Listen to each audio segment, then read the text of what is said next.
Okay. Hmm. Let me do something here real quick. Deactivate, activate. There we go. No, that's not the one I wanted. There we go. Alright, so. Hey, Jingu. How you doing tonight, dude? Thanks for dropping in. It's been a little while since I last seen you. Okay, there we go. Okay. Okay, we should be good tonight. Alright, good. I'm glad you're doing good. I like to hear that. Okay, I guess we'll just pick right up. Where the fuck did I even leave off? Right, we gotta... Right. Butter sign down. Hmm? A crumpled billboard reading, Samaran butter soaks in the canal. Two ugly lines mar the bright countenance of the blonde boy depicted. What is Samaran butter? Whatever it is, the boy on the billboard seems very happy about it. Okay. Fuck it. Let's try it. We'll fail. Just some tasteless advertising at the bottom of a canal. No use rubbernecking now. Alright, nothing to see. Okay, what do we need to do here today? I can still try to sing some karaoke. Gotta find a sad song on tape.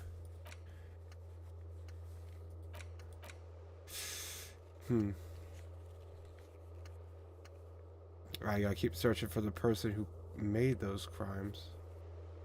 Called Sylvie. Already did that.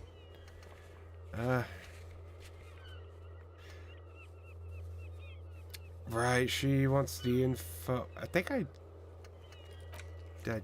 Okay, actually, we'll go do that. Actually.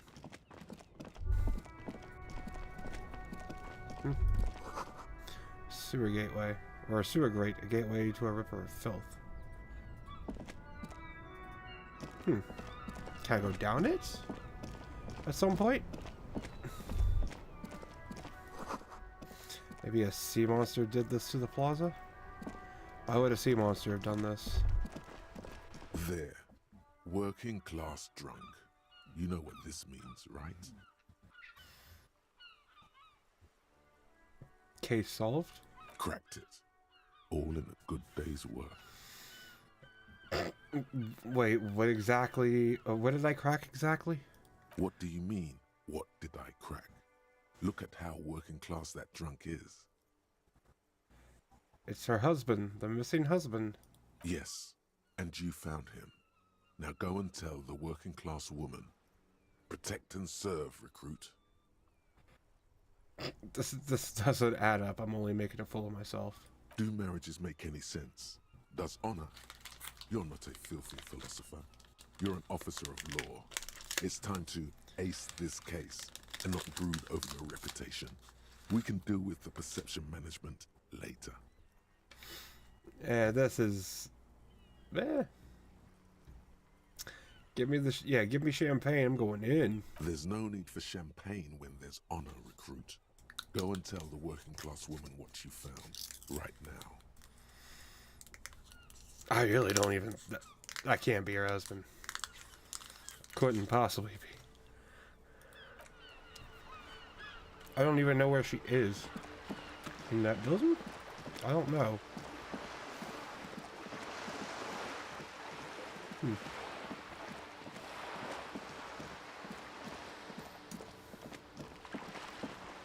let's see. Make our way over here. I think we dealt with the drug trafficking. Maybe. You're back. Good. What can I help you with? I spoke with the lawman at the roundabout. Word has traveled, yes, but nothing of real substance has surfaced yet, I gather. Wild Pines has eyes on the intersection, but not ears. It appears we are being monitored every step we take, colleague. Did we have any other business here? Guess not.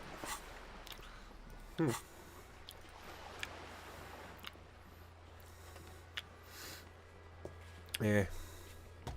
Yeah, I can go back to Kuno there later. After fucking Kim Kutsuragi fucking checks out for the night. Yeah, I tracked down my badge. Yeah. Find cigarettes and smoke them. Don't need to do that. Don't want booze.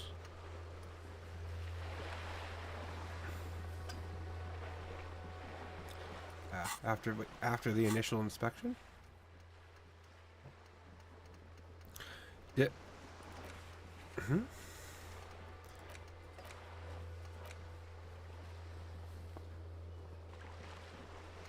Access the harbor. Oh, right. We gotta get the victim down first. Okay, I think we'll do that. Yeah, we'll go talk to somebody to try to find somebody to cut down that dead body that's been hanging there for well over a week and a half at this point.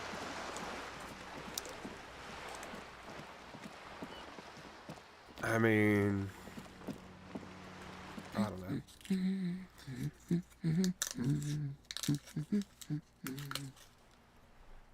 I'm gonna try it. Protect and serve, madam. I found your husband. God damn it, I already told you. My husband isn't missing. But you said you don't know where he was. And I specifically added that I didn't need to know where he was. Well, I have found him nevertheless. I'm that good. Very well then. Where is he? There. Excuse me? I don't follow. There's something else hiding in her voice, though. A trace of worry. I found a working class drunk, and I think he might be yours. Right, 'cause working class women come with alcoholic husbands. You know what? What? You were right. I do have an alcoholic husband. Although not that one. Okay, well. We tried. So is he missing as well? No, he's not. Or maybe he is, I don't know. He's probably in the park or in Shamrock somewhere, drinking with his friends. I haven't seen him for... Well, to hell with him. Okay. There. She's worried now. Kim, is it just me or do we have a missing persons case here? Don't worry, I'm going to find him and bring him back home, promise. Well, if he's with his friend... now we'll ask Kim. Yeah, Kim, is it just me or do we have a missing persons case here? I wouldn't be so sure. Man, just to be completely clear, do you want to report it to the police? Report what? He's just out drinking with his friends. I'm sure the police has better things to do than to chase down local goofballs. Yeah, not at all. The RCM are ready to chase down every goofball in town. We care about you. She sighs, but you can detect a slight hint of gratitude and relief from her face. All right, go ahead. Do you have any questions? What does your husband look like? Honestly, not that different from you. Wifey! Fucking... We found our wife. Hey there, Mr. No Dad. How you doing tonight? Thanks for dropping in this evening. So let me guess, he's disco? Oh, thank God, no. It hasn't come down to this yet. Why do you say your husband resembles me then? Well, he's slightly chubby. Wait, did she just imply that you're fat? You're not fat. The body type she's referring to is called a Franco-Nigerian hard body.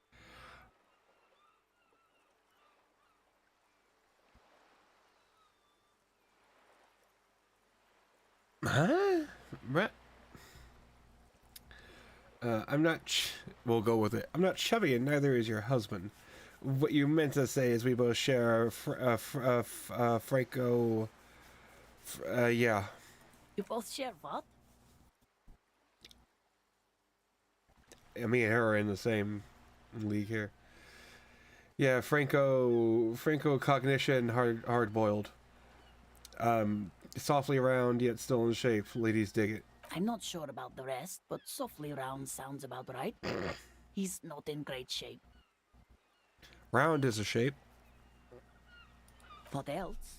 He was wearing a dark brown leather jacket with a bright blue inner lining. The lining is hand sewn. I made it myself. Ah. He's wearing a dark brown leather jacket with a blue interior. Okay. It's his cool jacket. Brown God and blue. knows it's too cold to run around in this, but he refuses to change. I even tried throwing it away once, but he just dug it out of the bin. Can you believe it? Absolutely. Well, if that jacket really is that cool, then I can totally understand it. Well, what can you do? I hope that at least that extra lining helps him keep warm at night. I wouldn't like him to catch cold. She's thinking about him out in the cold, in some park, or on the coast. And it's making her more and more worried. When did you last see him? Yesterday morning, he went to the library. He went to retrieve my book, and he promised he'd walk straight back home. Yeah. Well, no, I got the dick shadow. There, now I don't have the dick shadow. Well, I mean, I do have a stain on my shirt. Just cooking some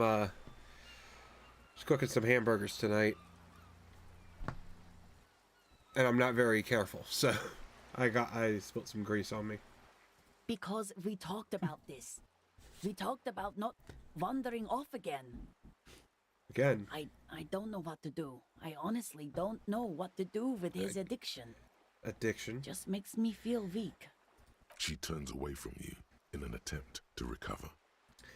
I think I got it. Thanks. So you are going to look for him? Fuck no. She genuinely wants you to now. Don't make her ask. Yes, I'll bring him home to you. Thank you. Please do. Even though I'm sure he will return home by himself. I'm still sure of that. I'm sure he will too. When he does, would you let Precinct 57, Kim Kitsuragi, know? Yeah, you. Okay. I will. Of course, officer. As I said, it's probably nothing.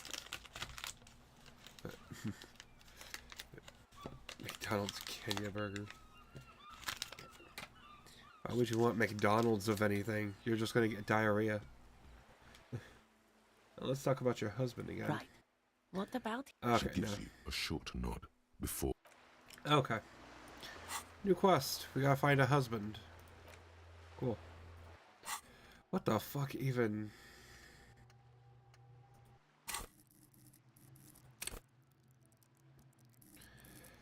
Maybe do more empathy.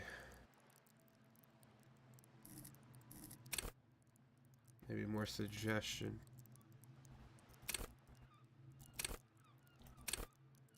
The body's actually built pretty nice. I'm just dumb as fuck.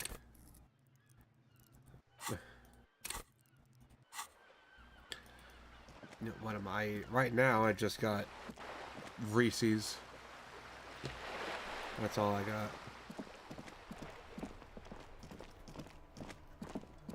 Don't really feel like eating anything else right now.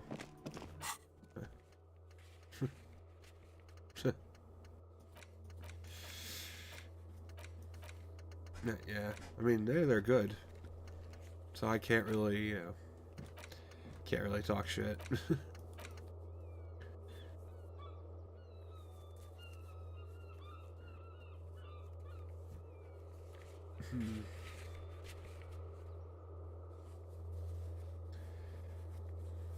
Find out who's the lady driver. Well, I think I know where the lady driver is. Yeah. Oh, that sounds like a good treat, Mr. No Dad. There, okay, I think this bitch. The woman is still hunched over the railing, her head swaying to the music, her eyes looking at nothing in particular. Snap your fingers in front of her face. Huh? What is it? What do you want? Alright, are you the lady driver? Did you just call me a lady, Sheriff? She clearly doesn't think she's a lady. Don't repeat it.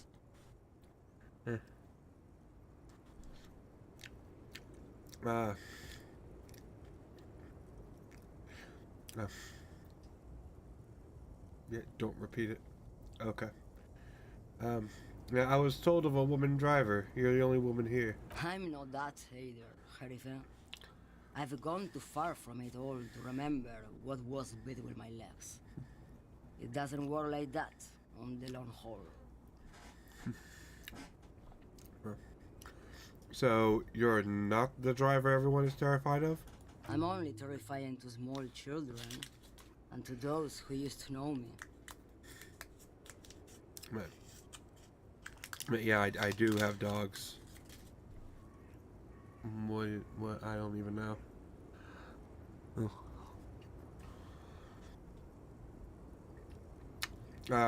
Why are you scary to the people who used to know? Yeah, who used to know you? Because they can no longer recognize the person I once was. Ah.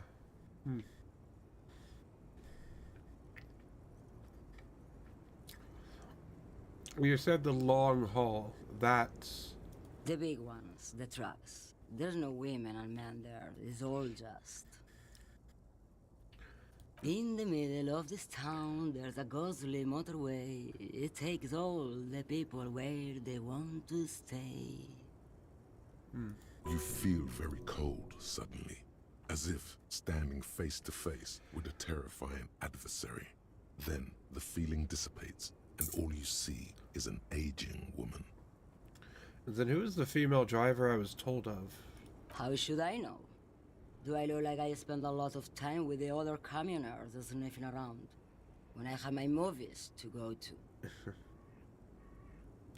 to? That's all I need to know, thanks. Oh, Sim. But guess what? Chicken butt? What?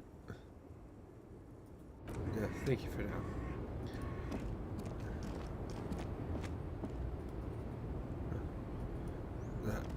The girl that you like likes you. What is she? Is she blind?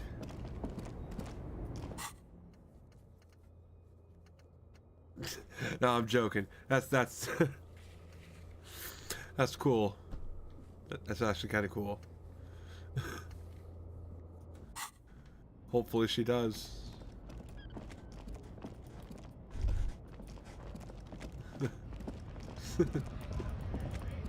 Can we go in here? A lorry stuck in the traffic jam. This big, heavy Grad-made machine is well kept for such an old machine. The windows are clear. They've been recently washed. You can see a lorryman's cabin with personal belongings, stickers, insignia. Now we've already been here. Nothing new. Can we talk to him? Right to work! Nah, can we talk to Manana Man up here? Hola, Wandering Man. How can I help you?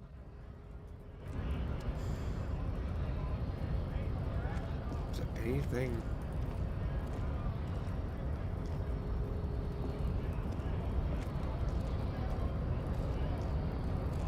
Huh? Can we go there? No. How do we get up there? It's on the Whirling and Rags second floor?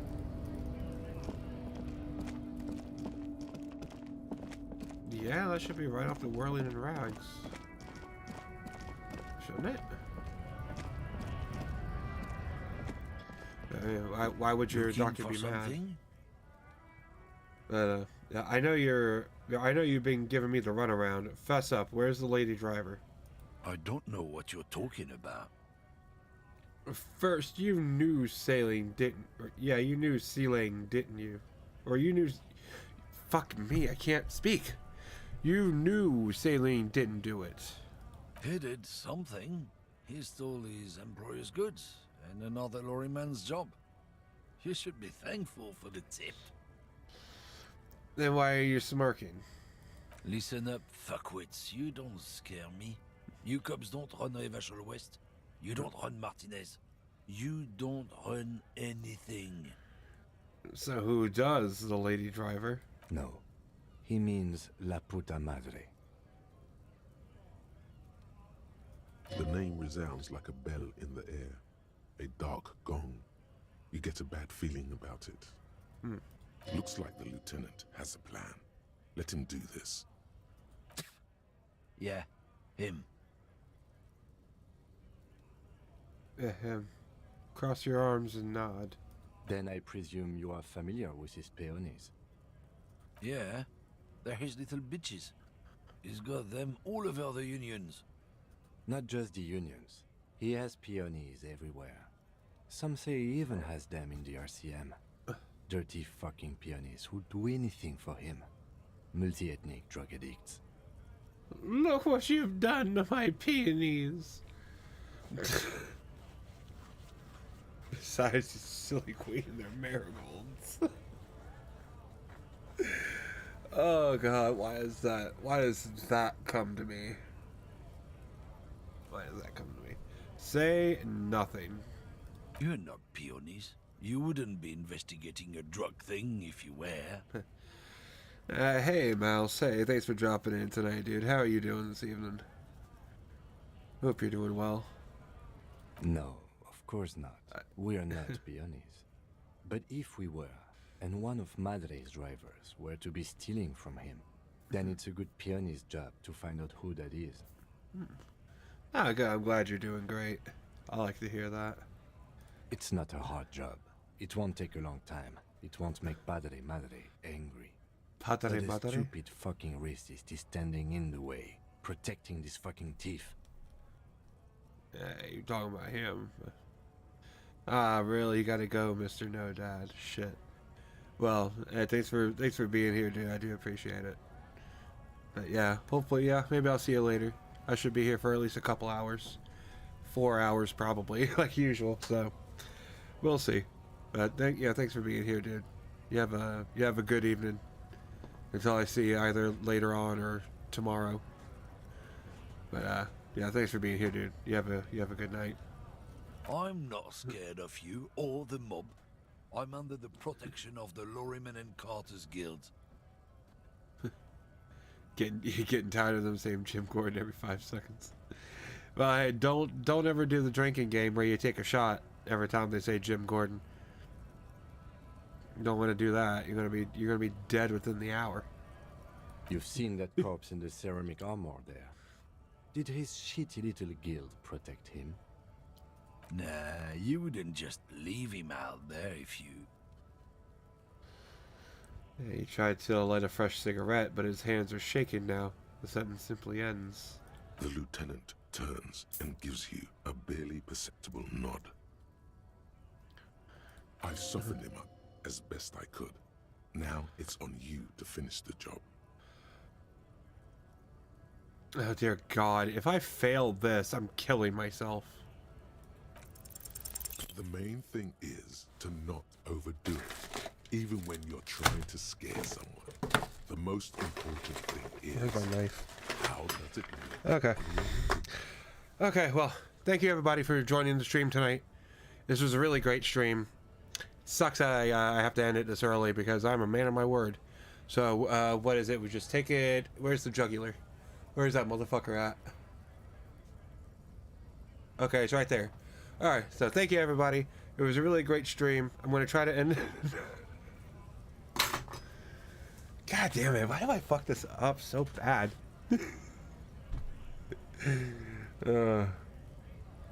But yeah, there are other police like Bullock and you know that one guy, and then there's that one woman. Yeah, there's so many cops in there. That's like anyway. How the fuck? Why did I fuck that? Really? That's bullshit. That would be so disgusting.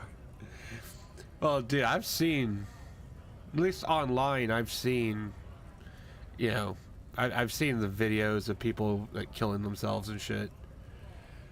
And I mean, at least in it might not have been suicide, but like we're talking in real life. I mean, it wasn't more than a week ago. Like I literally watched my best friend, you know, die and shit.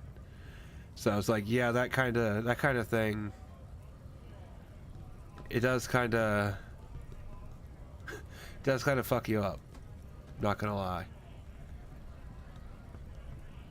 But yeah, it would be pretty bad. It really fucking would.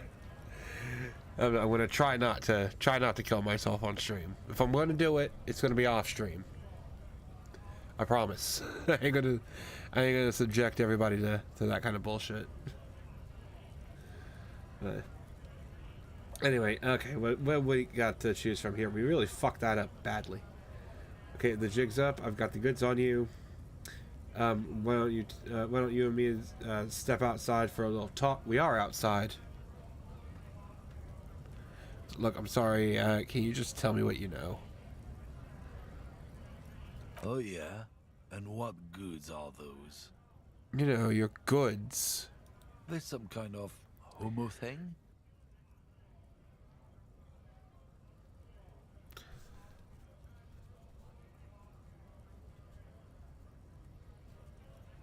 I mean, looking like that, no.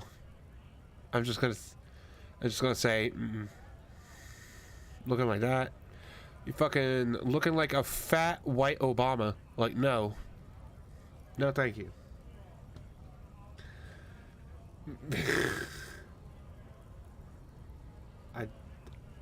I really don't know where that came from. The lieutenant gives you a brief sideways glance. We'll just have to ask someone else about the lady driver. Let's go. I can do half light again. I can do a half light. Where's half light? Let the body take control. Threaten people. Oh, it's for threatening? I'm not really into doing that. Yeah, let's go find the... We'll go talk to someone else that might know the lady driver. How about that? Maybe a Dorito here. Still here. Stuck in this damn jam, my man. What's up? I heard that one of the drivers is a woman, but I don't think she's here. Do you know this lady driver? I don't want to talk about that. I don't mean to pry, but I need your help. She may be involved with the drug business. Man, I was hoping it isn't gonna be her. All I can say is, she isn't around here anymore. She isn't some evil drug trafficker. And I don't know where she is.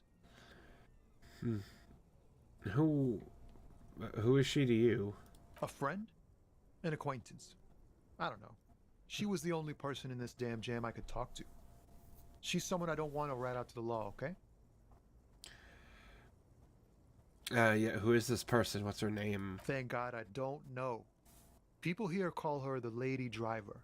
She kept her name a secret. From me, too. Now I see why. What does she look like? A youngish woman. Gruff, but in a cool way. What color hair? Blue and violet. Dyed. It was violet when she got here. Blue before she went. Then she may have dyed it again. I asked you who's conducting the drug trade. You said you didn't know. Now you're saying you do. I didn't, man. I told you I was hoping it's not her. That she wouldn't be mixed up in it. But hey, Pug 2, how you how you doing tonight, dude? Thanks for dropping in this evening. He still is. Hoping. It's just wishful thinking on his part, not trickery. When did she leave? Damn, I don't want to... Please just let it go. Whatever she did, it can't be that bad. She's not a bad person. I know that much. Oh, good. But yeah, you like pugs. I like pugs too. Pugs are kind of cool. Sucks that they have those breathing problems, but pugs are cool. I like pugs. I may not have pugs, but I can move the camera a little bit. I have a yeah, I have one sleeping pit bull, and then up here, that little white spot right there, that's the back of the other one's neck. I got 2 sleeping pit bulls over here. Y'all mooch ass motherfuckers. Yeah. Pugs are cool though. But personally, I guess I kind of like pit bulls. At least properly trained pit bulls, I should say. We can't just let it go. It's part of a police investigation. That's how it always is with you, isn't it? All part of the investigation. The girl's troubled. If you hunt her down, she may not survive it. I can't have that on my conscience. It won't come to that. We won't pursue her on this. This is information only. Yeah, pit bulls, gangster. Unfortunately, that is the perception people have of them. Especially like these two. Well, that little bastard up here, he's a little bit of a troublemaker. This bitch down here though, she's fine. She's sweet, but she's awful. You gotta go, Jingu. Okay, well I'll catch you later, dude. I hope you better bring me back my 10 billion yen, Jingu. When you come back. But yeah, I'll catch you later, dude. Thanks for being here as long as you have been. I do appreciate that. But you take it easy, man. I'll catch you when I catch you. I don't believe you. Okay, well you don't have to call me out. No, believe us, it really is. I just can't, man. I'm not naive. You said she was troubled. How? She's got the darkness in her. That young person's darkness when you think it's all over. And you're looking for a way out. Ah. She shared this with you? Yes. Which is why I don't want to snitch on her. It's not snitching. It's just a few... come on, man. Life is just a joke. I was told everyone's... I was told everyone's afraid of her. You're not? I heard the rumors. I saw the other drivers looking at me strange when we talked. And she told me, too, that she's had a violent life. But I wasn't afraid of her. More like for her. Did this violent life include drug trafficking? Well, it looks like it did now. But we didn't talk about that. We talked about life, you know? She talked about her mind. When she left, did she leave her lorry behind? Fuck, man. Go grill someone else with these questions, okay? There are plenty of drivers here who couldn't stand her, or were afraid of her. They'd be more than happy to rat her out. He's right. There are other options. The raceman, for one. Push Tommy, and it will break his heart and his spirit. Don't expect you to be pals. Now is not the time to focus on feelings. You need that info, son. No. It's right here. The answer is right here. You just need to ask him. Come on, do it. I don't want to force him. I'm certainly not going to do that. Have I played Devil May Cry 5? No, actually. I've actually never played any of the Devil May Cry games. Although I certainly do have those on my get-to list at some point. Although That list is getting more and more populated every day, though. But I do eventually want to get to that. Devil May Cry, eventually maybe Bayonetta. Like, eventually, but no, I've never actually played it before, or any of the others. But eventually, I do. One day. But anyway, okay, yeah. Put yourself in my shoes. I need this for another investigation too. It's important. I can't blow it. You're not gonna put a bullet in your head if you blow it, are you? Because she's on the edge, man. I mean, I might. You don't know me. I wouldn't be so sure, Tommy. Imagine it. An explosion of stars. Goodbye world of men, money, and machines. Yeah, it might be a good thing to have Tommy on our side later on. So fine, I will drop the matter for now. Thank you, friend. Oh, were you gonna talk more? I hope not. Inside, you see a set of steering levers, a radio microphone. Yeah. Precinct 57, how may I assist you? I can never use Just a Sylvie second, again. officer. Sylvie Malaika on the line. Yes, hello? Hey, bitch, it's the police again. Great. What else do you need, detective? Hey, do you want to grab a cup of coffee with me sometime? No, absolutely not. I knew it was a dumb idea to ask. Oh my god. You mean, why So- did I leave the bar? You know her. You think you hear a sliver of accusation in her words. Don't be paranoid. She's obviously talking about someone else, not you. But you mean me? You need to get away from me? I really don't want to talk about this. Let's just forget about this, okay? Maybe, I don't know. No? What? Of course it bothered me. But I thought the union already knew about the court.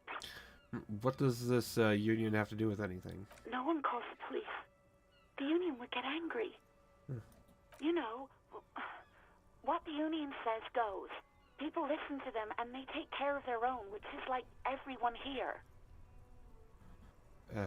Okay, I see. Maybe there's something else you can tell me about, or something else you can tell me about. I don't know what to tell you, officer. I didn't call you. What? Of course, no one calls. You know, I... Push her. No, don't push her. It sounds as if she's about to cry. Let her fucking cry. Okay, let me get this straight. You ignored the law to save your own skin. I didn't know I had to report it. I thought someone would take him down eventually. The fucking nerves on her. Trying to hide behind weakness. You're a god. An angry but just god. No. No. It's okay. Things happen. Not really your fault. Yes, I know. It's just... Was there anything else? What? No one calls... You know, I... Push her. No, don't push. The fucking nerves on her. Yeah, let's yell at her. Hey, if you cannot restrain yourself, then I'll be handling the interviews from now on, and you can quietly take notes. Okay. Yeah, sorry, I don't know what came over me. I just lost it. I might have anger issues. Apparently so. Please do try to control yourself. Cop with an anger issue. Underpaid, overworked, and on the verge of collapse in both personal and professional life. That's more of a rule than an exception. And the lieutenant knows this. He understands. Breathing on the other end suggests that Sylvie is still on the line. She heard everything.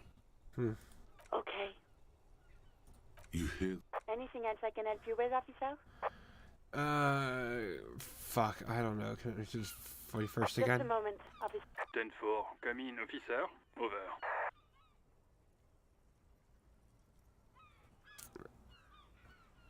Ah, yeah, okay. Well, I'll do this one first. This might sound odd, but there's personal details I'd like to discuss. Okay, 10-4, sir. I hear you. Relay your question. Over. Wait. Before you say anything stupid, think it through. What's there to think about? You're going to be looking at a straitjacket if you tell everyone you lost your memory. Be smart about this. Ask if he's there alone. 10-4, sir. I'm not hearing your question. Hold on. Are you alone in the room? I need some confidential information about myself. That's a negative, sir. I got a 10-12 here. Over. Okay.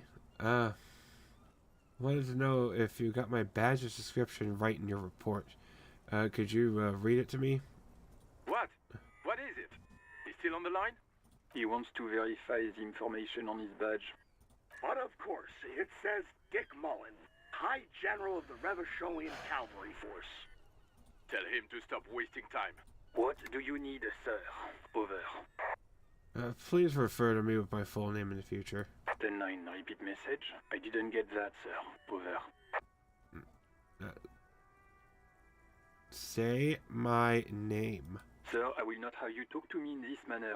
Over. Please just say my name, Jules. What? What is it? What can he possibly still want from us? He seems intoxicated and keeps asking me to call him by his name. Mullen's drunk and emotionally aggressive. That's new. Wrap it up. Don't indulge in his drunken antics. Any news about my, family? 10. Excuse me, sir. Over. You probably don't want to continue on this road.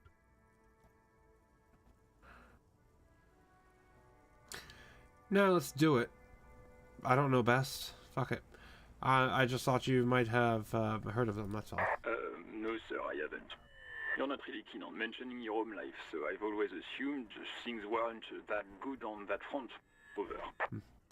Have I ever told you about my life before RCM? 10-4, well, that's, Does he actually want something, or is he hell-bent on disrupting our work? He asked if he ever told me about his days before joining the RCN. For God's sake, cut this shit out! Tell him to stop wasting time and be a goddamn policeman for a change. Sir, Satellite Officer Vicmar says... I heard him. So, was there anything else? Yeah, let's wrap this up. Understood, sir. Over. Listen, I've actually lost my gun, too. 10-4, I know I already wrote it in a report, but... it will stay on my desk for a few days. Over. Alright, that's all for now. Roger that. 10-10, over and out. Okay, fuck. I guess that's it for there. What even... I mean, I probably can't even open that yet. Whirling a rag's secret passage. I mean, we'll try it, but I highly doubt we'll be able to do anything. Do I plan on playing Atomic Heart? What? I don't know what Atomic Heart is, actually. Let me Google it. Atomic Heart.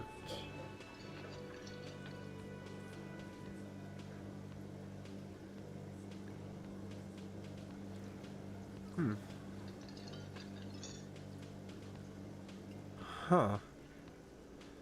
What is this, an animatronic game? Fucking... Huh.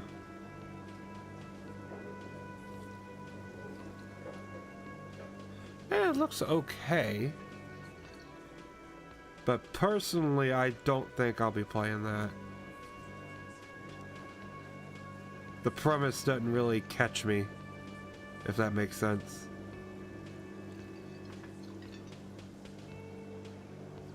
It's an alternate version of the Soviet Union. Okay. Well, it doesn't look too bad. I'll probably end up watching people play it more than anything. I probably won't play it myself. I'm really not one You to... see a heavy steel door. The door does not. The cobalt blues. The cobalt. The door. The door. Yeah, I'm really not one to play most games that come out these days anyway. I'm just weird like that.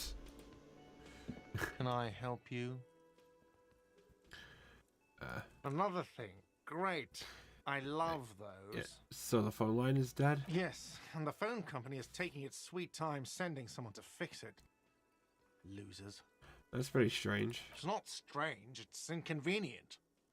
Is it true that there was foul play? Who told you that? I would never disclose my sources. That would be dishonorable. Fine, yeah.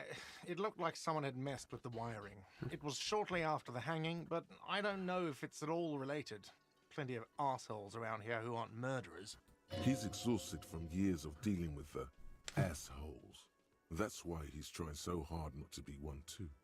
If you do find out who cut the line, though, let me know so I can forward them the repair bill. Yes? Huh. Maybe she did it. Oh, hello, dear. There you are again. I really can't.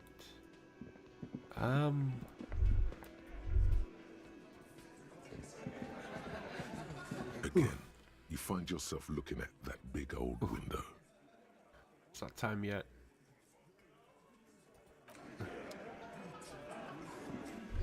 Couldn't I? I thought I was able to pick up that cup earlier. Looks like the circus left town, but the clowns are still here. I want to talk about the hanging again. Again, just get the dead guy's autograph, since you're his biggest fan. Good one, Titus. About fucking time.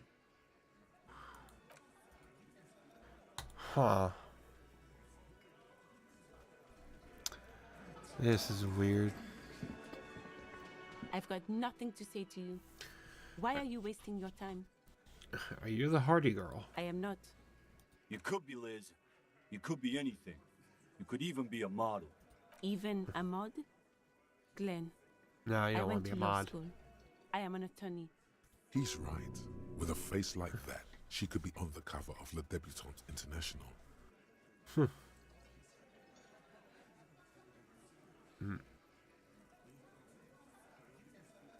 I'll get on her site. Yeah, get a grip, Glenn. She went to law school. So fucking what? Lots of models are actually really smart people, fuckwad. No, Glenn. They aren't. Maybe we'll talk later. Up my morale a little bit. I don't want to lose my fucking mind like the game says I could. Huh. Can we go up here? I want to see what I can do before I try to do something, call it a day in game, and then the next day go and do the fucking thing. The door is closed. Yeah.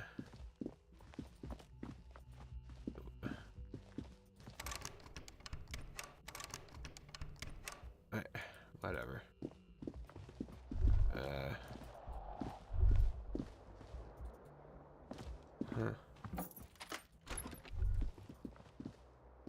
Kim also tries not to look at the pile of taped viscera on the carpet, or the weird suitcase on the hat rack, or the potted plant dying in the corner.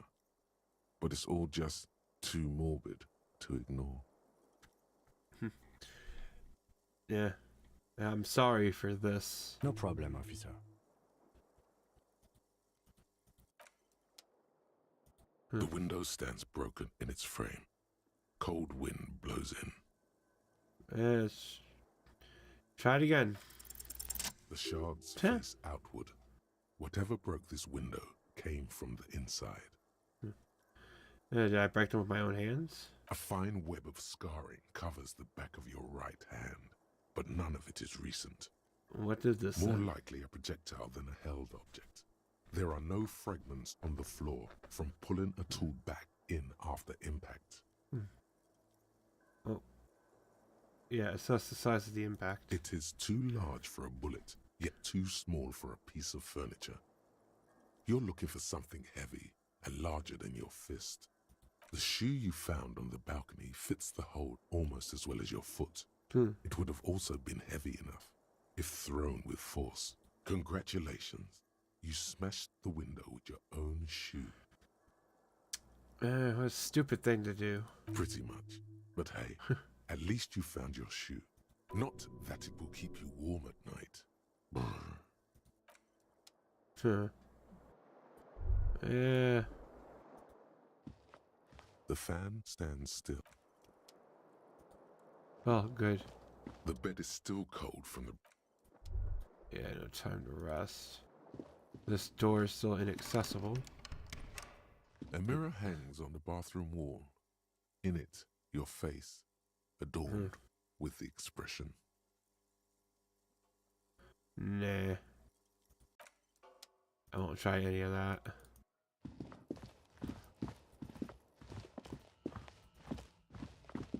Okay, well, go here. What can I do? Let's see.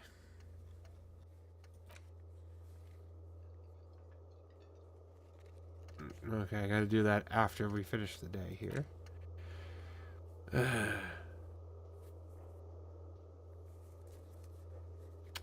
Yeah, I gotta get money for that at the pawn shop. Don't know what the fuck. Yeah, how? Yeah, that's gonna take time. Still gotta do the drug trade shit. Kuno's a cunt. It's...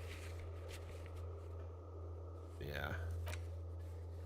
I don't want to do that.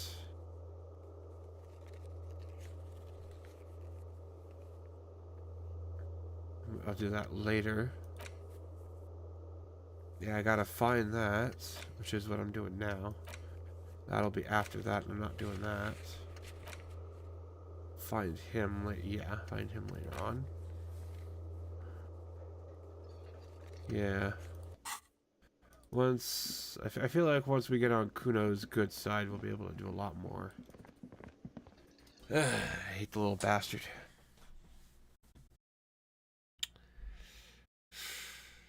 You equip a flashlight in low light areas. That might be some good advice for someone who wasn't as stupid as me.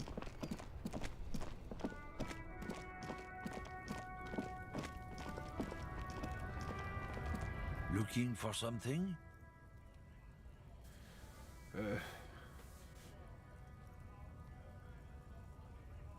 Yeah, I can't even do that. Ah, well.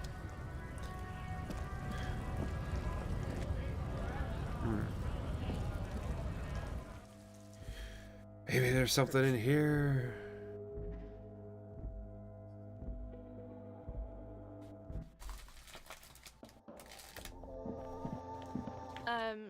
Is this about the questions again?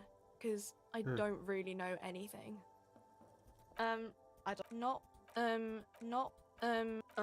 No need to worry. Okay. I don't know. No need to worry. Okay. Uh-huh. A warehouse. She looks... Fine. For it does... Okay. Yeah, nothing to see here. Nothing really to see there. Get me some more Reese's cups. Out.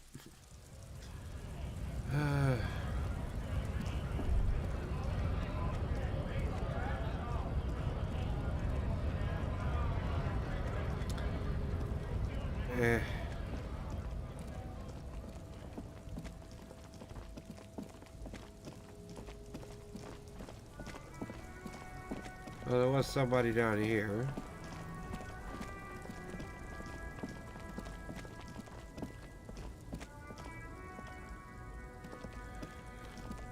Everything's still cool here, officer.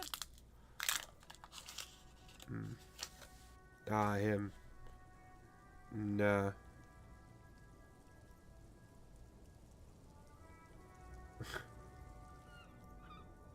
Me? It's a boring story, officer. Who cares about the past? I'm all business now. All Revachol. Very cool. I like your style, officer. Okay, we'll leave. What does he got here? The speakers below are banged up and worthless. The sneakers triumph over them. They're the star of the show here. A pair of Faun Ultras. The design is impossibly sleek and simple. A futuristic silhouette with a sleek monochrome colorway, a jet black upper, and a silver-lined midsole. Those sneakers, mister. Those sneakers are the latest Faun sneakers. Super air, super fine, super cool. Only 50 real.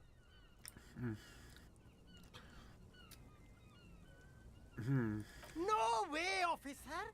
These aren't for sale. They're bad speakers. Low-fi socialist junk.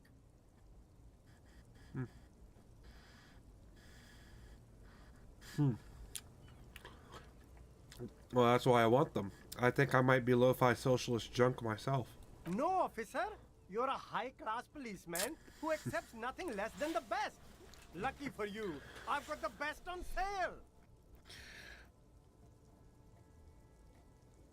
Now, you don't know what I am. I don't even know myself. I want the speakers. Well, if you want them... But see, they are the pedestal for my sneakers. If I let go of the speakers, where will the sneakers go? I can't leave premium lifestyle sneakers on the ground. Put them on your face. If, on the other hand, you wanted to buy the sneakers too, I could maybe throw in the speakers for little extra. 50 cents? These ones... No, don't look at the speakers, officer. Look at the sneakers. The sneakers are the stars here. But I already looked at the sneakers. Then look at them again. These are the premium lifestyle sneakers, officer. The best on the market. These ones... No, don't look. No, don't pity them, officer. These are old Samaran garbage. Don't pity them. Don't even look at them. Check out these super cool, fun ultras instead. No way, officer. These aren't for... Well, if you want... But see, they are... If, on the other hand, you wanted to buy the... Nah. I just want the sneakers, or speakers. Keep coming back. That's good, officer. Keep browsing those clothes. Keep saving that economy. Eh. You find your hands deep in Economical, but yeah. I've already been here. I think we look... Shine on these sunglasses lasts a lifetime, officer. 100% guaranteed. Abort. These are hideous. What's more, they don't even fit your face. You can feel them pinching your nose and chafing against your brow. Damn, officer! You look like a mega secret spy. Very secret. They're practically made for you. I'll let you have them for 2 real and 50 cents. They're perfect for concealing your bloodshot and baggy eyes. No, you are definitely not buying those. Yeah, right. I'm too sensible for these. Are you sure? But they look so good on you. You should think this through, officer. I'll leave it. Don't need it. Don't want it. Can't use it.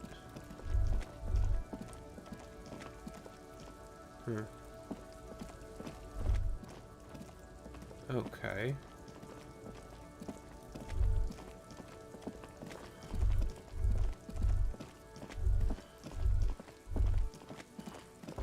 Alright, we'll talk to Dickless over here. Good day to you, officers.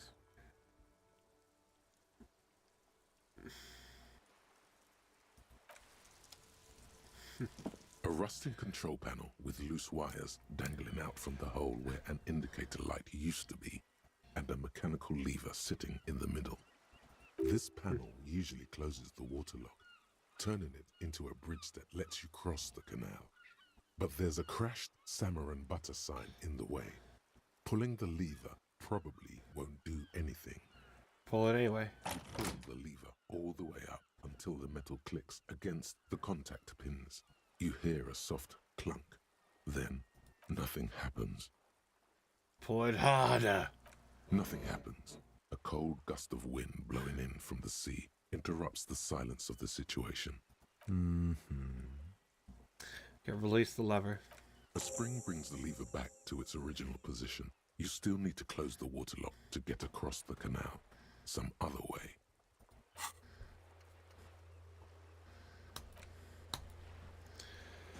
way. Close it on Wednesday. Okay.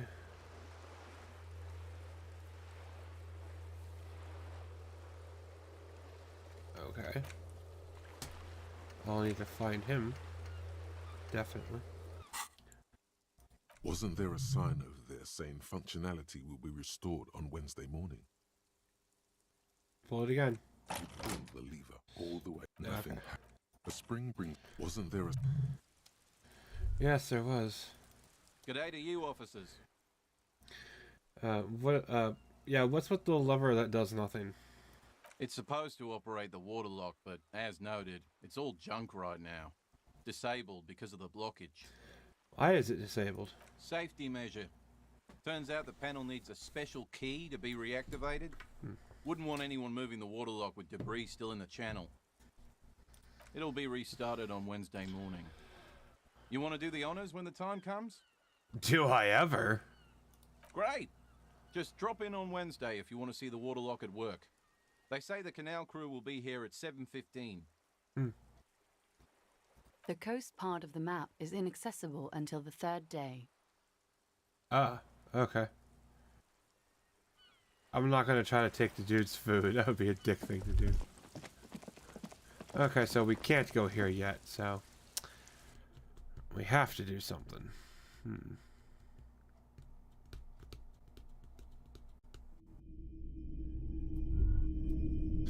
Talk to him again. Hello again. How can I help you? Yeah, I wanted to ask about my missing gun again. Sure thing.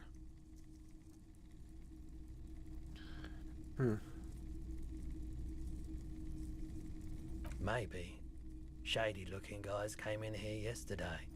Look, they went their way. Maybe Claire really is tracking down your gun. Sure, man. Yeah. Okay, I think I know where to go. God, I hope. If it's where I'm thinking.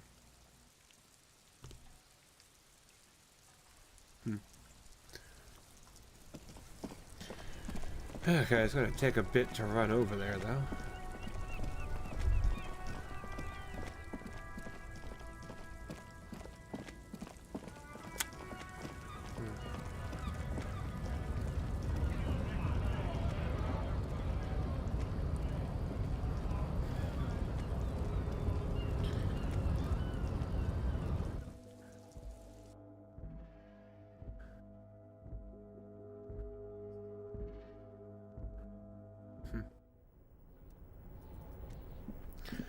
I can't even do that yet. Seems like that'd be useful, but I can't.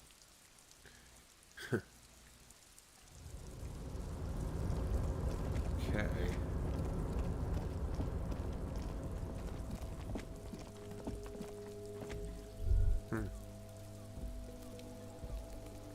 Huh.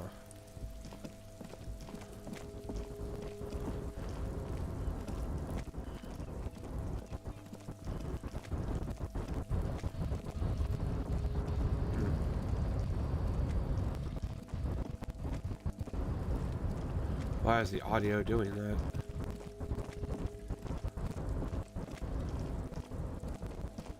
Okay, yeah, we opened that.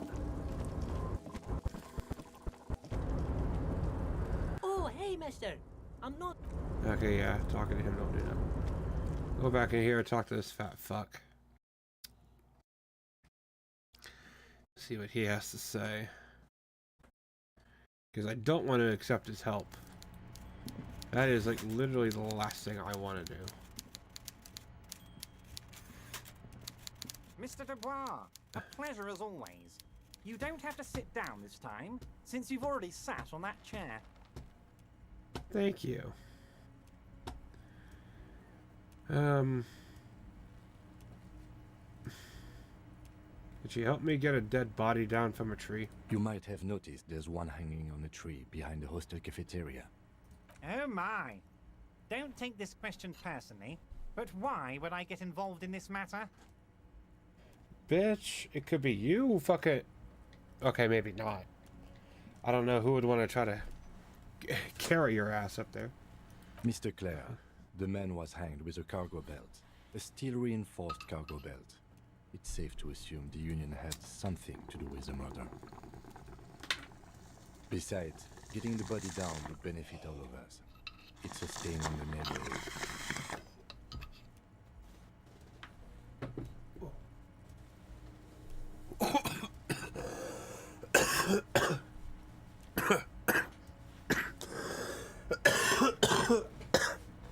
Yeah, Jeremiah came back to... Yeah.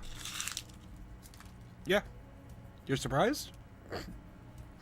But you knew? Let me tell you, it gets weirder. It gets really weirder. Like...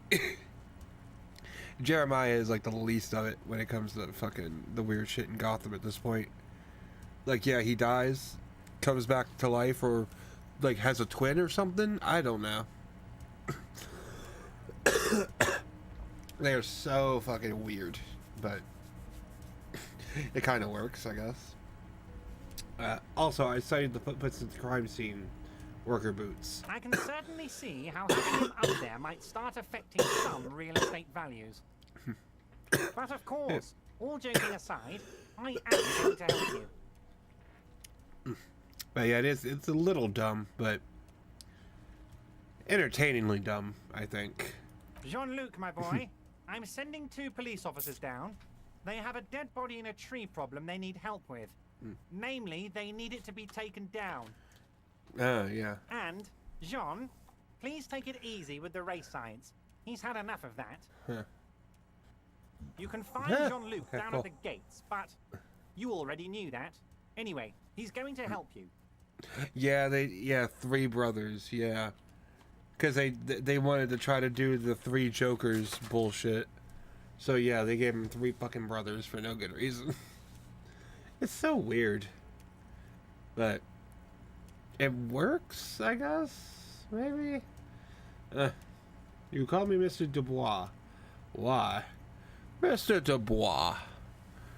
What is this? Are we in the fucking Boondocks? Boondock Saints? Or the Boondocks? Not the Boondock Saints. Just, is this the Boondocks? Fucking Mr. Dubois. Is it true you're a bitch? Of course. Let us dispatch with the formalities. You call me Everard, I call you Harry. That's what the hanged corpse called you. Harry. So that's really my name. My God, so it's true. I didn't want to believe it, but you are a fantastic science fiction amnesiac cop, aren't you? What are the odds of that? I think the odds of that are very low. My memory is fine. I'm just testing you. So good to hear that, Harry. Apparently, my sources were wrong. However, if you did have a spot of memory trouble, I could help you out with my big fat folder. Where do you have it? Under your big fat chin. You ugly motherfucker. You look like you're gonna unfurl your tongue and try to eat a fucking fly out the fucking air. You ugly frog-looking fat piece of shit. Okay, I probably shouldn't be calling him fat. I don't have room to talk. Are you trying to tell me you've gotten hold of some of our documents? Yeah, you were watching the Boondocks? Mr. Dubois. Have you at least gotten to a pimp named Slipback yet? Because that was a great episode. Loved it. Mr. Kitsuragi, would you mind? Me and Harry are talking about his lost identity right now. Steve Heroes are hilarious. Dude, that old motherfucker. That dude is crazy. I can't say half of his lines, but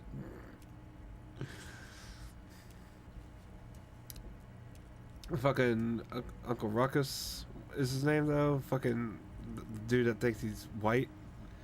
Like, every morning, I wake up at 5 a.m. and I think the white man. But That's 12 hours before mo.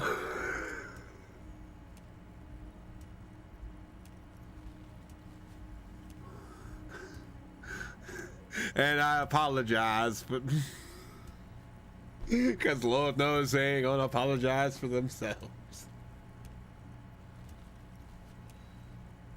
Oh, I love that one. Yeah, the slick back one, or no, the pimp named slip back one. Yeah, absolutely fucking hilarious. Well, yeah, I mean it's like a Tribe Called Quest. You got to say the whole thing. It's a pimp named Slickback.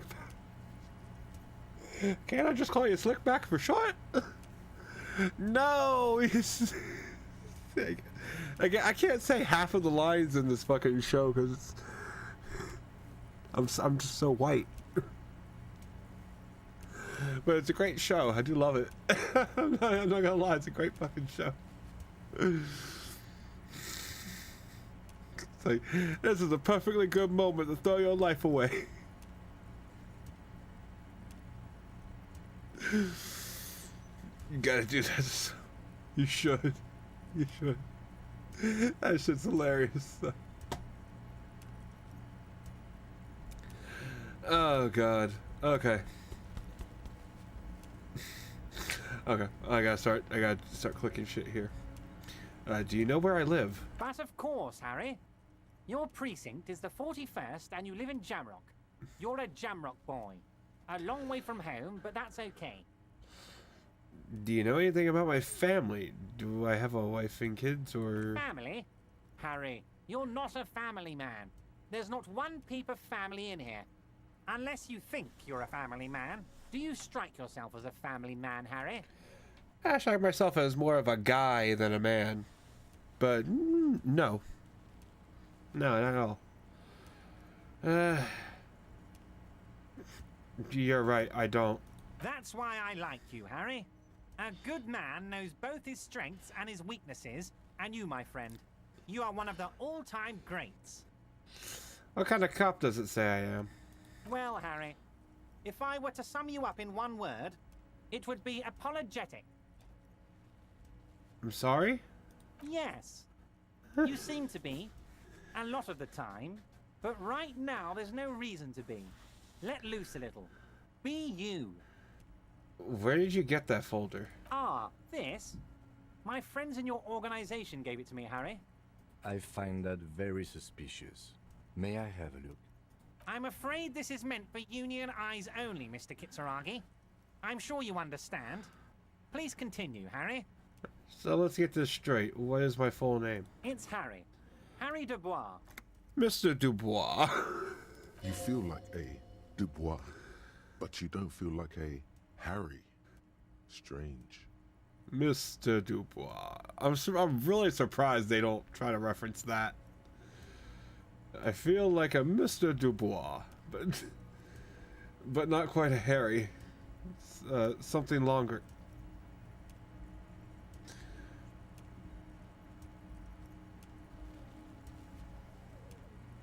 Yeah, I don't really feel like a Dubois.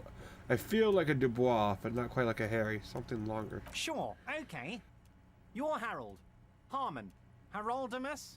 But that's not what the record says. Haroldamus? The record says Harry Dubois. A real man's name. Haroldamus. I think I found my roleplay name.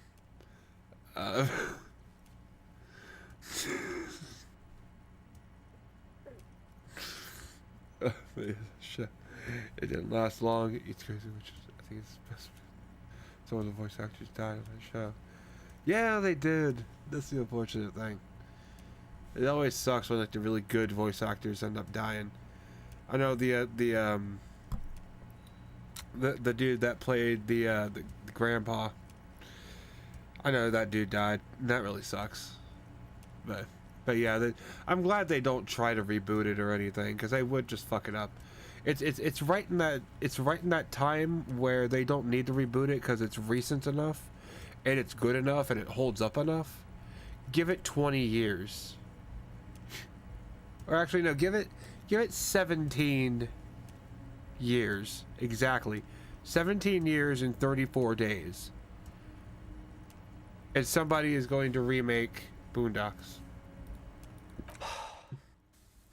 I know. I don't want them to do it either, Kim, but like, they're gonna do it, man. Mr. Kitsuragi doesn't seem even slightly empathetic to your memory loss, Harry. I, however, wish to help you any way I can.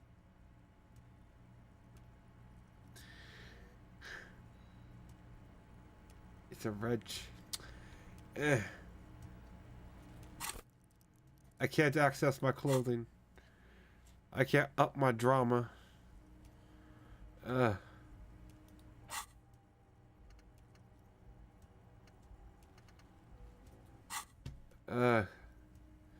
We'll come back to this, because I don't want to fuck that up. I want to get that, and I don't want to save scum it either. So let's talk about other matters for a moment. Of course, Harry, of course. Let's not linger on personal details and amnesia. You wanted something from me. Yes. Charlie Murphy was... Charlie Murphy?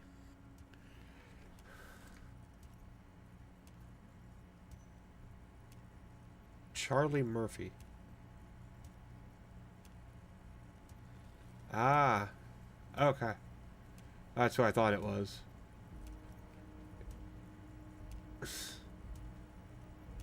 He was the one that got slapped by Dave Chappelle, wasn't it? But I don't really remember him that much, to be honest. I haven't seen that show, most of the episodes, in so long. I do need to rewatch it though. Yeah. Okay, I'm told the union is involved in the local drug trade. What? Harry, how could you say that to me? You know I appreciate a joke as much as any jolly fat guy, but I can't take slander. Are you actually investigating this? I am.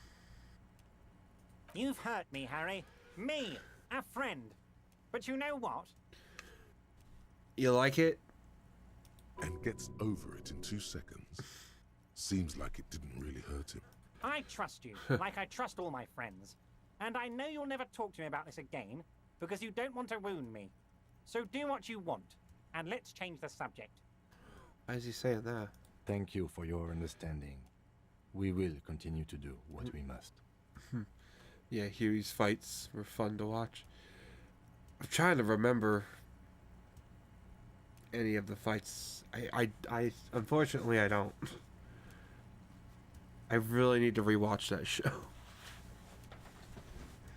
It's sad. The only thing I really remember is Mr. Dubois. and anything what's his face said. Almost anything. I'm trying to remember another couple lines from him.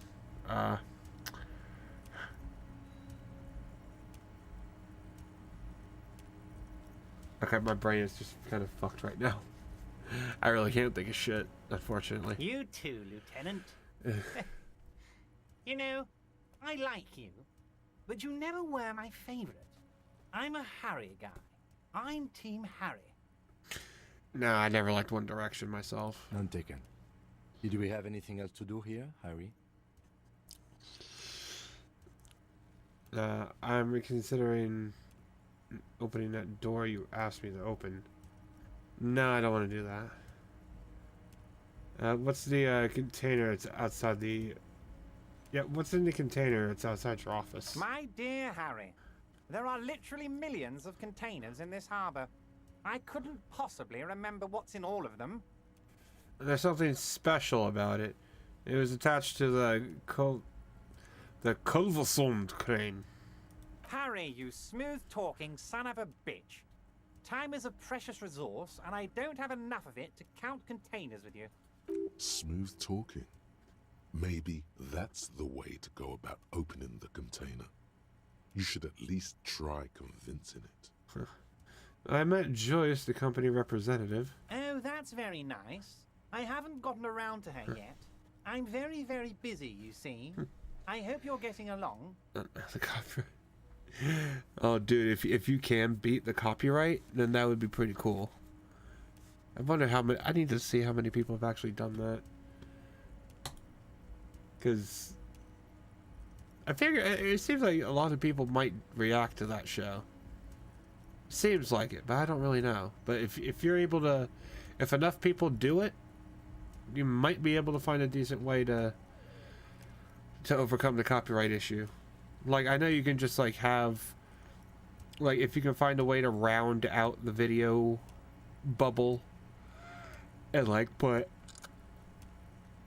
you know, maybe put like transparent text over it, that might work. One thing I want to make very clear, Harry, Perhaps. is that this is not some kind of union versus corporation situation. Everyone is just pals here. Just pals? We're all trying to do what's best for Martinez here. Don't feel like you can't cooperate with her because you and I are such good friends and I am helping you get that nasty body down from the tree. And with finding your lost gun. I'm not a jealous guy. Whoa, that's so nice of him. Suspiciously nice. Shit. Are you sure? I find it a little odd. I'm just a nice guy, Harry. I wouldn't be where I am now if I wasn't nice. Politics is all about emotions, and I want you to have positive emotions when you think of me. I'm sorry, that's just impossible. Okay then, positive emotions it is. You like positive emotions. Dude, is a sexual suppressant a positive emotion? Because looking at his fucking profile picture makes my dick turn inside out. Makes my dick into an innie.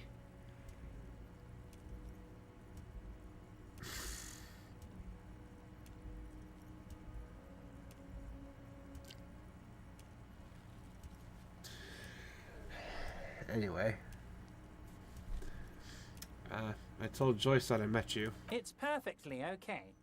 Even if you've told her everything we've talked about, it's absolutely fine. He's an untreated animal. Dude, he looks like a human frog. Like, actually, no. His profile picture here, do you remember the Goosebumps book? I forget the one it is, but it's the one where the girl like has that job and like the dude is a monster. And like, you know, he wears like the fucking visor and all that shit. It looks like the episode, like if you remember that. Let me find it. Cause it looks just like that. Yeah, Goosebumps, Boss, Monster.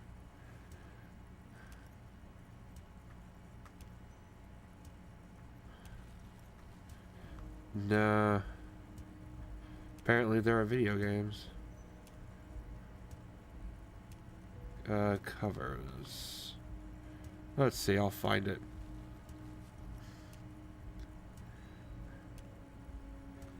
Let's see.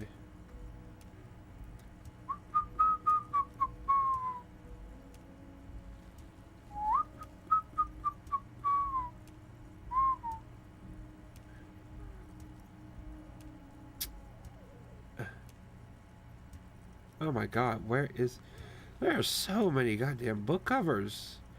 Yeah, this dude. This fucking dude. This is what this dude reminds me of. Fucking. It's perfect, too. Come on now. Come on, let's get it. There we go. Yeah, that's what this dude from the, you know, with the girl who cried monster. You turn down the brightness a little bit. Yeah. That's exactly who he looks like. Tell me I'm wrong. Tell me he does not look like this motherfucker. Like, I'm like... what the fuck, dude? That's who this dude reminds me of. He's creepy. Like I said, he makes my dick into an innie. And look at him. He seems happy about the prospect of you telling Joyce about your conversations. Okay. Does he now? It sounds like you want me to tell her about our conversations. No, Harry. I'm perfectly neutral and 100% for transparency.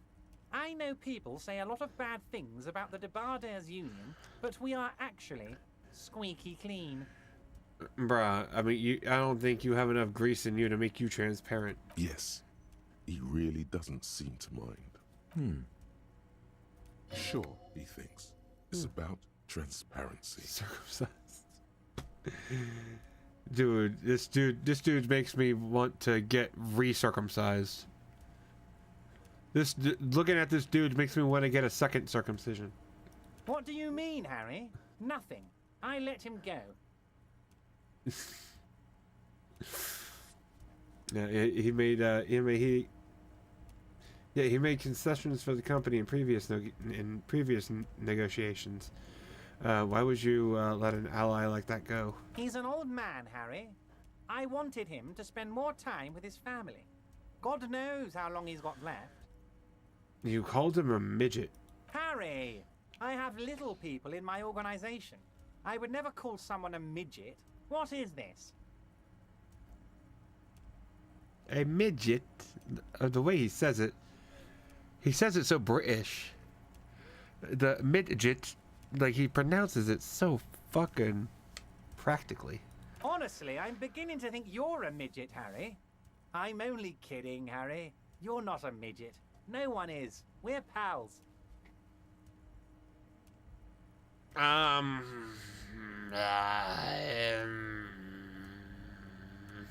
It's hard to say if he really lost his temper, or if this is another one of his tricks.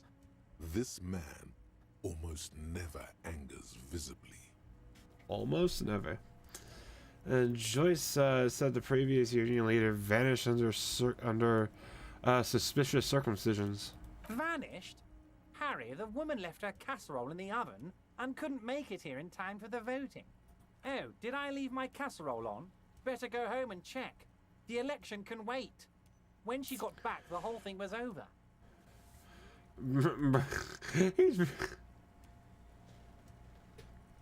Dude's really being like that sexist. Are you kidding me, bro? Why haven't you let her in to see you?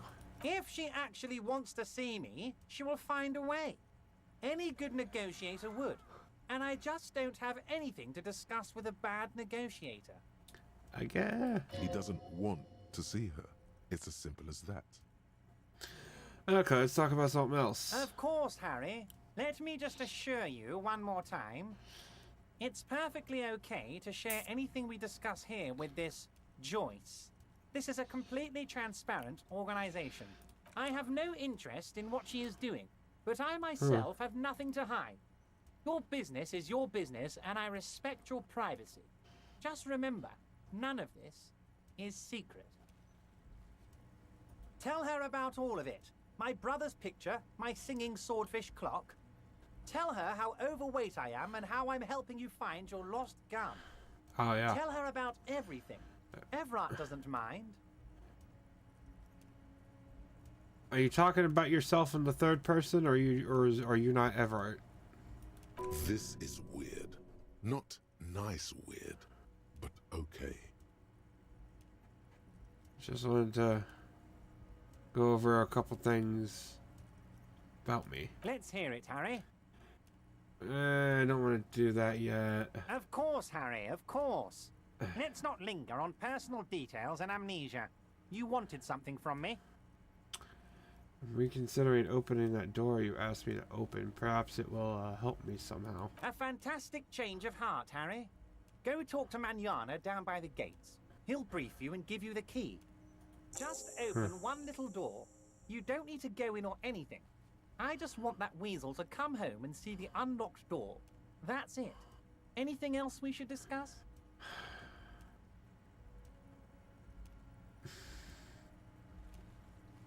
See you soon, Debarder. Just kidding, but not too much. Yeah, that'll have to be it there. Yes? I don't really like... What do you want to know? Doing that. Yeah, now that we've inspected the scene, I want to know more about this pissing competition you mentioned. What's there to say? It's just stupidity. What kind of stupidity? The cop kind. Our precincts can't decide if Martinez is part of Jamrock or the industrial harbor. Yours or mine, as if we somehow own parts of the city. Typical street gang mentality. So we've let the Union make a mockery of law enforcement here. And now it's come to its natural conclusion. Ah, so this is a struggle over who runs Martinez. Well, sort of. It's less a matter of who gets to police Martinez than who has to. It's an orphan district, in other words. I think the dispatch desk just told both our stations about the hanging. There was quite the brouhaha at the 57th, I can tell you that. Time to settle it, they said. Cop off. But I assure you, I am not their finest or toughest with 102 cases solved. What I am is least interested in a pissing competition. Bro, I know, because it gets all on your shoes, it gets on your feet.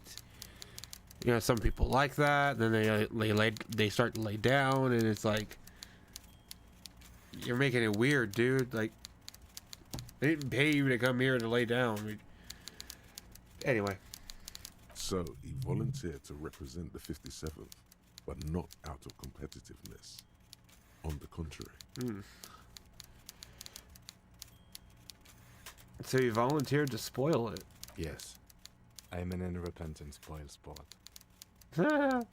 What's special about Martinez? I have, on a few occasions, when I was young and foolish, smoked hemp.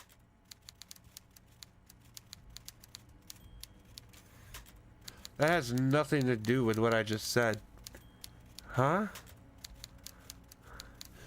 Okay, Martinez, I'm not even going to try to read it in his accent. Anyway, Martinez, nothing. It's just a puddle at the end of some drain pipe. No one cares about this place. They care about sports. Most of our colleagues don't even know how to get here. North of the interchange doesn't exist. A tremble comes over you. Another after effect of ethanol poisoning, perhaps. Feels like leaves do when they rustle in the breeze, somewhere far away, below the turbine. The 41st and the 57th. The lieutenant was right. It's not about who gets what's north. It's about who doesn't. I wonder what this says about me. That I was sent by my station. Tell him. Tell him why it's you. But I was sent to teach you a lesson in style.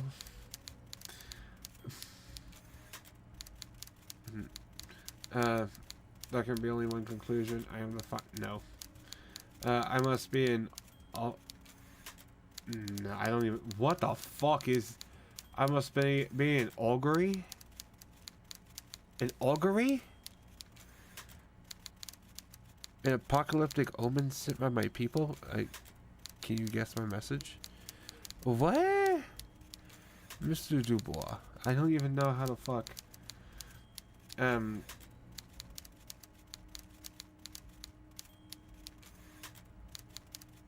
gonna... Yeah, I don't even know. I'm gonna say maybe I'm a post-apocalyptic omen. Can you guess my message? No.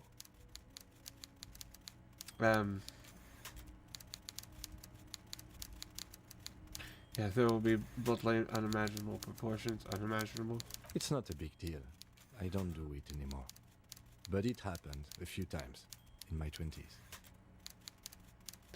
That's not what he said. Anyway. Oh no, it's very imaginable. We failed to place responsibility for the hanging. The harbor company see the situation is out of control, so they bring in private military, maybe a gunship. The Union responds in strength, automatic fire. Local law enforcement solving one little homicide decides nothing. Not solving it can have real and calculable effects. Things can always get worse. Matter of fact, augury, we should move. Oh, that is the right way to say it. I had no idea. I'd never seen that word before, I'll be honest.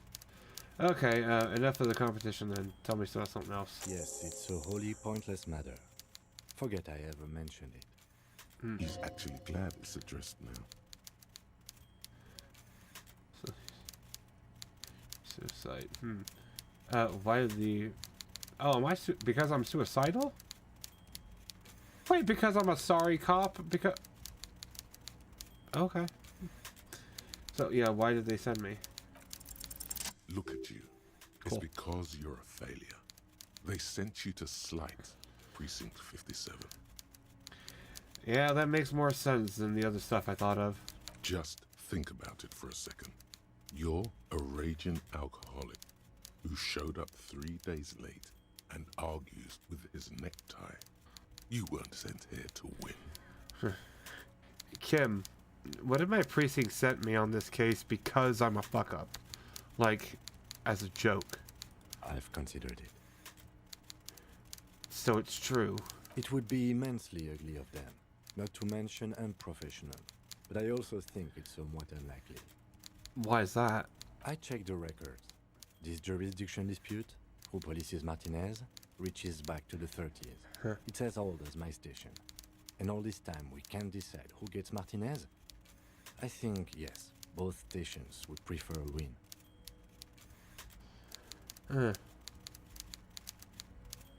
So you are their finest. I am the finest of nothing. Do you really see me as a safe bet? Safe? No. But you're old. You've made it this far. Something has brought you through. We've only just started working together, so Okay. I don't know what it is yet. But it's there. I hope. So no, I don't think they sent you as a joke. And even if they did, they are in for a surprise. I hope. That would be nice. So yeah, talk to Measurehead. Get the body down. Nice. What can I do?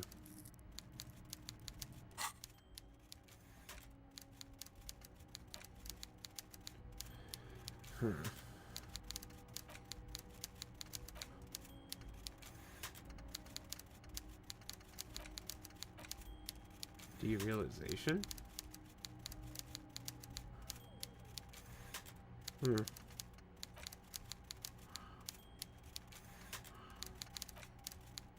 White warning.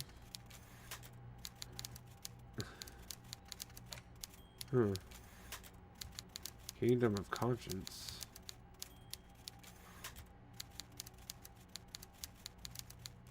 Huh.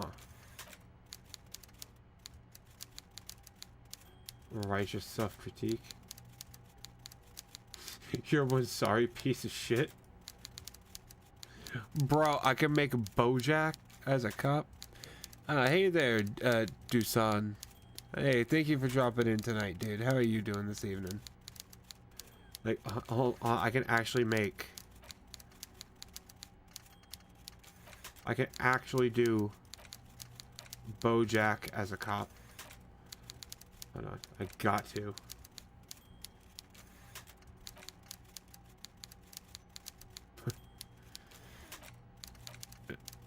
Really, you played Disco Elysium 4 times? Dude.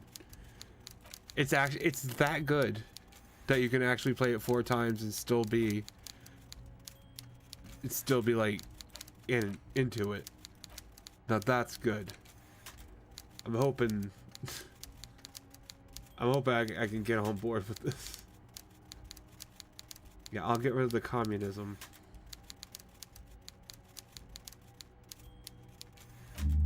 Yeah. I'll do that.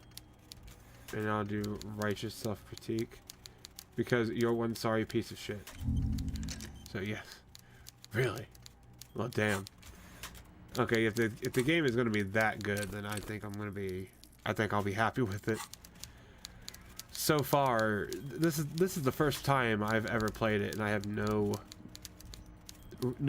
real clue what the fuck I'm doing, but I'm having fun with it. It's like I'm really liking the story.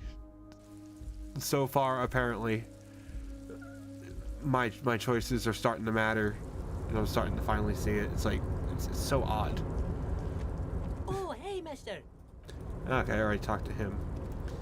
But yeah, I'm absolutely loving this game so far.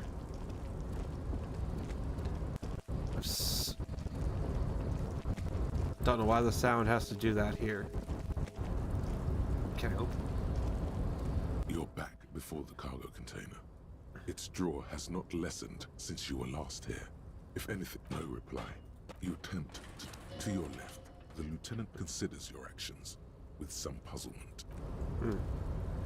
Okay. But yeah, so far I'm really enjoying this game.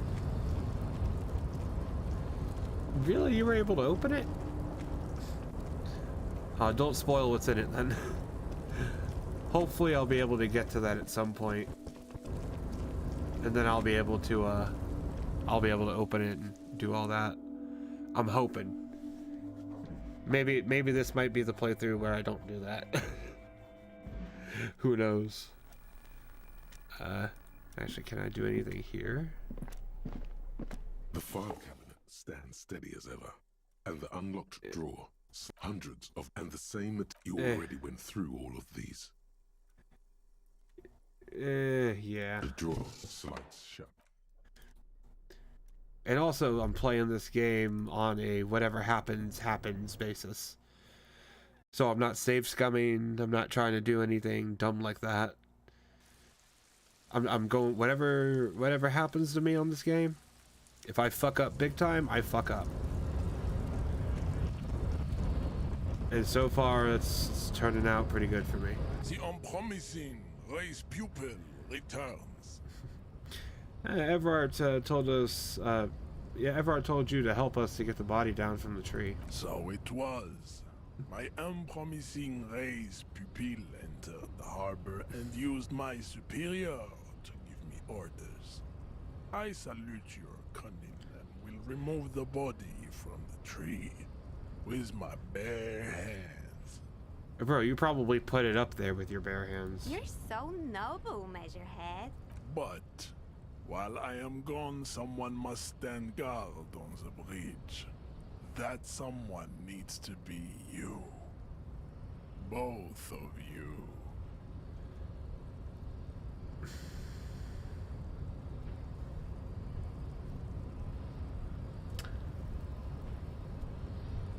Don't know if I like that. Lieutenant, what if we don't want to do that? This is the uncomfortable result of not taking it down ourselves. I can live with a compromise. Listen to your little friend. He is wise in his childlike way. His mysterious race may yet prove fierce competition to my heroic haplogroup. Really, you actually beat Measurehead. No, I wish I could have gone for that myself, but I was just too dumb to try it. But yeah, I actually did try to shoot the body, but I missed. I missed, and then Kim missed. So yeah, we got to do what we got to do. And I feel like staying here while he does this is not going to be a good idea, but fuck it. Babe, see that they stay here the whole time. We'll do it. I'm all about making bad decisions. All about it.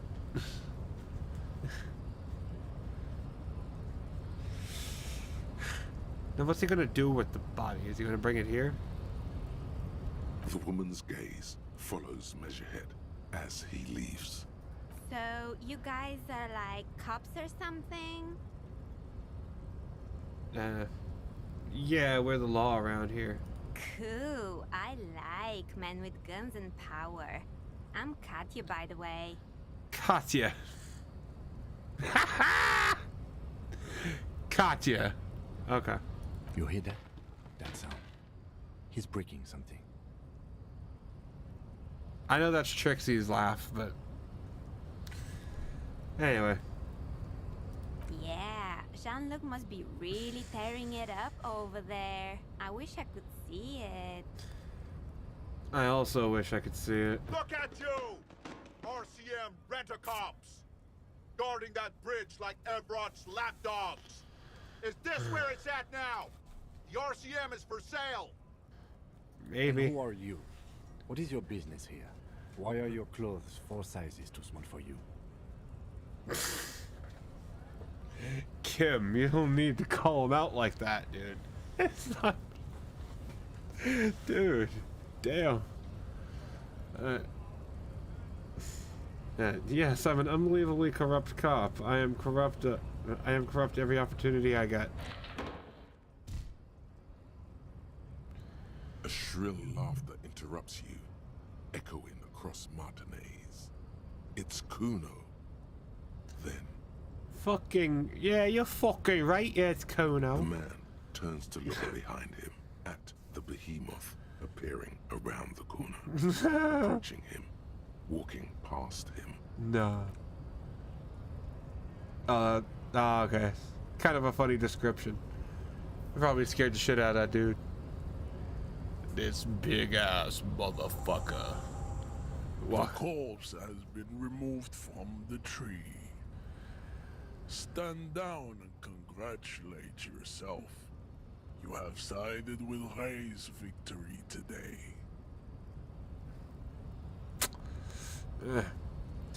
Yeah, there's been no side choosing.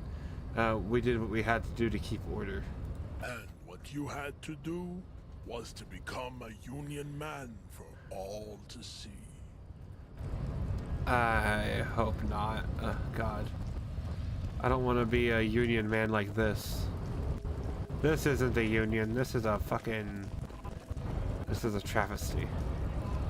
Wait, no, mañana. That's what we need to talk to him. Hola, Wandering Man. How can I help you? Everard said you had a key to a door. A key, huh? What door is this key supposed to open? He said it belonged to a weasel. Oh, say no more. I got you. I got that key right here. And let me tell you, it's mighty good of you to help us out during the strike. Working class solidarity, as they say. I actually have to do a field autopsy. Okay. Well, good. I was gonna head back there in that direction. So it's good to know I actually have to do something about that. Hopefully Kuno will be a little more... Well, no, I gotta wait for Kim to go to sleep before I talk to Kuno anyway, so we'll deal with him in a minute. But yeah, the field autopsy ought to be cool. So far, everything dealing with the body has been pretty cool so far. But, okay, yeah, I saw...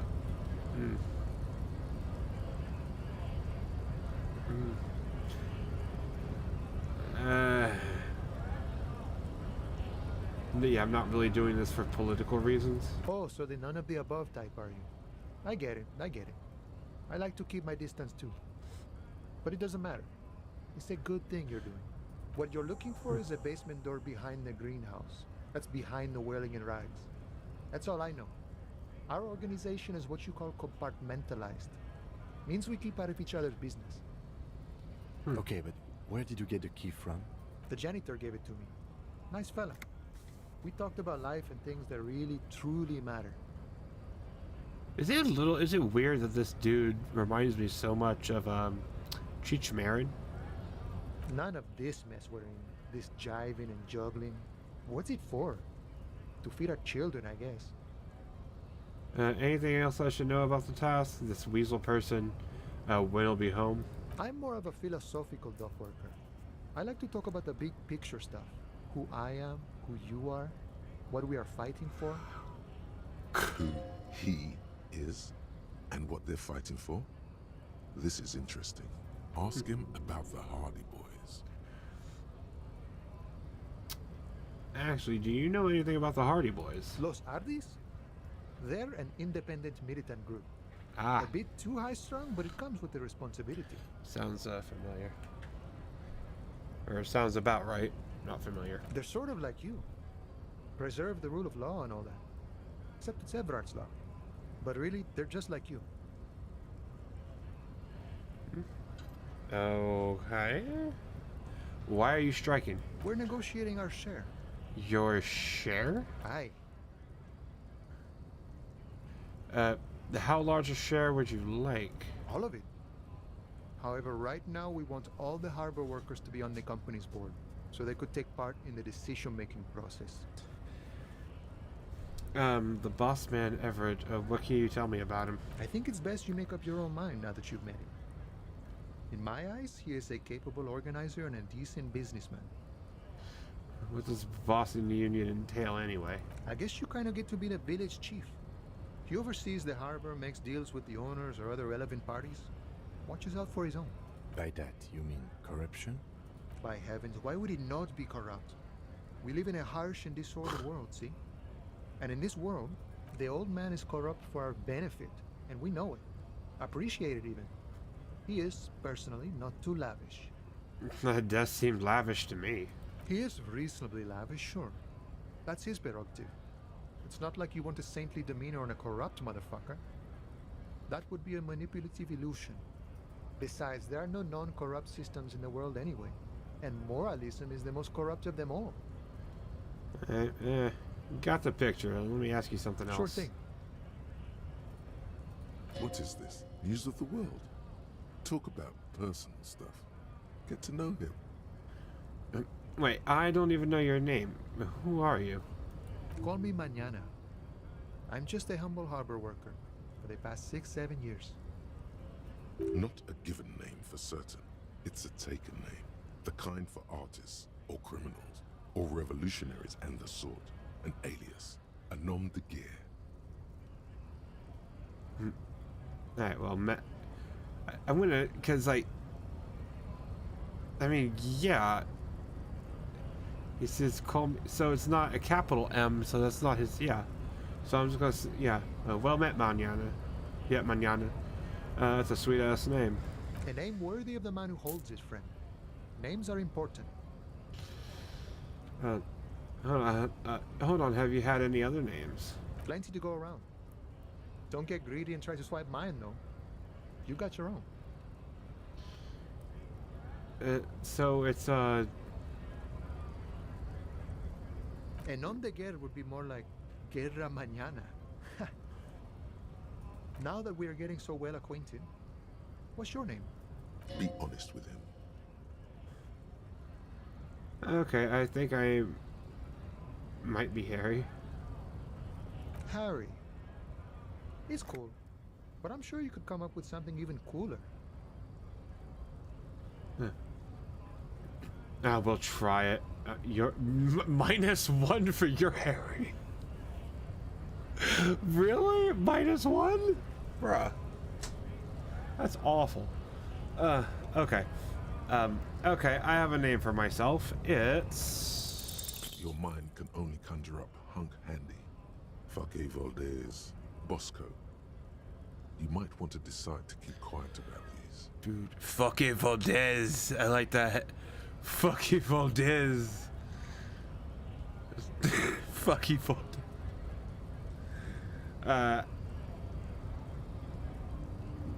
Yeah, I can't do it, I'm sorry. It can take time to come up with a good one, for sure. I'm Harry, though. That's awful. Why am I Harry? Why do I have to be Harry? What the fuck? Oh my god. How much of this game is there? Holy shit. Okay, this is gonna be interesting. Whenever I actually get to all that.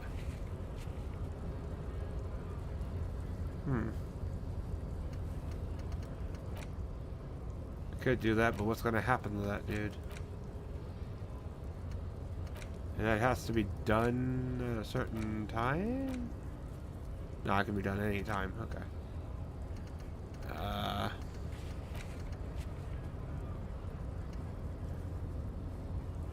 Yeah. I'll wait for nighttime to come before I can effectively do that.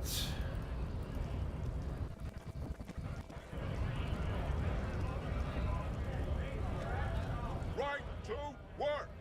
Right to work! Honest men, we came here. I have a quick... You think they follow because I'm butted to you? No. Don't think we've met. We're all workers, right? Workers stick together. Came from the eminent domain, in Jamrock. Backgrounds in odd jobs, heavy lifting, cargo hauling, bouncer work. I know the drill. Oh, sweet. I know bars. I've been thrown out from several. Maybe that's why you seem familiar. Worked at Territorial. Ring a bell? Yeah, I think I've been there. Uh-huh. It was a long time ago. Weird. Okay, we'll talk to him again real quick.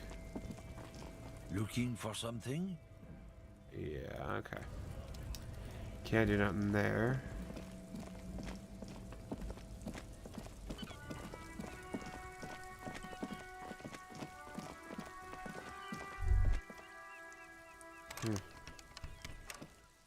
An old call box with a matrix of push buttons lists all the companies in the East Delta Commerce Center. You ring the doorbell, but no one answers. Just seeing the words Andro Orlando gets your hackles up. Its very existence is a threat to your masculinity, to say nothing of your hair. Okay. All you hear is static, but no one answers the call. You wait for a minute or two, but all you get from the call box is silence. No one answers the call. Looks like someone has melted half the plastic off with a lighter. The doorbell doesn't work anymore. You hear static from the intercom speaker. It sounds as if someone has picked up the receiver, but isn't saying anything. Hello? Is anyone there? Yes, hello. This is Tricentennial Electric. Have you come to place an order? Hold on, it's Tricentennial Electrics. I thought I was calling Slipstream SCA. My God. The lieutenant exchanges a look with you. Sorry? It's you. My God. I didn't think I would hear your voice. It's a woman, and she knows you. Your heart beats faster. I don't like that. No, something's wrong here. Are you sure she's talking to you?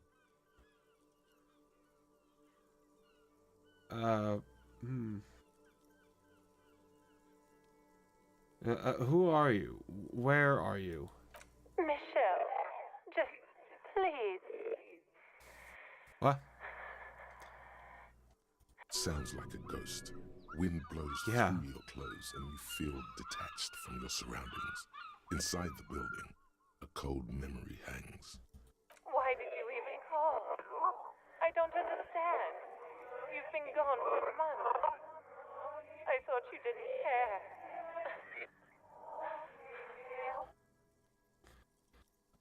Tell me what's going on. What did I do? Nah. Not even gonna pretend. Michelle. No, I'm not Michelle, I'm Harry. Ever since I came to work here, it's been different. As if my mind's been wiped clean. A spot of static overrides her words.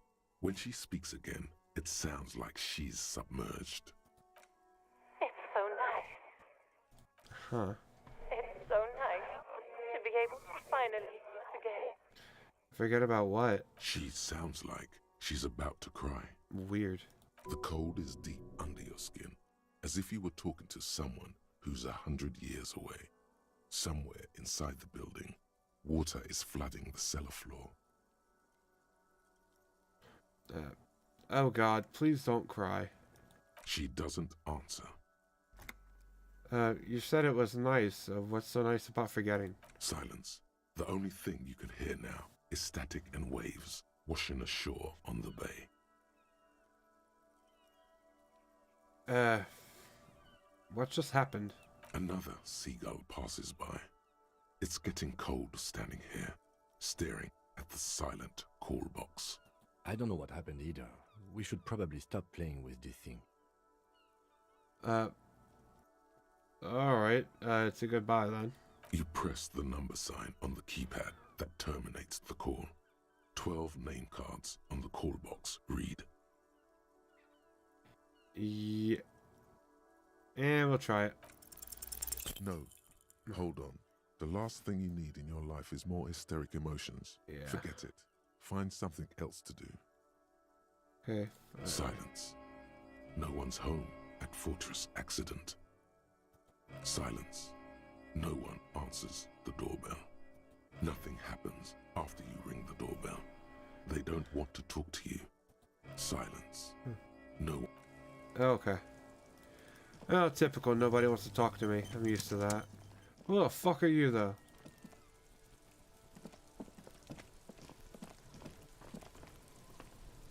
Oh, he just tore it. What the fuck did he do? The corpse lies on the ground among the remains of an absolutely demolished pinewood branch. It's gently laid on one side. Yeah.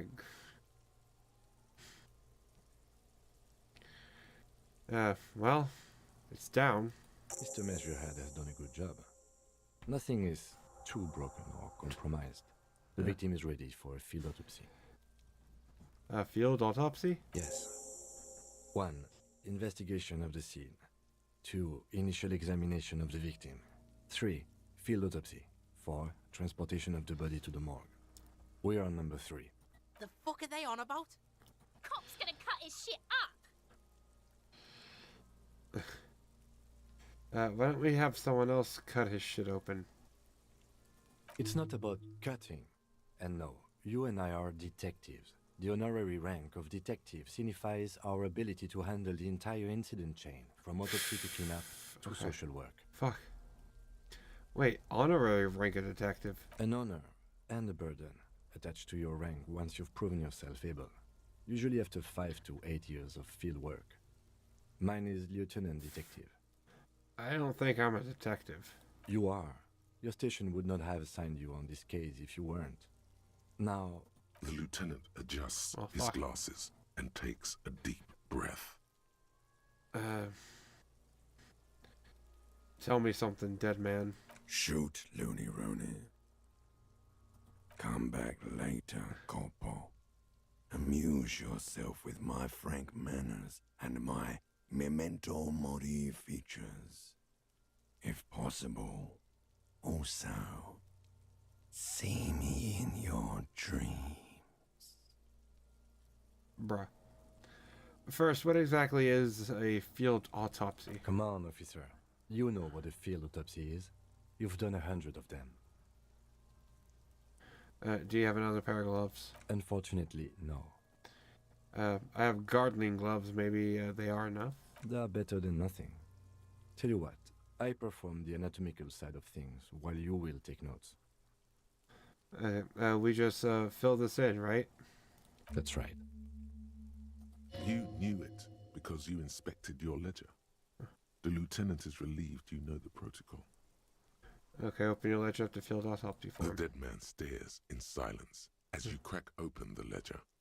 The bright red paper is covered in boxes and lists, describing the condition of his skin and organs in 3 parts. Above those, an 11-field info form needs filling out first. It begins with... begin assistance. That's you. Harry Dubois. The corpse is indifferent to your scribblings. Just lies there. The next box says... number 2, coroner's case number. KK57-0803.0815. Next. Name? NA. Next. Date of birth? NA. Age? Roughly 50. Roughly 50? The corpse looks ageless, like meat on a hook, teeming with opportunistic microorganisms, letting out a foul-smelling diamine compound. Your eyes turn watery. Race? Mondial. The pudgy mess of curdled meat looks neither mondial nor anything other. Sex? Fucky fucky! Why did I know they were going to do something with that? Male. Pigs can have sex!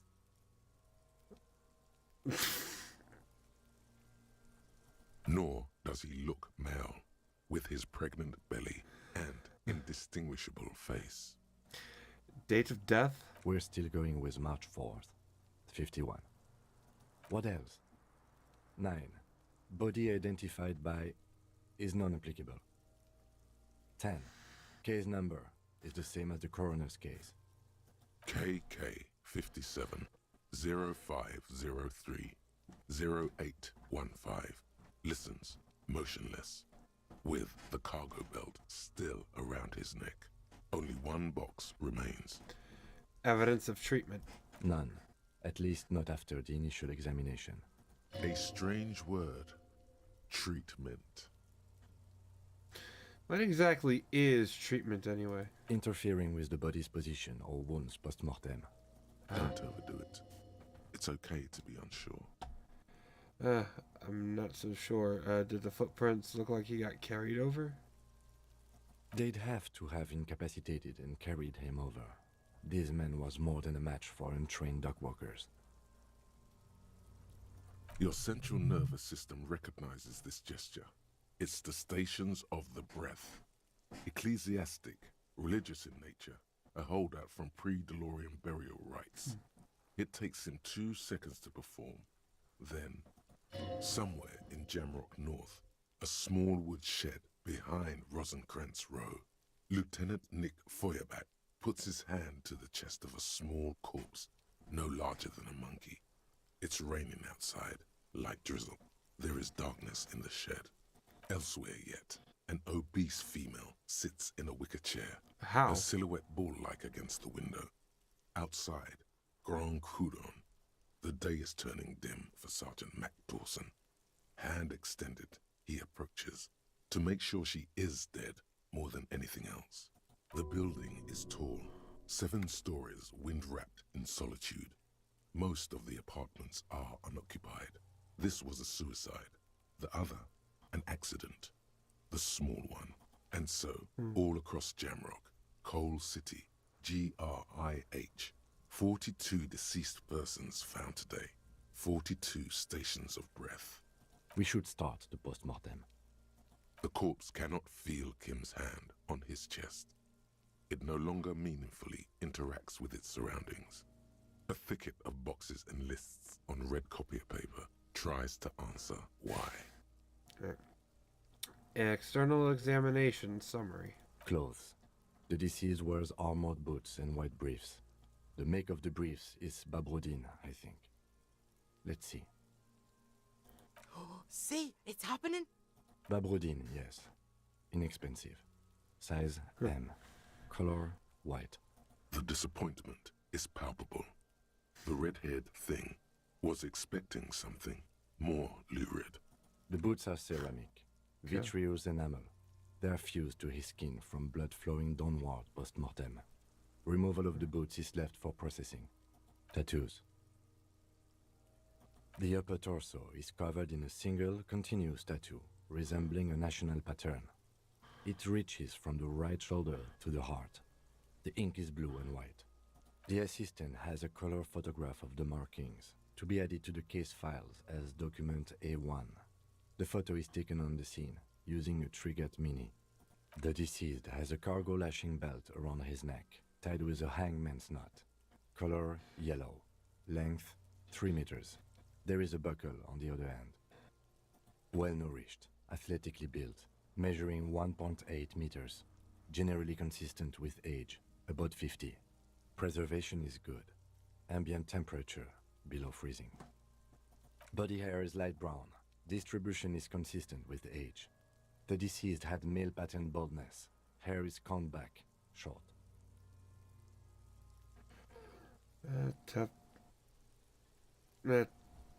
Touch the corpse's hair before moving on. His hair feels wet, soaked with rain, cold to touch. Not that different from a living person after a swim. Lividity is consistent with hanging. The head is congested. Contusions are present on the head, chest, and thighs. Consistent with stones thrown post-mortem.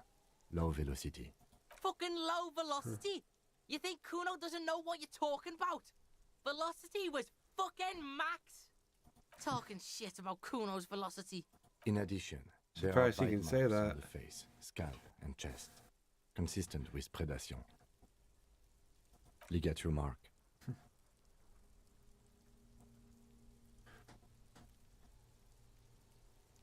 The steel wiring There's too much of it. We need to remove the bell so we can get to the ligature mark. You got just the right tool for that. The chain cutters. Good thing I got these chain cutters. Always good to think ahead. Now, we need to cut the bell to see the ligature mark below. Carefully, with as much precision as you can. See, my pig is gonna fuck his head off. No, he ain't. Your pig's a boring fuck. Get the belt cut. Well, fuck that up. Let's do it. You jam the cutters right under the knot. That seems like a smart idea. Yeah, somewhere there. Already they're buried deep in the man's flesh.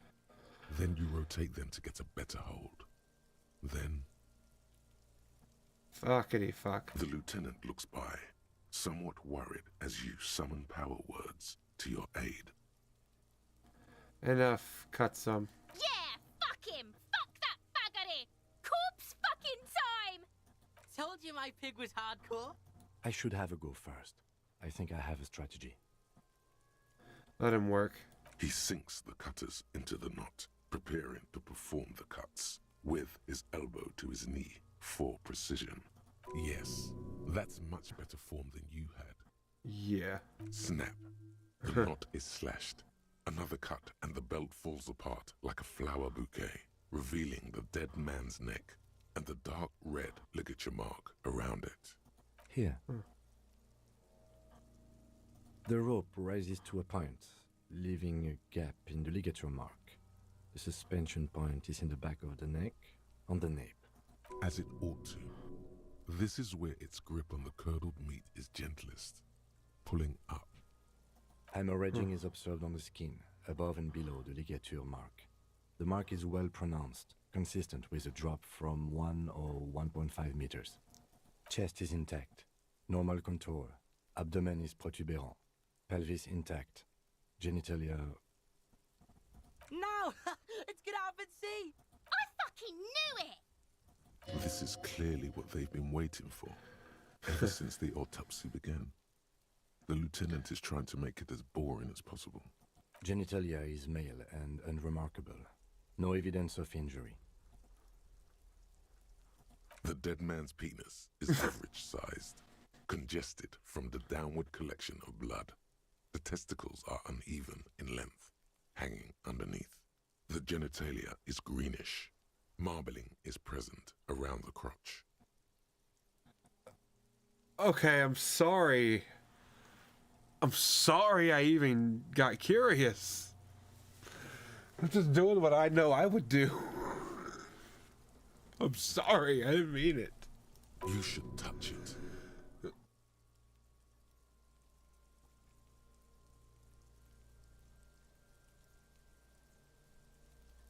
Doesn't feel like anything. Just cold flesh under your finger. Unremarkable and unalive. My pig's so fucking ill right now. Oh, your pig's pretty sick, I gotta say.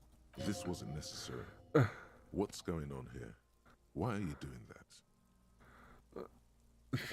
Experiment, see what happens. The lieutenant is unaware of what's happening in your head and why you're touching it. He merely expects you to write down his notes on the man's genitalia so you can move on. Does it look like he was enjoying his moment of death? Ah, yes, your hunch before. We can have a semen analysis requested from processing, if that's what you meant. Yes, processing. Science. That's what I meant. Mm-hmm. Just write down that we request an analysis. The corpse with his pants down does not have an opinion on the subject. All he has is genitals and a deathly odor. Bruh. Don't we all? Back is symmetrical and intact. Upper and lower extremities are intact, but asymmetrical. There are all combat injuries on the right hand, thigh, and hip. Bullets have bitten little pieces out of him. It must have been excruciating, especially the hip. Before you is a temple of pain, that new little tenderness in life. In addition, I see smaller, residual scars, too numerous to count, covering about 30% of his skin. This is the body of a soldier, a mercenary. Mm-hmm. We have a real museum here. Of battles, wars. Last item, hands. Let the lieutenant look alone. Hands are clean. No sign of a recent struggle. Were you expecting any? I was. Maybe I'm just not seeing them. Honestly, this stench is making it hard for me to think at the moment. Working so close to the fumes coming from the corpse must be hard. Fumes. You realize suddenly that the lieutenant has been barely keeping it together these past 2 items. Ooh. That's all for the external. Well done. What next? Internal examination. Central nervous system. I have nothing. Do you have anything on this man's central nervous system? You don't even have a joke. Musculoskeletal. Purge fluid is coming from the mouth. Not injury related. Eyes and tongue protuberant. Hyoid bone. Let's see. With his eyes almost closed, the lieutenant puts his hand on the dead man's throat and begins to massage it gently. A rotting smell erupts from the mouth.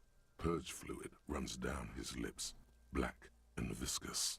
Yeah, jack that fucker off!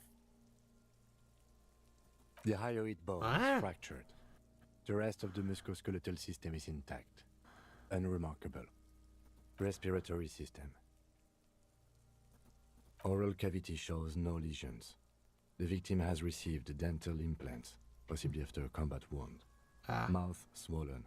Hemorrhaging present in mucosa of the lips and mouth. From here, it looks as though the clown-faced man is screaming. The tendons of his jaw are torn apart. Hyoid ripped from the force of the lieutenant's hands. Look inside his mouth. No scream, no sigh of relief rises from the darkness inside. It's humid there. Sickly sweet air, unlike anything living. You feel like you're about to throw up again, straight in that mouth of his. Yeah. No, you don't. You can keep it in. You can keep anything in. Look deeper inside. You manage to suppress the contractions trying to enter your stomach. All it takes is concentration. Through it, you see nothing but darkness. More meat and darkness. There are ancient mysteries down there, Kobo. Ask me later. Hemorrhaging present in mucus. Weird. Hepatobiliary. NA. Same for toxicology and serology. NA. Cardiovascular. The body exhibits lividity in the lower extremities, feet, hands, and neck, visually consistent with the hanging. Gastrointestinal. Digested semi-solid food in stomach. Voila.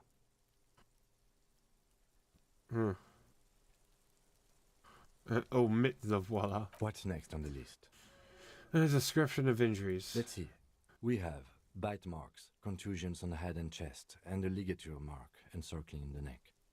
You'll need 3 fields. Leave a 4th one too. What about the injuries we've inflicted? Oh, so we inflicted them?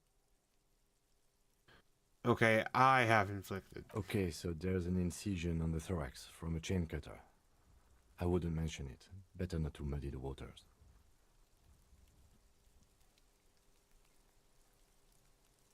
Yeah, I agree. The waters are muddy enough. See? These pigs are fucking corrupt. Why don't you fuck him if you love him so much? Now, please injuries.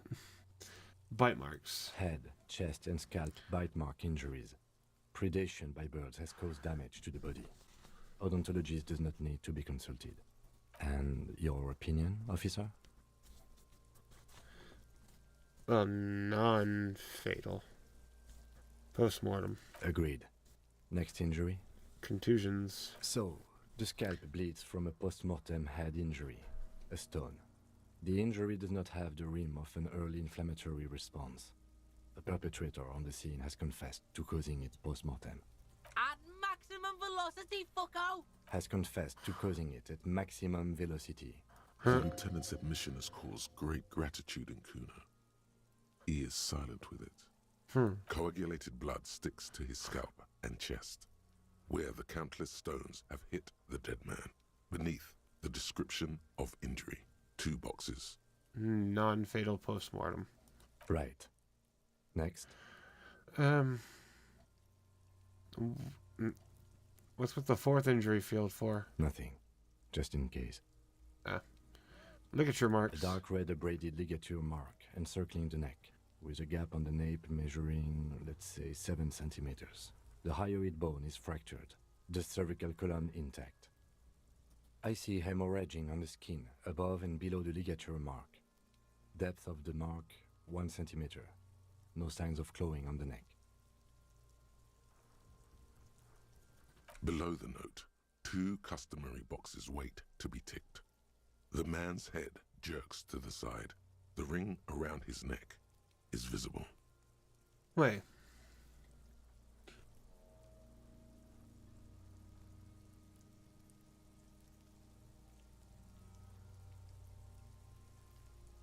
This is a high, so yeah, the throat bone is fractured. Cervical column is intact. That could have been done after death, though.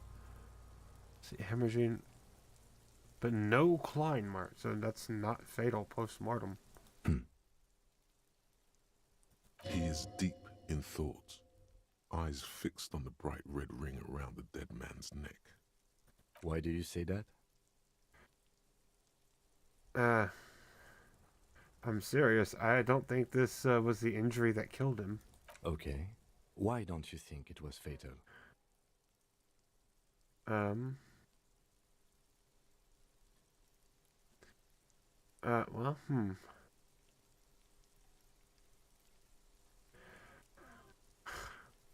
Yeah, well, why weren't his hands tied? A big man like this, I would tie his hands when marching him to the gallows. Honestly, I'm not sure there weren't marks on his wrist. That part got blurry for me. Stench. But you are right, I was ready to call this. Now I think we should leave it empty, at least for the time being. Let's wrap this up. I pronounce this field autopsy over. First, how did it go? It was an irregular field autopsy. We did not establish cause of death, which is supposed to be the goal of an autopsy. But, personally, I do not see this as a parameter for success. We requested a test to be run on the genitals. That was the règle. Oh, yeah. The results should arrive in a couple of weeks if we are lucky. I will not hold my breath. What else? We were thorough with the list of injuries, too. We described them all in detail. What is there to say? Given the circumstances, it was a professional field autopsy. Oh yeah, well done, Master Detective. Maybe a drink is in order? What now? I need a copy of that autopsy form. Then I will drive him to Faubourg for processing. He's thinking, did I miss something?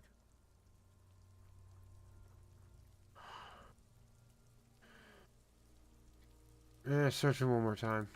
They'll fail. Your arms What? reach out and your eyes close, as if by their own volition. It's dark all around.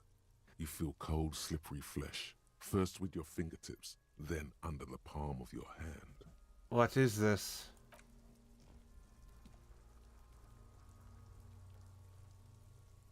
His face, his cheeks, his nose, his fat, swollen lips. Like a spider, your hand crawls over his features. Everything is silent. Put your fingers in his mouth.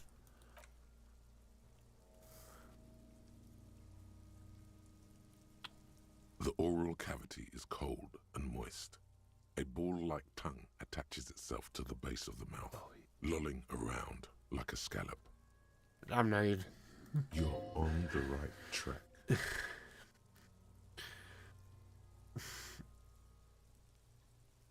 Open your eyes and look. A vision of black and dark red death, pried open by your naked hands and studded with teeth. Looks like he's laughing. Death fumes rising from the throat. And there, in the back of his mouth, above the bell of the uvula, right in the soft palate, you see a hole, barely visible to the human eye. It is swollen shut, almost vanished. No larger than 0.4 centimeters in radius, the edges appear darkened. A black trickle of liquid runs into his throat from the wound. Your index fits right in there. A tight tunnel of flesh opens up, tissue damage, wide enough for 2 fingers. As you push both in, you reach through his mouth, right into his brainstem. Oh no. The fuck is happening? Fist fucking his mouth. Ah, shit, see? Brainstem. Yes, that's what this part is called. You've seen the drawings. You've studied them. Feel around first. The basal ganglia feels clumpy. What entered here has torn apart his reptilian complex. The funk soul brother at the back of his head has gone dark forever. Push deeper. Your fingers slide into the remains of his limbic system. There is no resistance. Gunshot? It's gelatinous. The slug-like structures are damaged too. The tearing extends deep into both hemispheres. So he was shot? The undulations of the limbic system have ended. All is quiet. There's a cavity cut right between the hemispheres. The lieutenant answers with the sound of his pen on paper. Fucking cavity, see? Quivering with awe. Your fingers are all the way in now, reaching toward the inside of his skull. The cavity goes further, but the entry wound isn't wide enough for the rest of your hand to follow. All the muscles in your body harden. Time to enter him. Oh, yeah. Punch a hole through his mouth. No, wriggle in. Your fingers reach toward his skull. His cerebral cortex feels like jelly. Cold jelly. Yeah. Strange fluid streams down your wrist as you push deeper until you feel it on the tip of your finger. Sharp, serrated material. The edges cut right into your skin. The pain is barely noticeable under the adrenaline rush. I feel a solid object right under the skull. Can you get to it? Inspect the skull fast. There's a tiny crack. A protrusion in the cranium. Right in the back of his head. Your finger must be pointing straight at it. From the inside. We have the makings of a very small exit wound here. Forget about the fucking exit wound, Beano. The pig is wearing him like a fuck puppet. Her voice is absolutely sizzling with excitement. Watch me fail this. Wow. So surprised. Holy shit. I thought I was gonna fucking fail. You pick the object between your index and middle finger. Feels sharp, like metal. You press your teeth together. Your jaw is clenched. All you need to do is just... The inside of the head feels cold and smooth, like a glove. Sweat dripping down your brow. Careful not to lose the prize between your fingers. With a plop, your hand emerges from the mouth, covered in blood up to the wrist. Between your fingers, a small flower, a blossom made of lead. Fucking beautiful! A bullet. I knew it. He was shot. The bullet falls in the bag, leaving a smattering of blood on the plastic. He raises the bag under his eyes and says, A non-caliber. Rifled. Some kind of brittle alloy. Fractured on impact. Can I have it? Of course. You've earned it. We need to add an item to the injury list. Injury number 4. Oval entry wound with an abrasion color. Soft palate, back of mouth. High velocity. Temporary cavity in brain tissue. Small exit wound on the occiput. How does that sound? Sounds about right. Opinion, fatal injury. Agreed. And one last thing. We can now fill in injury number 3. Ligament mark. Opinion non-fatal. Post-mortem. Treatment. Treatment? As I said, treatment is an attempt to manipulate the body after death, to hide the real cause with a false cause. In this case, this injury here. The ligament mark, the fractured hyoid bone. It was all treatment. Yes, and the belt around his neck, the hanging, even dragging him to the yard. All of it was done after this man was already dead. Agreed. I have had my doubts since you showed me the tracks. Why did they carry him over? Why not march him, I thought. There was no satisfying explanation. He's already dead. They had to drag him. There have been other signs too. Small things. Cool. We were right not to assign hanging as cause of death, as the perpetrators expected we would. No such luck for them. We didn't fall for it, he thinks. There's pride in there. Why would anyone do this? To hide something. The real killer? The real motivation? What really happened here? Who did this? That's for us to find out. But this, it will make finding them just a little easier. I think I need to wash myself. Oh, you really, really do. I am glad to hear you say that. Your room in the Whirling in Rags should come with a bathroom. Be sure to make use of it in the evening. Yeah. Maybe the bullet holds more answers? Yes. We should take a closer look at it. I am certain it has more to tell us. This little thing could reveal much about the weapon that shot it. What happens next? We bag the corpse and carry him to the holding pen of my kinema. I can transport him to processing myself, but I will be gone for the rest of the day. You'll be gone. What should I do in the meanwhile? Work on the case. Tend to personal matters. Try not to do anything too dangerous. An officer needs backup in a neighborhood like this. Yeah, true. I'll leave that choice to you. And one more thing. Great work, detective. After you bag the corpse, Lieutenant Kitsuragi will leave the party until tomorrow morning. You can do side tasks, and even the main case, but it might be more difficult. Plan his exit accordingly. Yeah, we can do it now. Yeah, take him away. All right. This'll work. I will need a little help carrying him. You take the hands, I'll take the legs. Alrighty. We do it.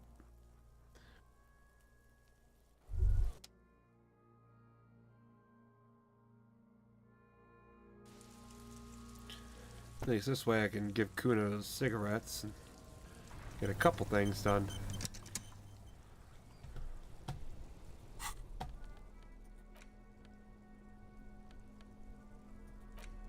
The bullet is safely sealed away in a plastic bag bearing the RCM stamp.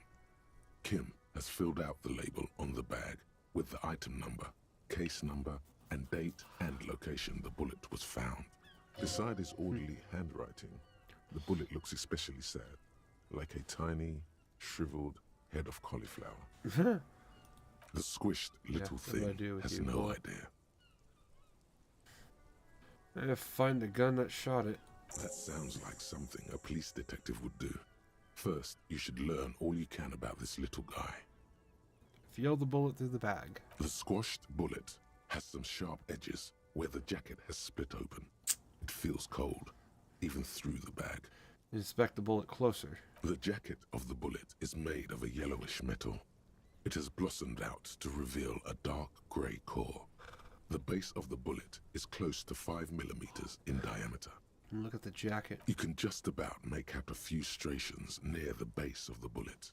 Little hairlines, linear. It feels standard. And the core? It's quite destroyed. Some of the fragments are still lodged in the wound. Far away, Lieutenant Kitsuragi is flipping through stations in his kinema. He is not here examining the bullet with you. He should be. He would find this very intriguing. Mention it to him later when he's here. I will. Okay.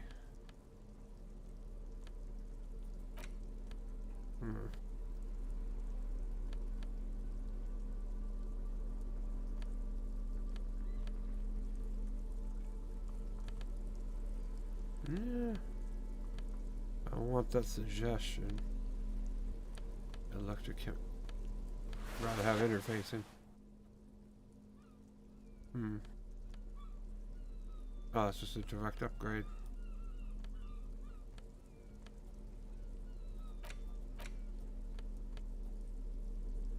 Yeah.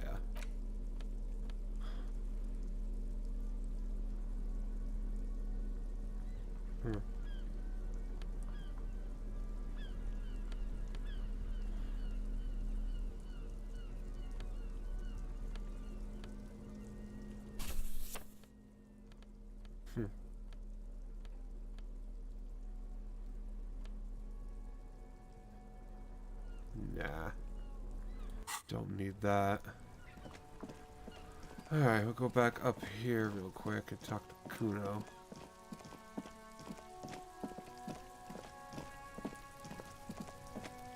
Necromancer pig?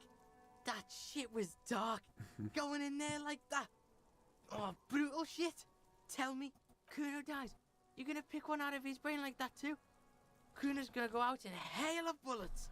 Gonna look like a fucking porcupine.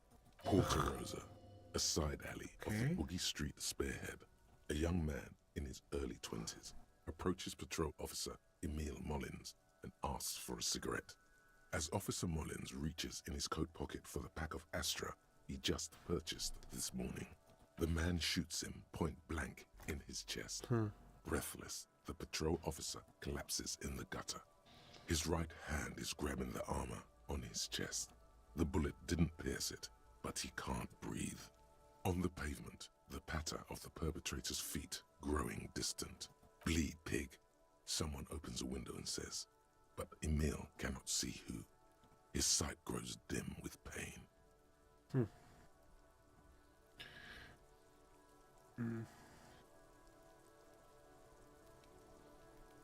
But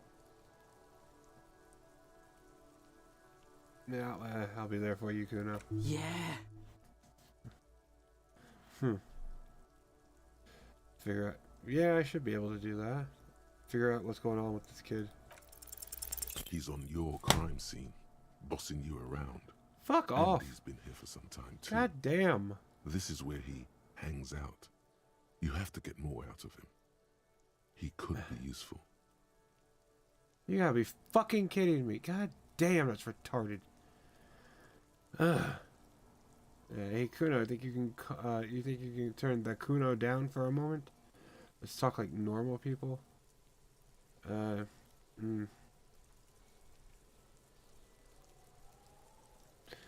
You must have seen all kinds of things. Throwing stones here want to help the RCM bust a murderer. Fuck no. What are you? Fucking mentally handicapped? Kuno, they've almost made you a snitch now. Ease off, see? Uh. Kuno always takes the bullet over the hammer. I can get more empathy.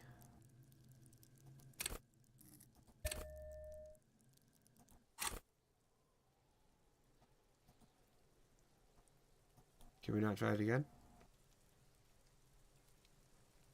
I'm Kuno off. doesn't fucking care.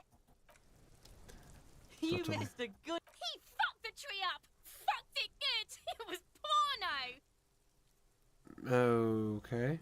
Yeah, I wish I could have been there to see it. Now I have some Shoot questions. that shit at Kuno, pig-o-naught. Do this again. It's not Kuno. Finally. It's Kuno S. Act on it. Try to separate them.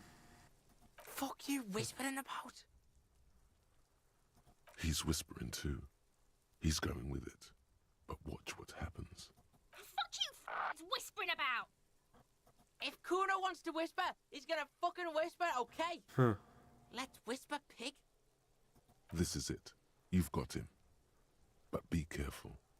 You can still fuck this up. Don't make Kuno look bad in this.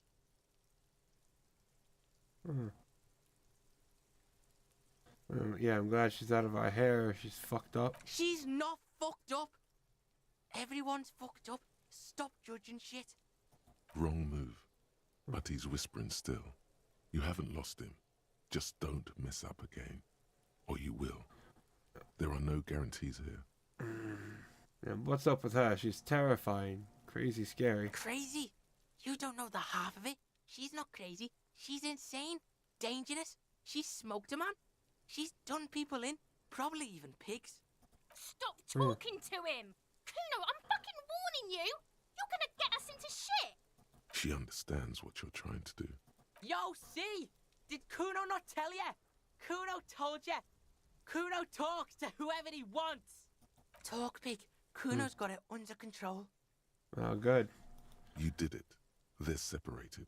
Cool. He's even turned his back to her, so she can't read his lips. What is that language she uses? Fuck knows. She says it's the song of her people or some shit. What people? Crazy people. The fucking Nakis. I don't know. Some things are too awful to dwell on. The Nakis and Runkaris might be some kind of defense mechanism. What do you mean she smoked someone? Kuno means she killed someone. That's right. She's a killer. Like, actually a killer. You serious about this killing business? Killing is serious shit. Kuno's always serious about the 488. She's probably killed a pig too. I mean, I'm pretty sure she has. Okay, how many cops has she killed then? Forget Kuno said that. Kuno was just shitting. Kuno was just running his mouth. Kuno's stupid like that. The creature peers at you both from over the fence. There is something searching in her eyes. Don't like her. What do you... Yeah, you think she knows... Or you think she has anything to do with the dead man? Yeah, she would have liked to fuck him up, but she didn't. Kuno wasn't around, and C was with Kuno. Where were you? Look, Kuno's gonna put you at ease. We didn't do it. You said she's insane. Yeah, she's psycho. None of that kiddie psycho. Cat burning shit. She does the real deal. What's the real deal? Snuff radio shit. Believe me, pig, you don't want to know. Is she your sister? Fuck no, she's not my sister. She's just a stray who got in. Like a mad dog or some shit. Stray? Yeah, she was just there. What was that, Kuno? She was in the hallway, dripping wet, by the fucking shoe rack, in the dark.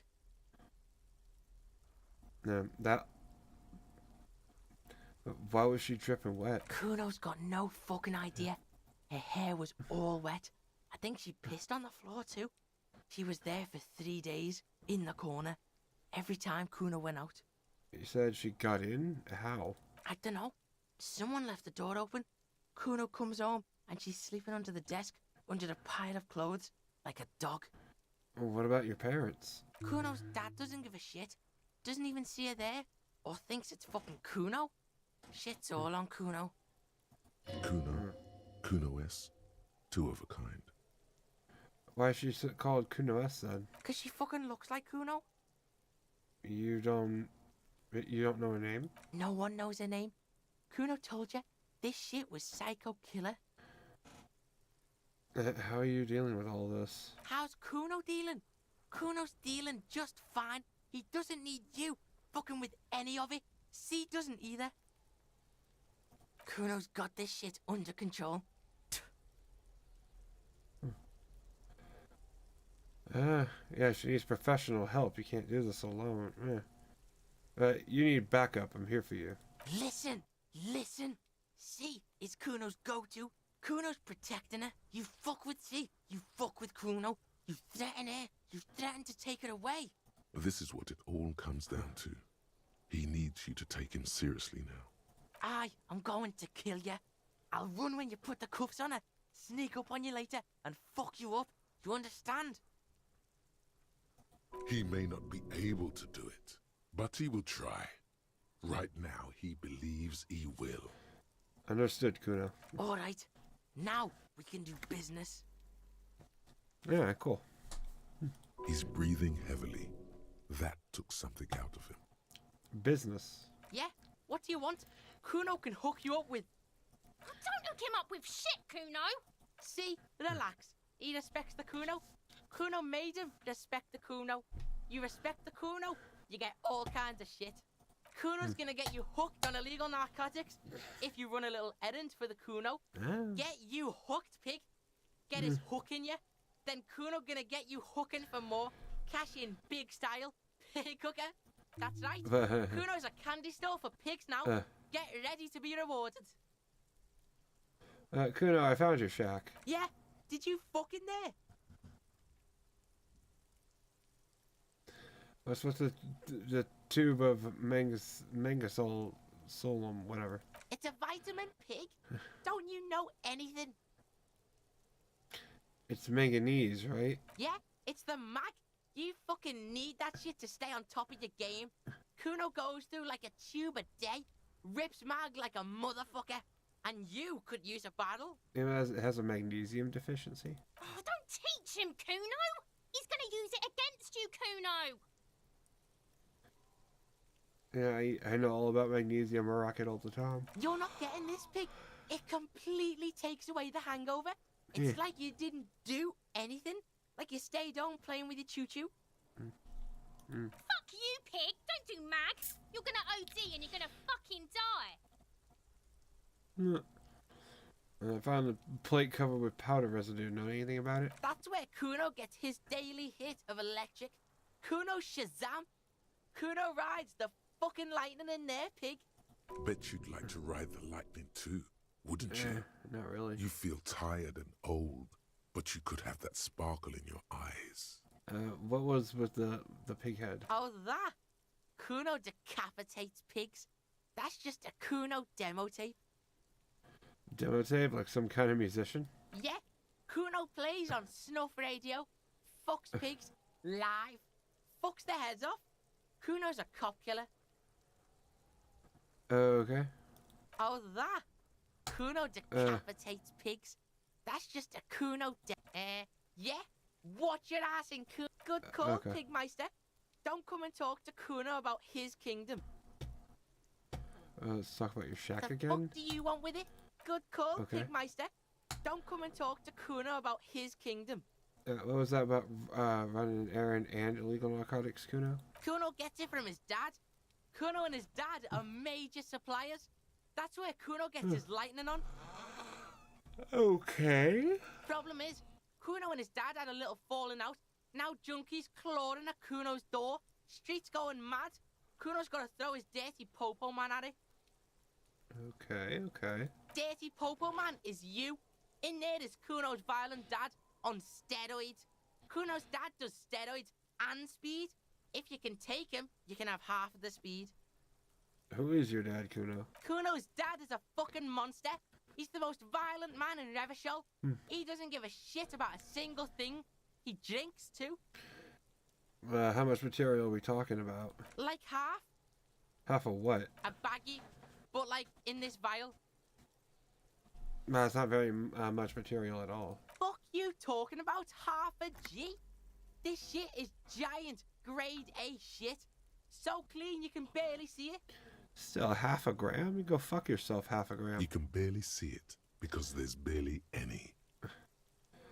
Yeah, I made up my mind, Kuno, and this is what's gonna happen. Okay. Kuno's listening. But not for the speed.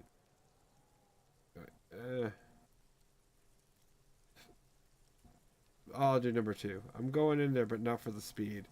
I'm going in after the most violent man in Revachol. Sure, whatever.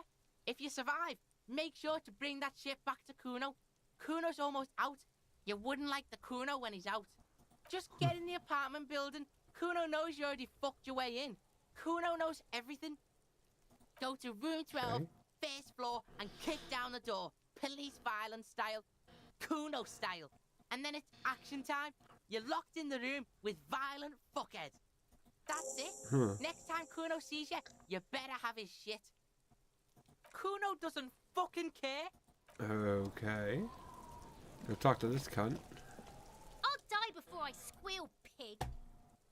Child, converse with me. Murder was the case they gave me. Okay, don't converse with me, whatever. The trash container stands in the smell of rotten food rises to greet you. You see soggy cartons, dirty rags, and organic waste. Yeah, the we've already container sounds a muffled gong. been in here.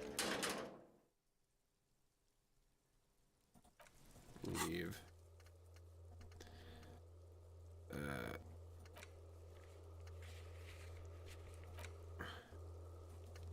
Yeah, I'll do that.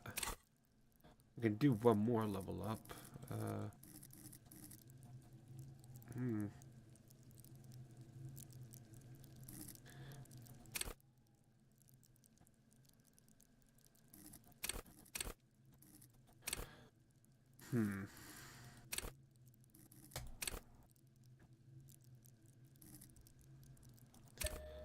Yeah, I'll do one more there.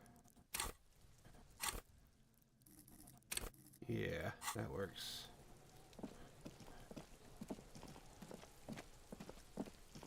So how the fuck I get up there?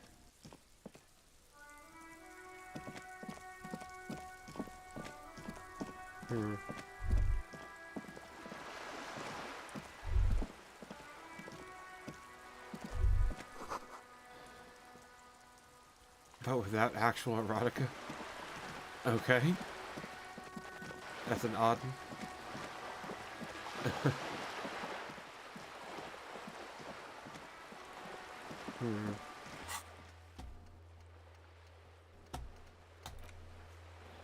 Can't do that yet.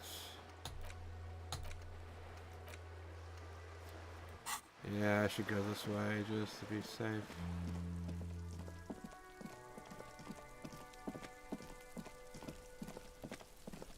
Okay. This must be it. The basement door is weather-worn. The copper nails holding the upholstery in place have turned green from sea air, and there's a knocker shaped like a lion's head. The royal lion, Guillaume's kitten. This knocker will last a lifetime and then some. You knock silently. The upholstery muffles the sound. No response comes from the apartment. You feel eyes on you, watching you from the window overlooking the yard. The door is slick with rain. You don't hear any movement inside. In fact, it's oddly silent in the yard around you. No birds chirp.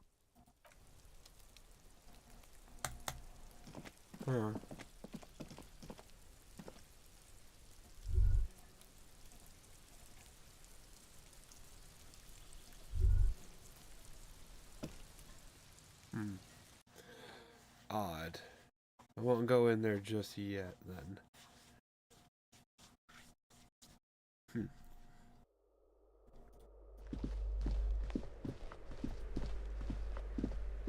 A shabby door hangs oddly on its hinges. Your heartbeat quickens. Palms go sweaty. The siren of amphetamine is singing. Nah. That's 12, though.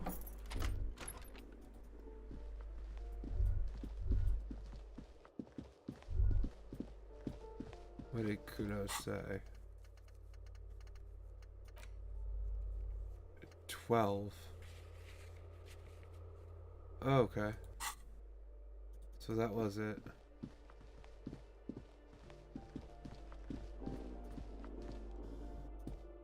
A shabby door hangs oddly on its hinges, secured to the doorframe with a safety chain.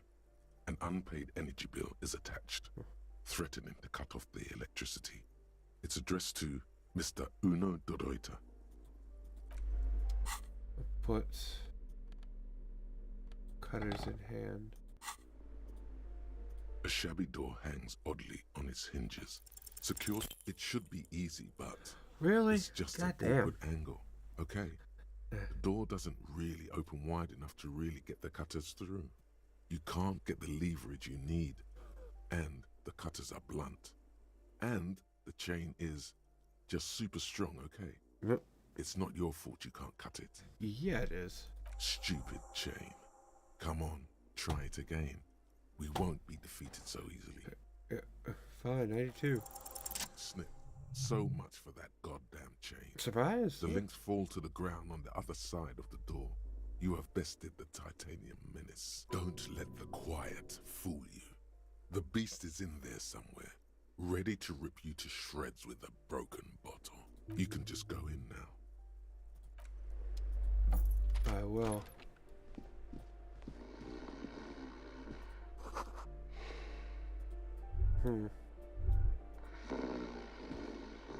A phone book lies open on the table, covering a stack of utility bills. Right next to it, in plain sight, sits a small bottle of amphetamine, conveniently equipped with a straw. You pocket the bottle as if it were the most natural thing in the world. Don't wait. Celebrate. Blast that shit right here. Take inventory of it once this boring table shit is done. Blast it before you face the beast. Deruita. You're going to need the encouragement. I don't think so. It doesn't seem all that important, really.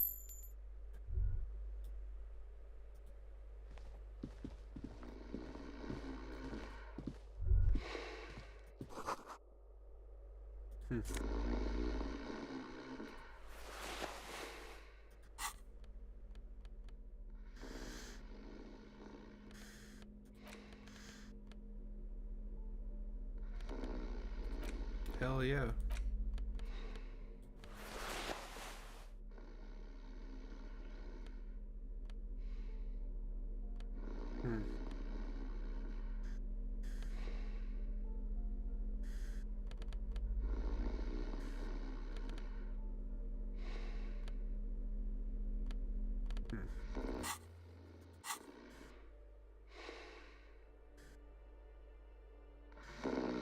Yeah, fuck it, let's talk to him. A bundle of clothes heaped on the bed, a stained parka, some towels and a duvet, some socks even. Slowly reach your hand out. Something underneath there is breathing. It doesn't give a shit that you're a cop. Stop your hand now, or you're gonna die. It's not too late. No one's going to blame you for backing out. You don't have to do this. Just get out. No. Your hand touches a greasy duvet covered in cigarette burns and ketchup stains. You hear a growl. There is something alive underneath it. You see a 60-year-old, fat, red-headed man passed out from large amounts of alcohol and God knows what else. The smell of shit rises from his mouth. You don't have to take him down. He's already down. Do you need help? The pile of blankets grunts. It's hard to say if there's anything left you could do. A coronary artery bypass graft. Take out his liver and replace it with a new one. Somehow undo 20 years of neurological damage from stimulants. Yeah, let's try it. The man groans once again, but his tongue keeps failing him. It's impossible to make out the syllables. A hand emerges from the blankets, trying to gesticulate something. And then it dawns upon you, clear and surreal. Pig, he says. He's trying to call you a pig. You're awake. His hand goes back on the bed, limp and defeated. A loud snort escapes his mouth. He's asleep again. Hey, talk to me. Are you even alive? A lump of flesh is sticking out from under the blanket. It seems to be twitching from time to time, like the paw of an animal who's having a bad dream. A groan rises from the man's throat, dry like a death rattle. He's trying to say something in his sleep. Hey, are you really Kuno's father? The light from the window is weak, but it seems like he is. His wild, unwashed mane bears a familiar ginger tone. Even the hair on his chest is coppery. There's still plenty to be scared of here. Just not what you thought. I was expecting something scarier.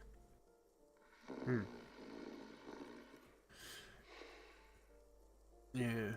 No response. A pair of half-open bug eyes is staring back at you from the dark, empty and frozen. It's clear that the person behind them is not awake. His half-open eyes give him the look of a dead man. But he is in there, and not enjoying himself. Fucking Kev. Okay.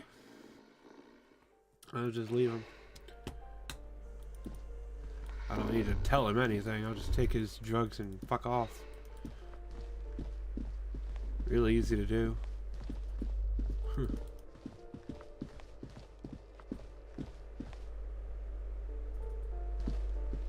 You hear someone walking around. Is she the drug lady? Give me a moment. I don't trust her.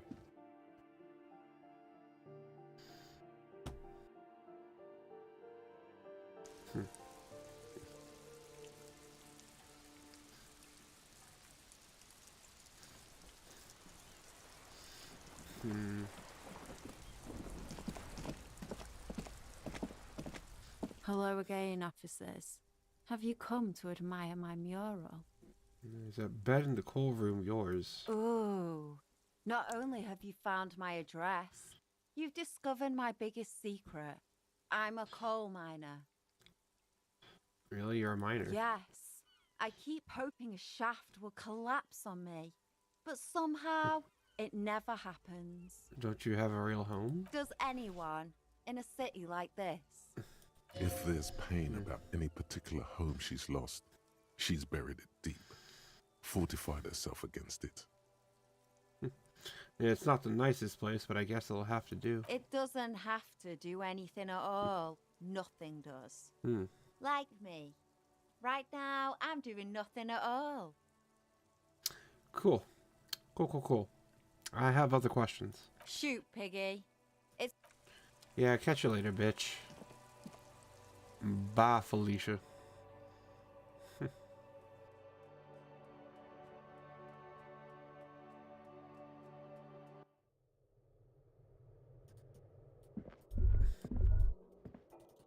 I do anything?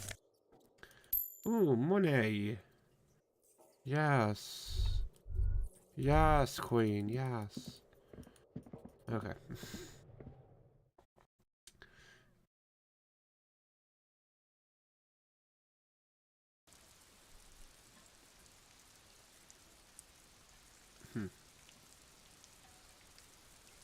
Okay. Go back in here.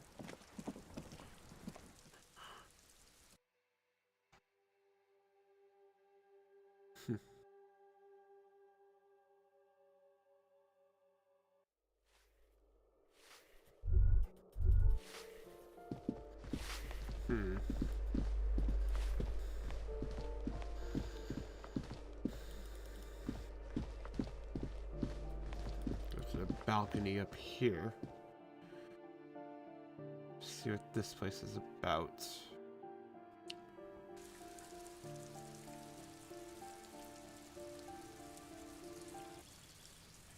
Ah, good.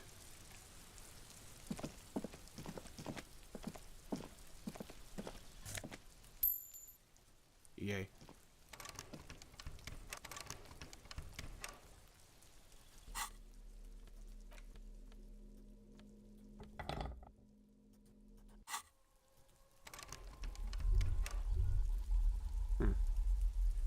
Okay.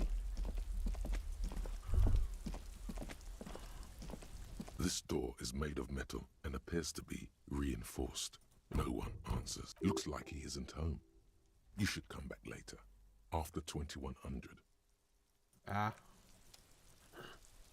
Right. Well, I just gotta wait then, basically. Yeah. I'll go out of here and I'll go in that other building for a minute.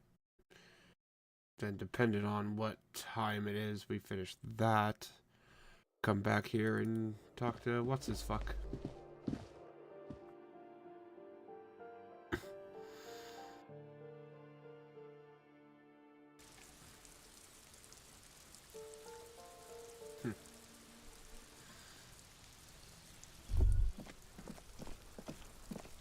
The door to the weasel, you try to be as silent as you can.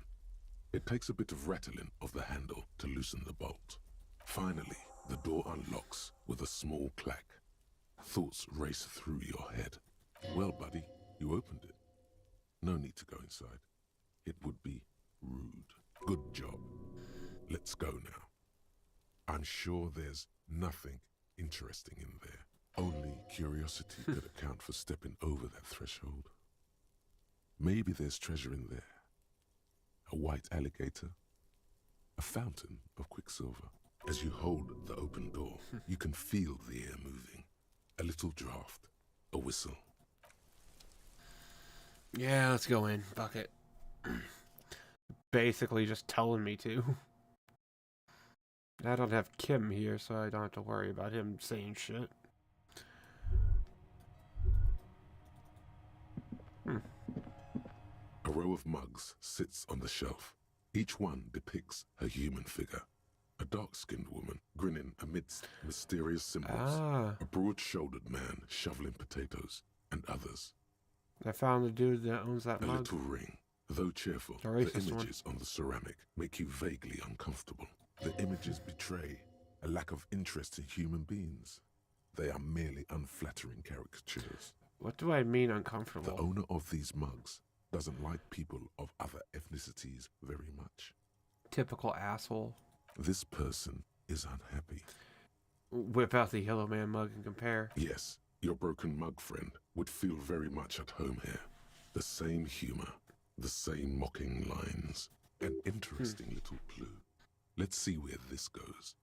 Clues have a way of magically connecting to other clues down the road. Perhaps you should break into apartments more often. Yeah, maybe.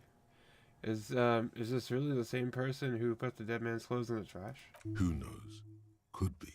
But this clothes in the trash lead doesn't really seem like it's going anywhere. Still, good thing to keep in mind.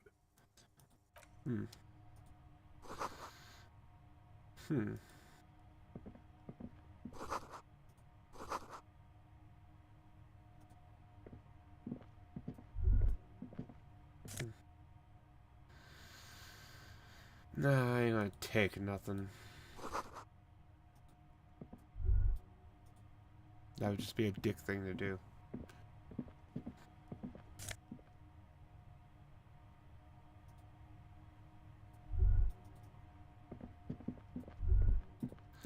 Yeah, it's bad enough the door's open.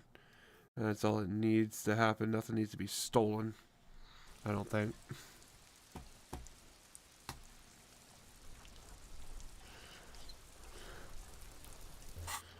Huh. We did that. Just gotta let him know.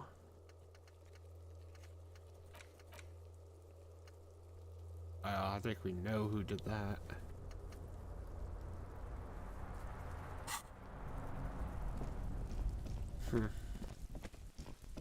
Dr. Kuhn cunt. Trying to sneak up on... Yeah, fuck you then. Okay.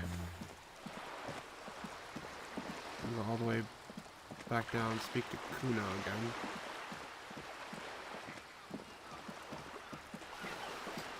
See what Kuno has to say. And, like, for like a fourth, fifth time. Bitch.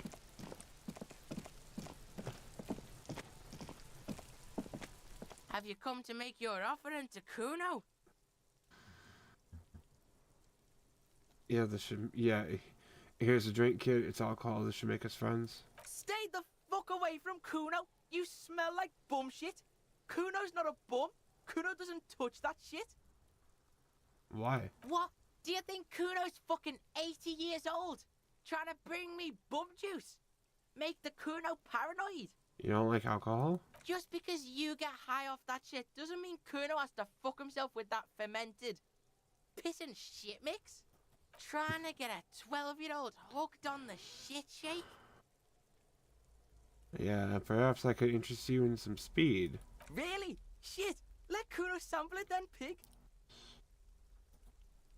Fucker, Kuno ain't buying that entrapment shit.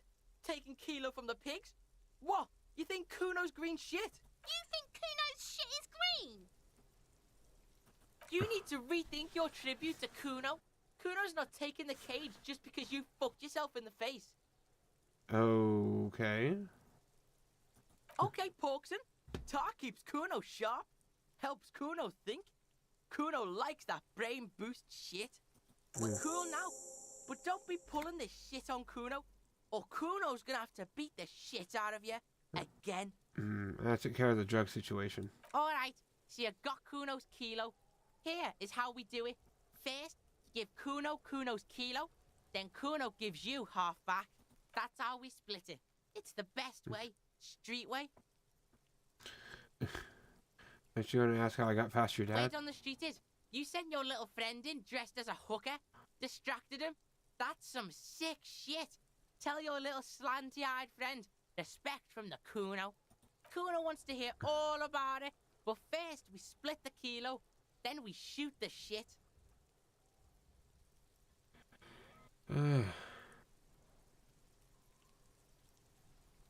Whatever, I don't care. Alright, fair is fair. Wow, that's heavy. There you go. More than half in there. Kuno's fucking honourable like that. Huh. Now tell me, how the fuck are you still alive, pig? Yeah, I looked around in there and it's not the easy life you've got going on in the apartment. The fuck do you know about Kuno's life? Kuno's got plans. Get the fuck out of here. Yeah, we got plans. 6 meters underground, below piping from before the war, the collapsed remains of the Martinez storm drain system. There are 2 stolen flashlights with piles of batteries next to them, beside 2 bedrolls, in the dark and opening into the lower tunnels. Kuno, I met your dad. Yeah, you do some Sambo shit, sneak in. Was the Beano-clad hooker thing real? Sambo is an acronym for Samaran boxing, graceful martial arts stuff. Sambo style implies stealth, cleverness, and cool. Just letting you know. Oh, I didn't do that at all. Yeah, Kuno, your dad is a half-dead alcoholic. He was sleeping on some clothes. What? His posture changes. The swaying rooster motion stops for a second. Then he gets it going again, reorienting himself. Fuck right. Kuno's dad was sleeping like a bum. Kuno told ya. Kuno's dad doesn't give a shit about anything. Fucking breaking and entering shit. That's nothing to Kuno's dad. You got lucky, pig. Kuno knew this. Kuno's fucking violent fiend dad's been drinking hard lately. Kuno knew you have a way in. Narrow window. Kuno window. Kuno window. Come on, kid, just stop. Fuck you trying to do? Get the Kuno to stop. Kuno's just getting it on. A small lump forming in his throat. Keep your ass together, Kuno.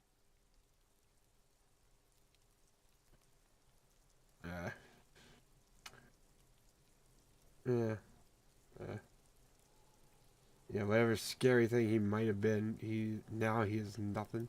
Yeah, Kuno's dad is fucking nothing. Fucking coma shit, stroke shit. Kuno's dad is so fucking violent. He's had a stroke many times. Shit, Kuno's gonna have one too. Gonna be just like Kuno's dad. Speed shit, crime shit, fucking on the bed. Kuno's gonna go out like Kuno's dad. Revachol West style. Stop saying all this sad shit, Kuno. There's a touch of grief in there. Fuck you talking sad? Kuno's got hard shit, death shit, nothing shit.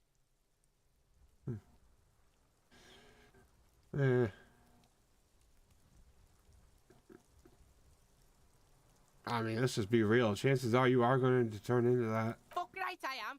Now get your nun ass out of here before Kuno fucks it dead. You think because you broke Kuno 1 gram of speed, you're friends now? Turn into... Kuno ain't turning into shit. Kuno is that shit. If he doesn't stop soon, he's going to collapse from exhaustion. He's red all over. Kuno won! Oh, you won, Kuno!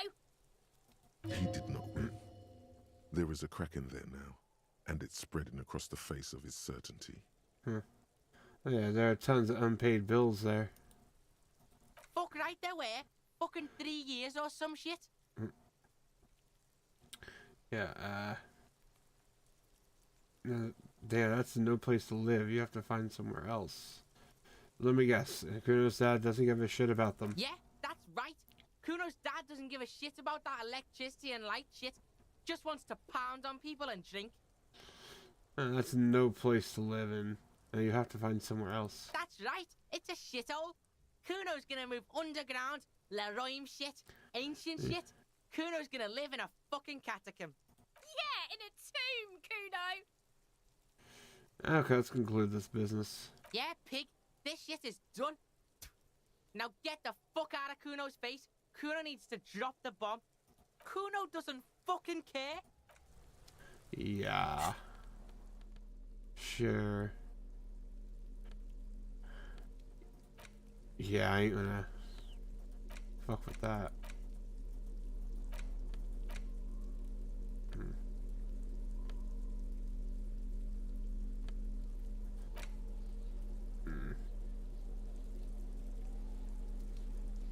Nah, I don't really need that.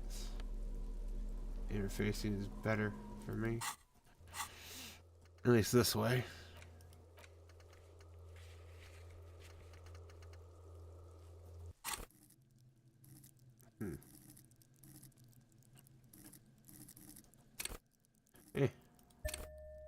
Might as well level that up all the way. That I can, at least. Might be better.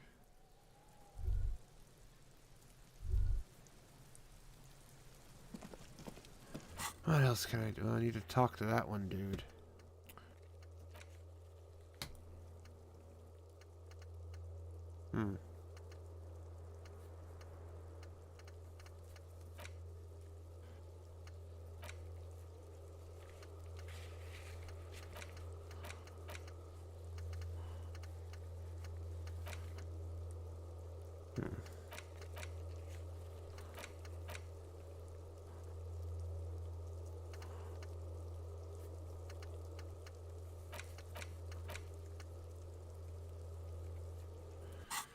Yeah, I'll go back to him.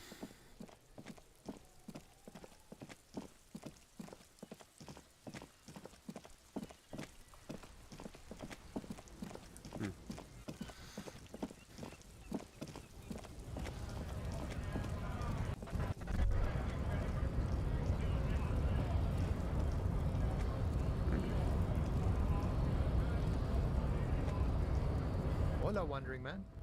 How can I help you now? Yeah, the janitor who gave me the key to his apartment said the guy's a bit of an asshole. Yeah, his mug collection certainly represents antiquated social values. Like I said before, I don't know much about this weasel, but the bossman said he's a real piece of work. Thanks for helping out, friend.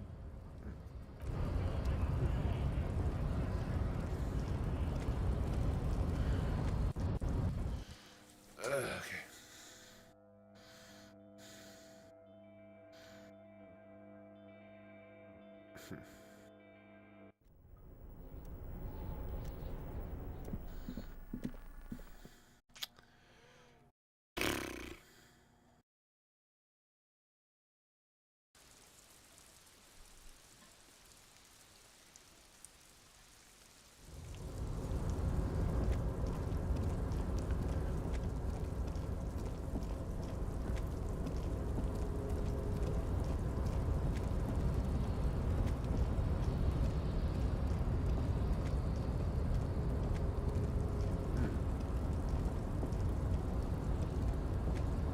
You're back before the cargo container. Its draw has not lessened since you were last here. If anything, it seems to have grown slightly. Hey there, sugar. The container door appears unmoved by your attempt at flattery. A tough nut to crack for sure, but the strongest containers often have the softest hearts.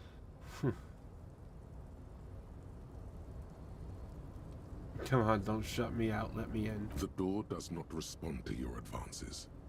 Is it possible that it seems somehow more closed than before? You attempt to no reply. to rhetoric. Just to get one more shot at that? Really? Where the fuck even is that?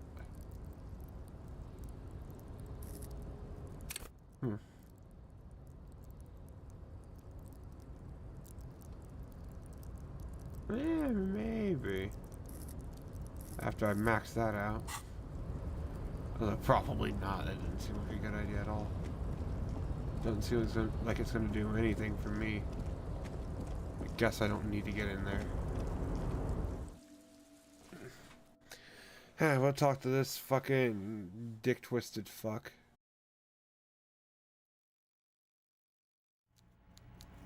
See what he wants to hear. Mr. Dubois, a pleasure as always.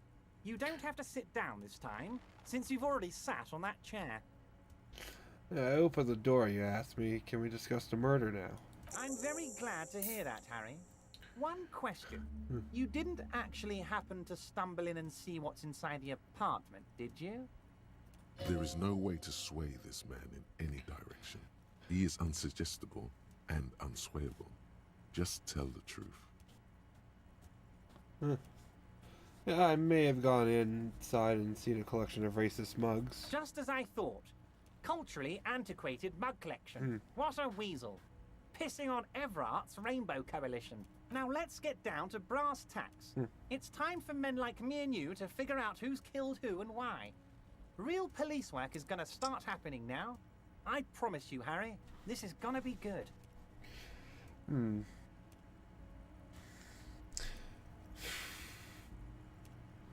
Okay, yeah, the mug collection I mentioned, was in the apartment. I found a similar mug in the trash with the hangman's clothes. Racist mugs in the trash and in the apartment? You guys are just light years ahead of me. I have so much confidence in the ability of your organization. I'm relieved you're doing this and leaving me to do what I do best. Helping people. With the power of politics. Do you think this weasel has something to do with my case? Oh, no. I don't cross paths like that. All I want is for you to succeed in your investigation. I would never complicate things for you. But this weasel might have cleaned up after the killers. Believe me, Harry, he's a nobody. Just your basement variety nobody. Can't imagine him being connected to a high-caliber case like this. He's a nobody. Why did I have to open his fucking door? Well, I'm here. We maxed that out already. Cool. But he does live nearby. Maybe it's a pedantic weasel. Fascists are known to be neat freaks. I feel like a real detective right now, Harry. Am I getting this right?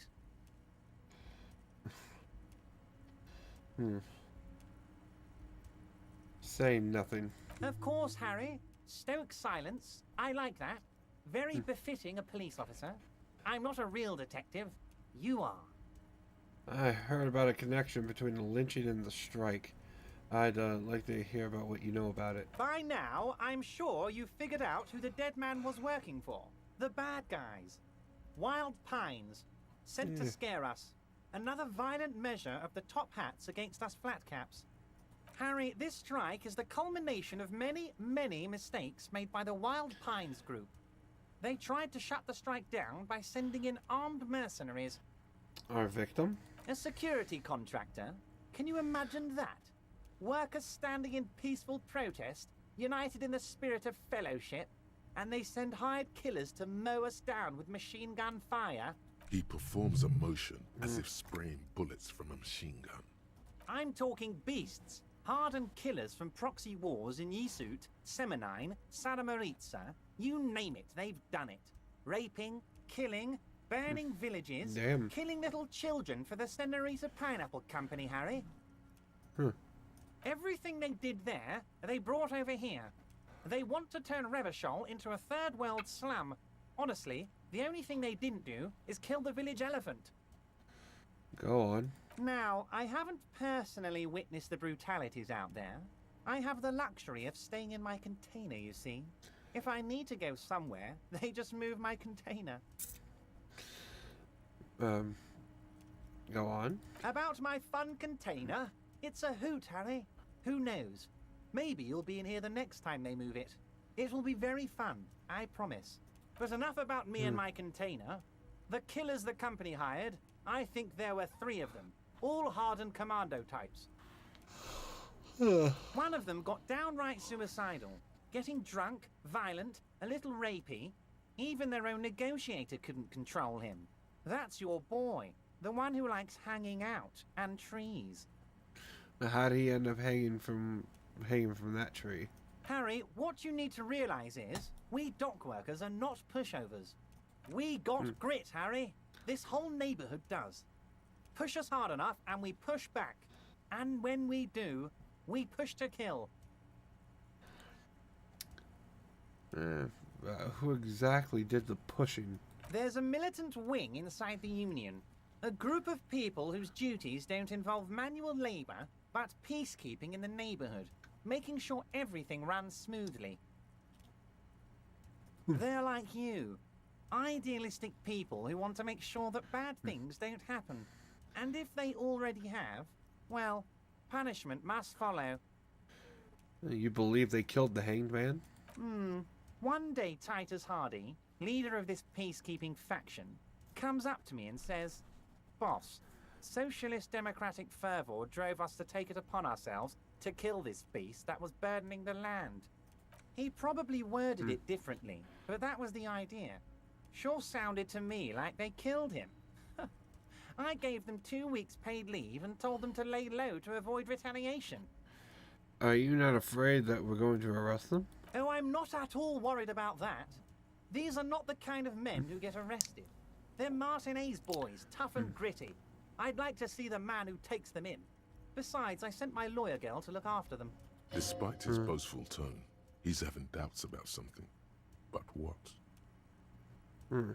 Maybe he doesn't believe the boys really had it in them. They're his boys, after all. I think you're sharing information with the police because you don't think they actually did. They actually did it. That's very clever, Harry. Yes, they might have said it just to impress some girls or something. But Titus has a bad temper, so the chances are 50-50. How much would I bet the bullet was from our gun that we can't find? That'd be some kind of dumb shit. Oh, Liz is a bright one. I paid for that law degree myself, thinking it'll probably turn her all fancy. But hell, Harry, she came back a firebrand socialist. Sometimes she scares me with her zeal. How do you know the mercenaries were hired by the shipping company? How do I know? Let me tell you about these people. That's their MO. It's what they do. Last winter, some poor workers in Terminal E went on a little strike. The company sent in Sediment, a security contractor. The strike was over the workers' right to wear protective footwear, Harry. These guys turn up and start beating people. Tell you what, Harry, I wouldn't be surprised if we got the same mercenary company after a little rebranding. And I'm sure as hell not surprised to see an army of scabs under my gates. So you think the security contractors organized the scabs? You said it, Harry. Hell, one of those guys looks big enough to take down that proverbial elephant. Boys like that don't just happen to show up during strikes. He's not scared of them. If anything, he likes them being here. Strange. Tell me about Titus Hardy and his crew. Oh, they are simply fine young men. All 7 of them. Exemplary union members. Always working to advance their position in the local socialist democratic movement. Core members. Old Theo used to run them, but things really kicked into gear when Titus took the reins and named the group after himself. Gotta love his initiative.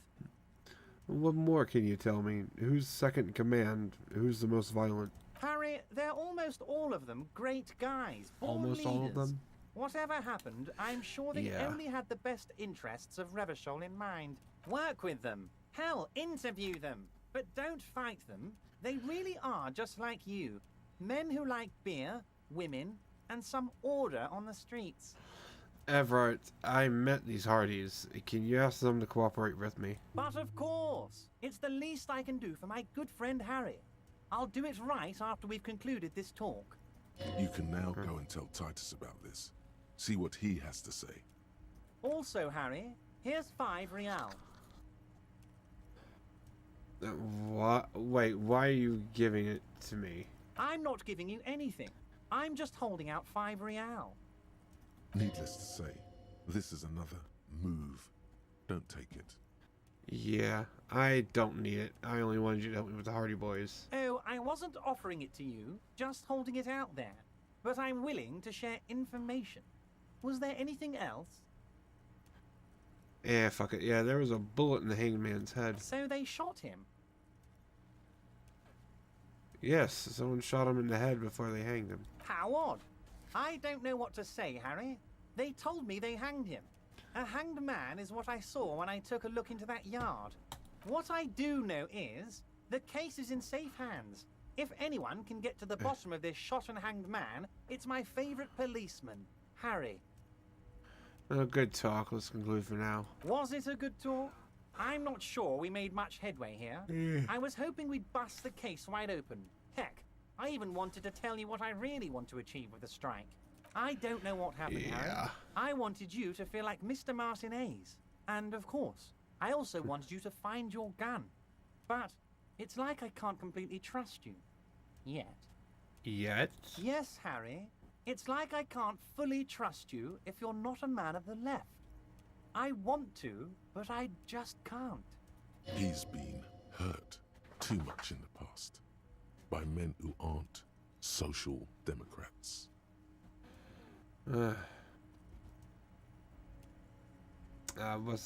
Yeah, more left than you are.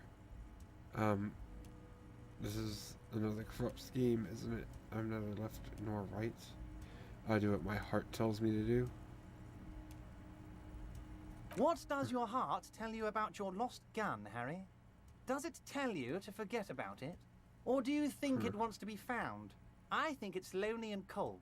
I think it wants to be found, and I have a proposal for you. What would this entail? Once again, I require nothing unethical or illegal of you. You just need to get 2 little signatures on this piece of paper, and then mail it to my accountant in La Delta. What are the signatures for? I'm glad you asked, Harry. The Union is going to build a modern youth centre in Martinez. It will be righteous. We're gonna get those teenagers off drugs and on roller skates. There's a nameless little street on the coast with some old houses around it.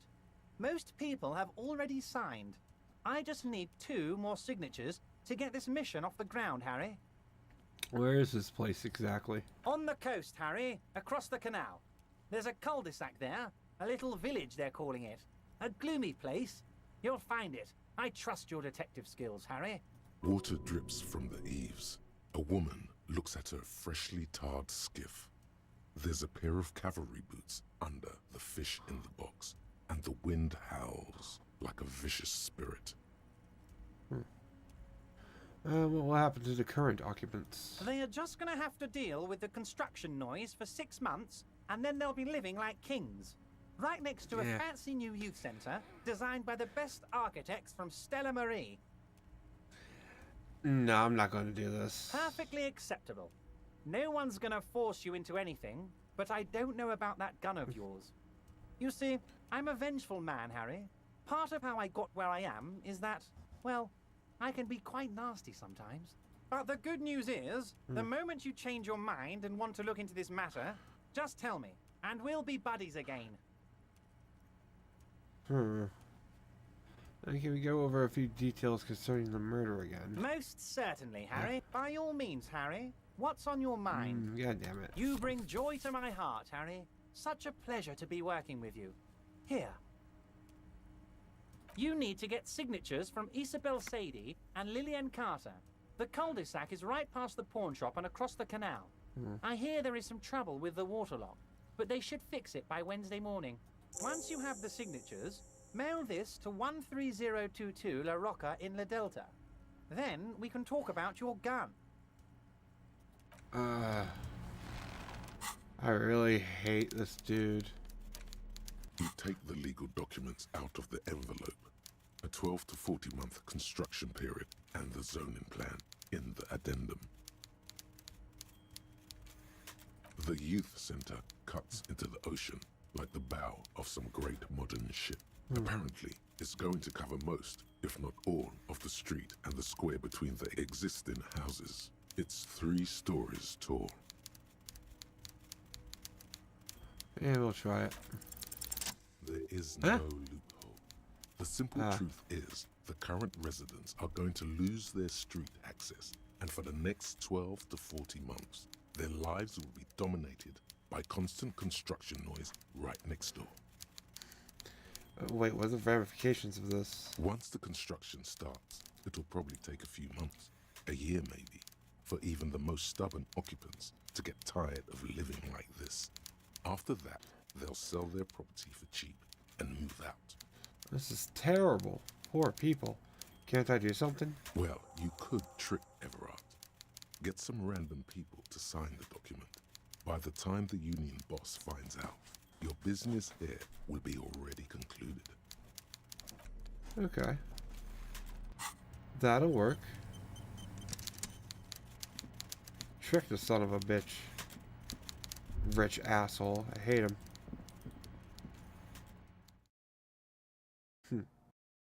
No, that's just me.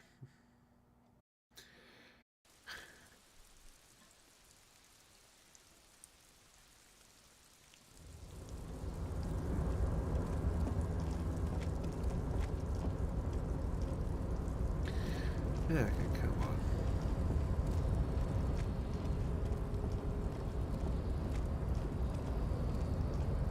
Come on.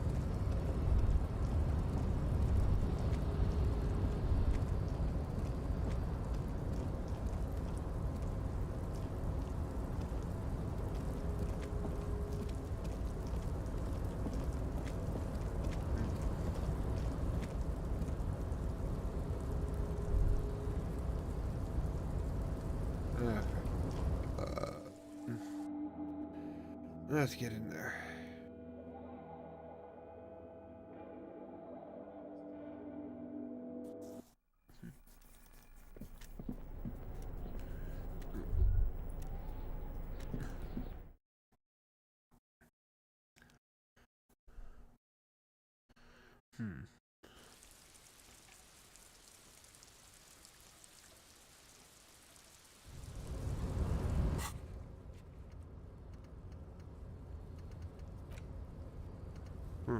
Okay.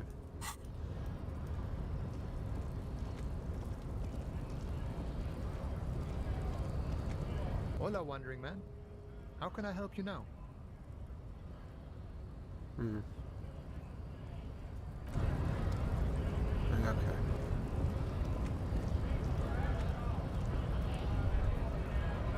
Did I get him to sign it? Right to work! Yeah. Can I get him to sign it? Looking for something? Got smoke? No. He's got a smoke right there, in his fucking hand. Snatch that shit out of his fat fingers. You need it after listening to his garbage. Then I'm gonna need the one you're smoking. Can't have it. But I really need it. That's too bad. It's all done for.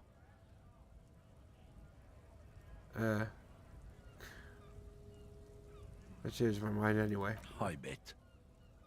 Sorry I couldn't be of any help. Yeah.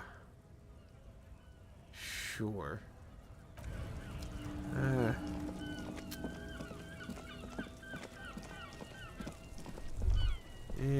What do I even do?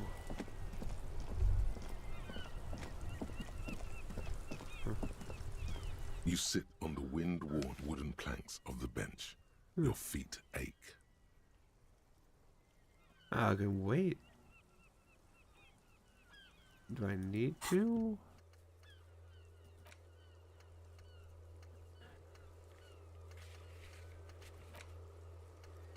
Yeah, I can do that. I should do that first. Okay, cool. It's good to know I can actually wait. I had no idea I could do that.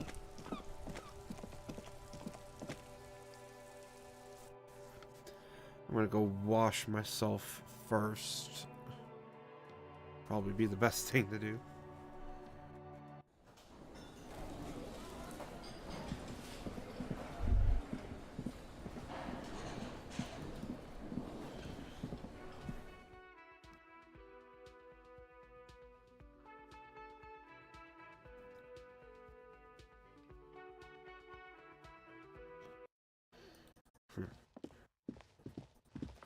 Okay. Get in there. Get in the bathtub. This is not the cleanest bathtub in the world, but it's cleaner than you are right now. The bathtub slowly fills with water. The water beckons. The water is only lukewarm, but still comforting, like amniotic fluid. A few beer cans are bobbing up and down along your flanks, like sad duckies. You feel nice and lonely, and so tired. Leave the beer cans in. The cans continue to bob, as do your thoughts, aimlessly splashing up against the sides of the tub. They're not even really thoughts, just assorted sensations. None of them acute enough to focus on. Linger in the tub a little. Your fingers grow pale and are covered with tiny whirls as the water cools. What are you doing? You're not some fat fish in a fucking aquarium. Time to get moving. Imagine something. You see the corpse. You can still smell the cadaver on you. It's going to take more than one bath to get rid of that stench. Then, houses along a narrow street. A video rental. Darkness on the planet's curvature. Get out. The waterline recedes as you stand. You are cold now. Your clothes stick to your still moist skin.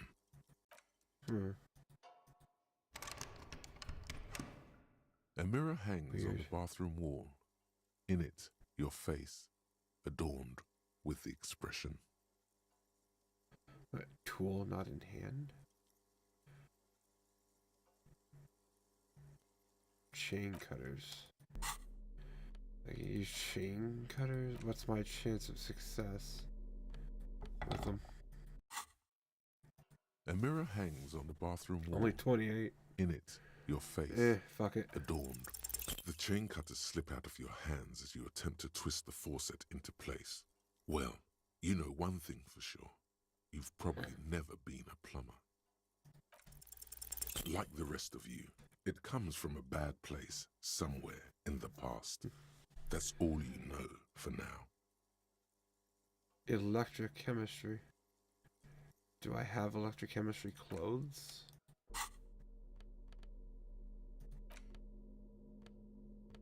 That's a +1.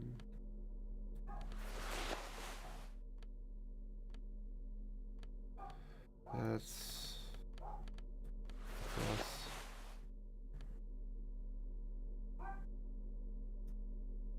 What? Yeah, that works. That's fine. Give that a try. A mirror hangs on the bathroom wall. Nothing. In it, your face. It's too late. Like an image on film. The expression belongs to your primary motor cortex.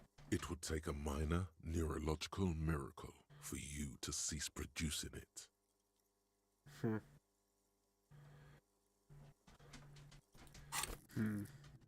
This encyclopedia. Electrochemistry. Interfacing. I'm not doing that kind of playthrough though. And that doesn't really make sense.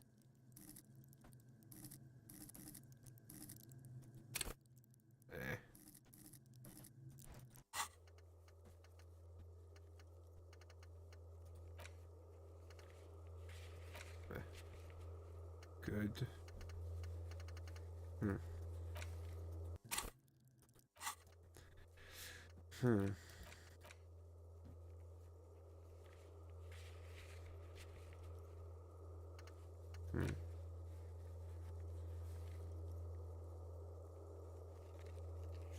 Probably do that.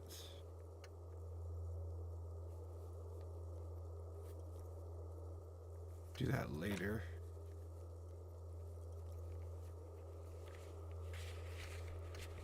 Yeah, find the murder weapon. Yeah, it's probably my gun.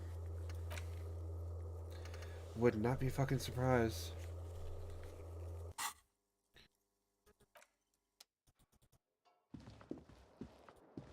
The bed is still cold from the break. Yeah, not time yet.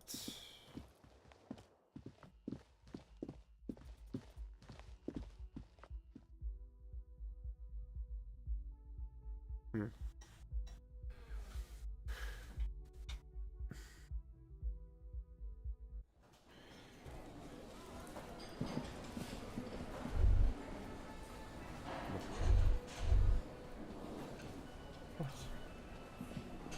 What is it, Molly?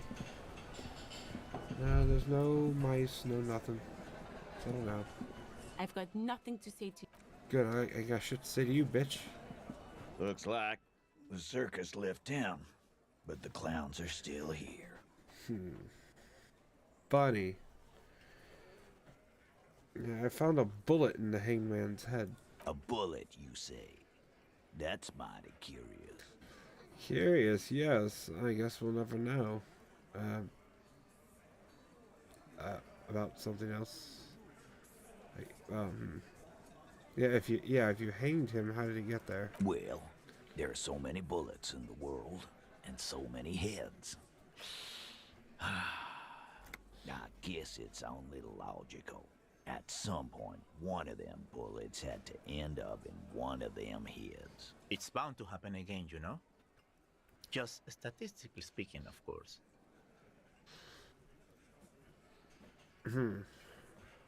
Yeah, I'm thinking the hanging was a cover-up for the shooting. You know what I think? I think he was shot in the head as a kid, and his brain grew around the bullet. Around the bullet, man. That's a good one. They're only pretending to enjoy this. Beneath the act, they don't like you knowing this. Did you guys shoot him? Shit! I probably did shoot him. I was drunk last night. You guys know me when I'm drunk. Yeah, Glenn likes to shoot his guns when he's drunk. Better hope he stays sober. I meant before he was hanged. Before? After? During? This is getting ridiculous. They told you what happened. Stop wasting your time. Okay, yeah, don't worry. I will figure this out sooner or later. Never been worried in my life. I'm not gonna show him the bullet. If they know I have the bullet, then maybe that'll do something. I don't know. It's not like you blew it wide open, but there's a little crack in there somewhere. Yeah, me and Everett talked. Everett talked. He promised he'd cooperate. Oh, so you went and talked to my mommy, and now she's making me play with you. Is that it, Lawman? And what's gonna happen if we don't? You're gonna go and tell on us? Yeah, why don't you push me some more and find out, Gimp? You gonna let him talk to me like that, Titus? Let's see. Yeah, I guess I am, you big pussy. The old man sent word you'd be around again. That's the reason I'm being so forthcoming with you. Don't wear it out. Scan the room. Starting from the right. Yeah, sitting across a cement and yeah, then we did that already. Emblem in the far corner. Standard on his neck. Yeah. Forget it. It's not important. Size 41 in the in Yeah. conclusion. Exactly. The fuck is with you, fella? Again. Talk about the hangman again. Good one, Titus. About fucking time. You got... Yeah, that ain't gonna work, but whatever. This time it's going to work. You already ruled out the first bad option that didn't.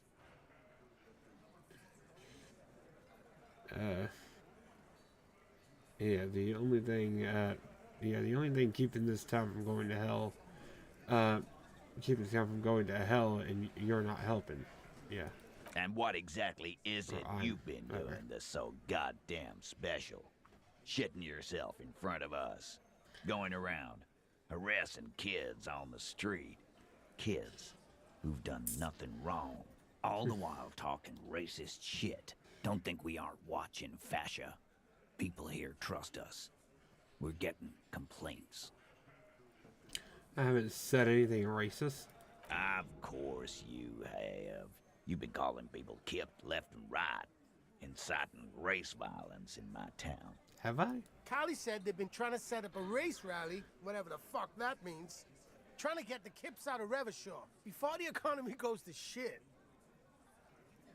That's a lie. There's no race rally. Sure there is. Kali said they're bulk purchasing confetti, ribbons too, and loudspeakers, and fireworks. Kali works at the carnival shop, you see. Get the fuck out of here, you racist carny. There'll be no race rally in my town. What's going on? Are you racist now? Is the rally real? Please don't set up any rally. It'll make you look awful. I'm not. Damn, I never had any plans.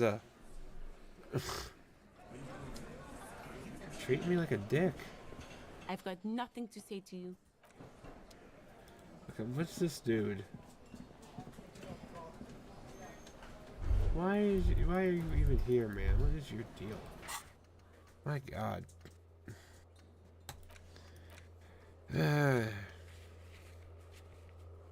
Can't do shit.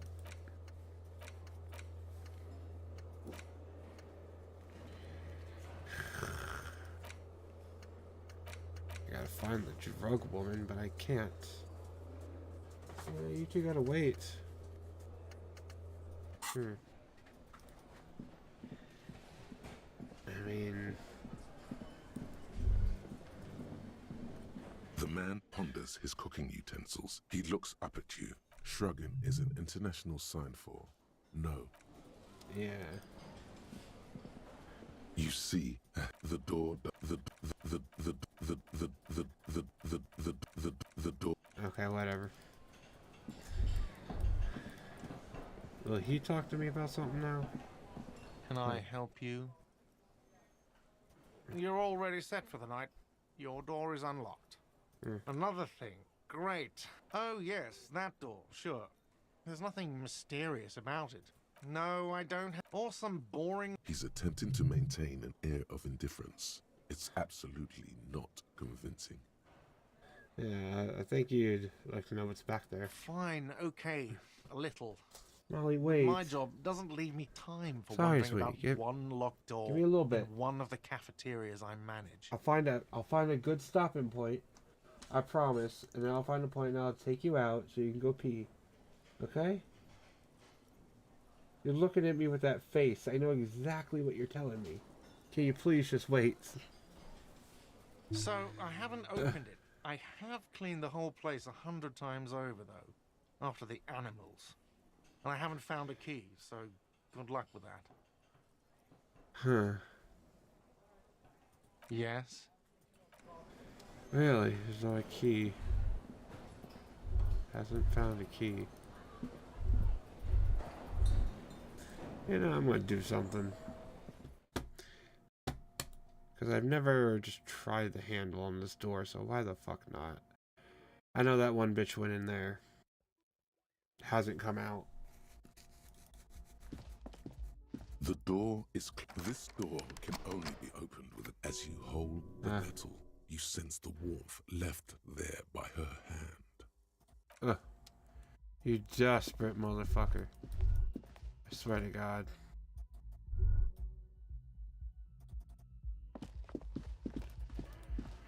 At least you can see everything down there, but all the people are gone. Doesn't show the people down there. It's odd.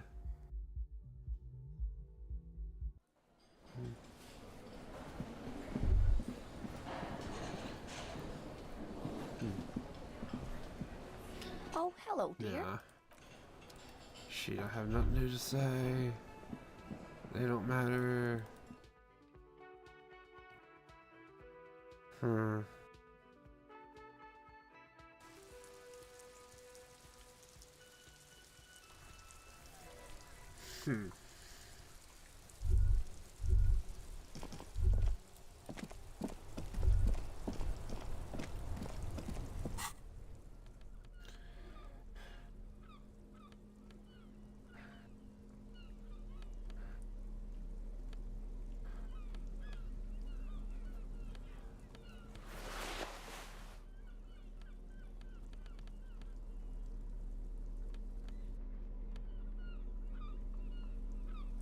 Hmm.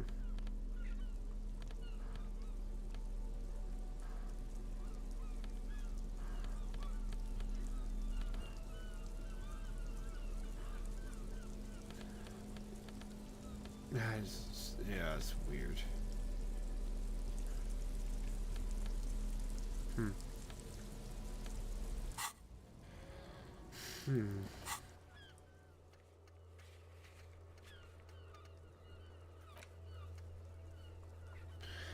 Yeah, I guess I'll just wait for a little bit. I'll go talk to that smoker. And then You sit on the wind-worn wooden planks of the... And then I'll do something. Forget You what. finally stop picking your nose. Then, there we go. The twiddling barely keeps your hand. Yeah. I don't care. I want to make my way downtown. Or make my way over there.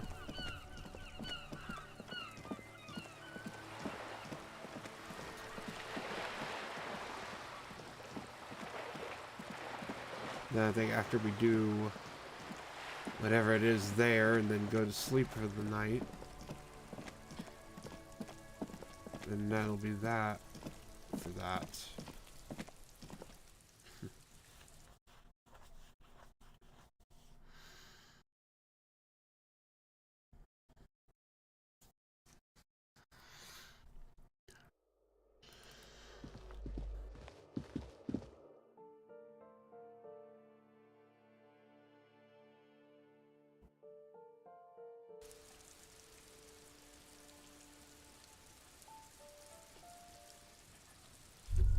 Ah, there he is. No, wait, get back down here.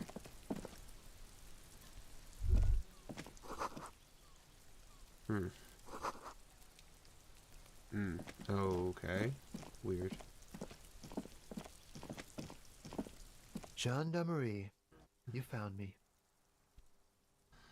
It feels like a Friday. He seems to be in a good mood tonight. And his shirt is still unbuttoned. Yes, the cleaning lady let me in. She also let me in your apartment. Beautiful. So tell me, are you here to make things right again?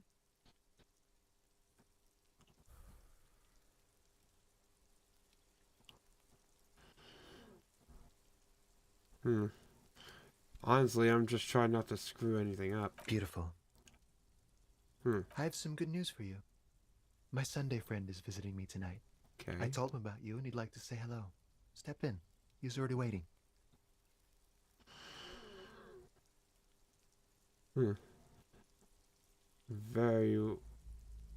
Very well, I'll talk to him, but first I want to talk to you. I have so many questions. That's nice, but I don't have anything to tell you. It's my friend you're looking for, not me. He takes another drag of his unfiltered cigarette. Is and he looks his around. friend? It's getting dark, and the neighboring windows have lit up, one by one. Besides, I've got to run. He's going to leave you alone again. That's sad. Something tells you you're never going to talk to an individual this cool or mysterious ever again. Run where? To the city. It's a beautiful night. A man on high heels stumbles out of a basement club, music blasting over the entire district. It's chilly, and as the chemicals hit his nervous system, 1,000 shivers ripple through his body. All right, go then. Take care, all right? Okay. Nah.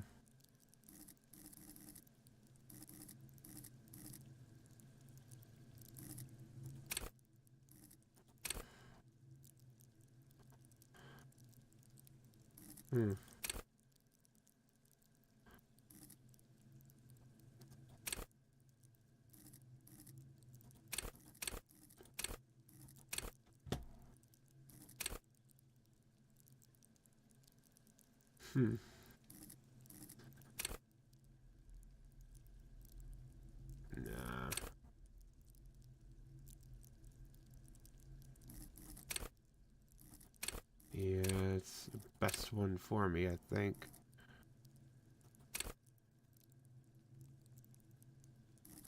And logic is dead, basically. Yeah, fuck it. Do empathy. Why not? Yeah, we'll go in. Interview the Sunday friend.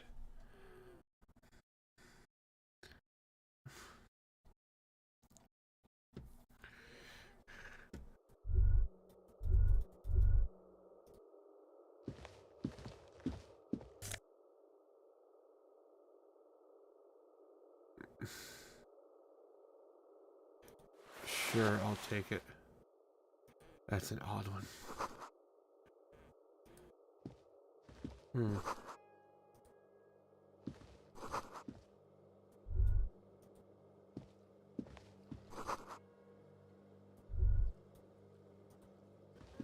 This dude says some weird shit.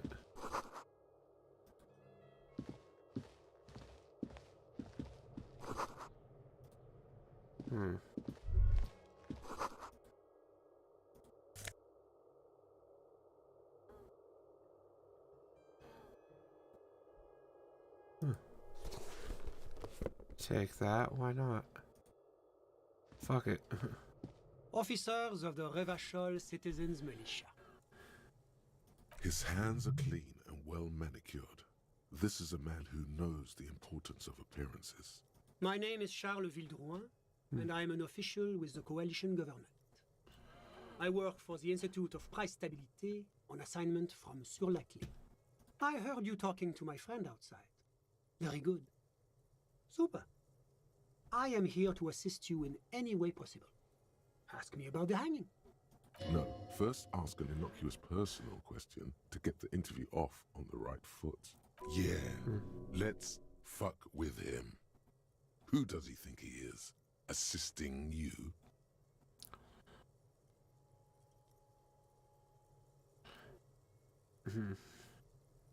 Actually, yes. Before we get to that, tell me where you got this beautiful silk robe from. Oh, we got it from an atelier in the East Delta Commerce Center. Personally, I think it's a little culturally insensitive, but the material is great. Sadly, the shop is now out of business. That's really all I can tell you about it. What was that? You were supposed to fuck with him, not compliment the decor. What's it, what's an official like you doing in matinees? The coalition is only looking out for the price stability. Inflation is a killer, like a heart disease blocking the normal circulation of the economy. It must be controlled. The economy impacts the entire international community, which is why it requires international oversight. So you're some kind of bureaucrat. Yes, as I said before, I am a commissioner from Sur-la-Clé working for the Institute of Price Stabilité. This is one of the main projects of the Moral Inter. Okay, but what are you doing here in this apartment? Well, I'm renovating it. It is an interesting project. The building used to be a 12-story skyscraper before the cannons took the top 4 stories off. This, of course, happened when the coalition forces landed here. You could say I'm undoing some of the material damage the international community caused when we arrived here. What is this international community? La communauté internationale is what Revacholians colloquially call the coalition. In other words, the nations that stopped the disaster of the revolution. What is the price stabilité? It is the most important thing. That clears everything up. It's the central goal of any sound monetary policy. Maintaining the price stability is essential to maintaining high levels of economic activity, which is essential for maintaining high levels of employment, which is essential for maintaining the social stability. Okay, I think that's all I needed to know. Take your daily bread, par exemple. Too much inflation, bread becomes too expensive. Too much deflation, it becomes too cheap for bakers to produce. That's why the Institute of Price Stabilité works to keep inflation just below 2%. Below 2% of what? But not too far below. No. Too below is also bad. Below, but close to 2%. You're not answering my questions at all. The coalition believes in the importance of informing the public about the benefits of the price stability. Transparency is one of our principles. Would you like an informational pamphlet? Okay, sure. Give me a leaflet. A sound monetary policy is essential for addressing uncertainty. Stability is the raison d'être of the moral intern. It's the reason why I identify as a moralist. But oh, I don't have my leaflets on me today.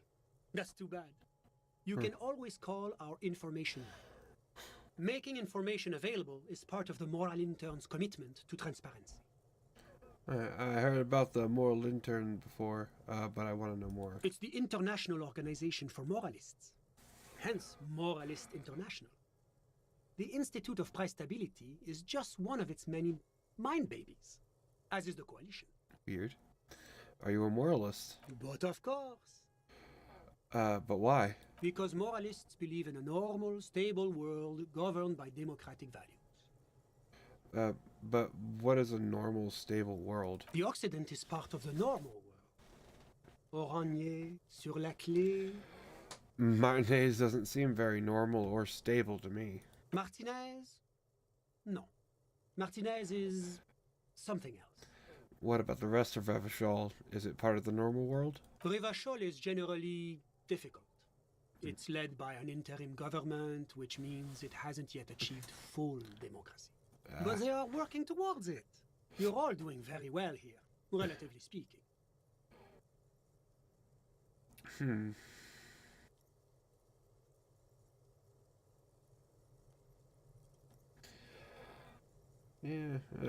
I don't think... Moralism is an ideology of foreign occupied? Nah, I'll do that one. Is this option D usually the most reasonable answer? Yes, if everything else is super extreme. It's like I'm living with a bunch of lunatics. Sounds like you're a moralist indeed, my friend. Welcome. Moralism is all about compromise and achieving the achievable. It's pragmatic, realistic, and level-headed, an ideology for doers. Are you a doer, my friend? It looks to me like you are. Now, enough of this delightful political interlude. Was there anything else you wanted to ask? What's there to say? Sur la Clé is a modern, urbanized country that measures very high on the Human Development and Freedom Index. Mostly, though, it's known as the executive heart of EPIS. Moreover, it is a great sponsor of less emerged countries. Revachol is only one of its many darlings whose progress it supports and cherishes. Oh, yes. Sur la Clé is mega benevolent to its darlings. What is it about this benevolence that makes you break out in sweat and want to run for the hills? Enough business. Let's talk about something else. Whatever you wish, officer. Can you tell me about your friend? My friend. My friend is a good young man. His family immigrated here from Kedra, and life has not been easy for him. But he understands the importance of education. He has taken his future into his own hands, and that's all that matters. What's Kedra? Kedra is a candidate member of APIS. But, between you and me, their potential membership is a more contentious issue. What do you mean? That it's never going to happen. They enter negotiations in 21, and it's been pending ever since. But that doesn't tell me anything about Kedra itself. Is it warm there, cold, something in between? It's warm. It's also known for its mandarin trees and dust storms from Supramundi. Kedra's an emerging market, but it still has a long way to go. Maybe that's why my friend's ménage decided to emigrate. Yeah, how did you two even become friends? How did any of us become friends? Bad things happening on the Indian Isola? Oil platforms ablaze in the night? Civil wars lasting for years? Finally, the international community is forced to step in. You're describing how the coalition occupied Revachol. One of the wonders of democracy is that everyone is allowed to have his own opinion. And not just allowed, encouraged even. Have you ever tried debate? What do you mean? Debating. You should consider joining a debating society for adults. I hear they're oodles of fun. I used to have a flyer for one, but now that I start thinking of it, it was for an improv class anyway. It's this funny theater thing, you know? Very creative. helps relieve stress. You still haven't told me who he is. Sorry. Who? Your friend, the smoker on the balcony. We were just talking about him. But I told you, officer. He's a bright young man here to pursue his education. Education is the foundation of our future, especially the arts. It is a cornerstone of our civilization. Fine, but what is his real name? Officer, you have to understand. I can't give you his personal information. I'm sure you have your own methods and databases, right? No. Please don't put me in this situation.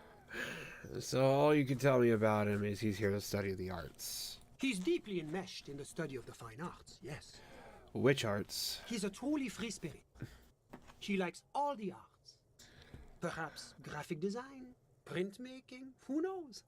The world is open wide for a talented youth like him. What are you doing in his apartment by yourself? I'm just enjoying the view.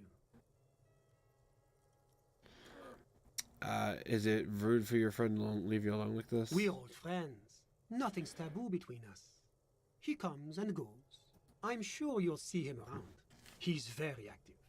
I had something else in mind. I'm all ears, officer. You actually witnessed the lynching? I'm sorry to say I did, officer. Start from the beginning, if you don't mind. Officer, it's very difficult to describe what I saw that night. It was so surreal to me, like in a play. I mean, it was entertaining? No. I mean, it was so strange. I could barely believe what was happening. I was on the balcony when it happened, getting some fresh air. I remember that first they came in, carrying what looked like a body. And then I saw all the surrounding windows go dead, one by one. Let me see. Do we actually...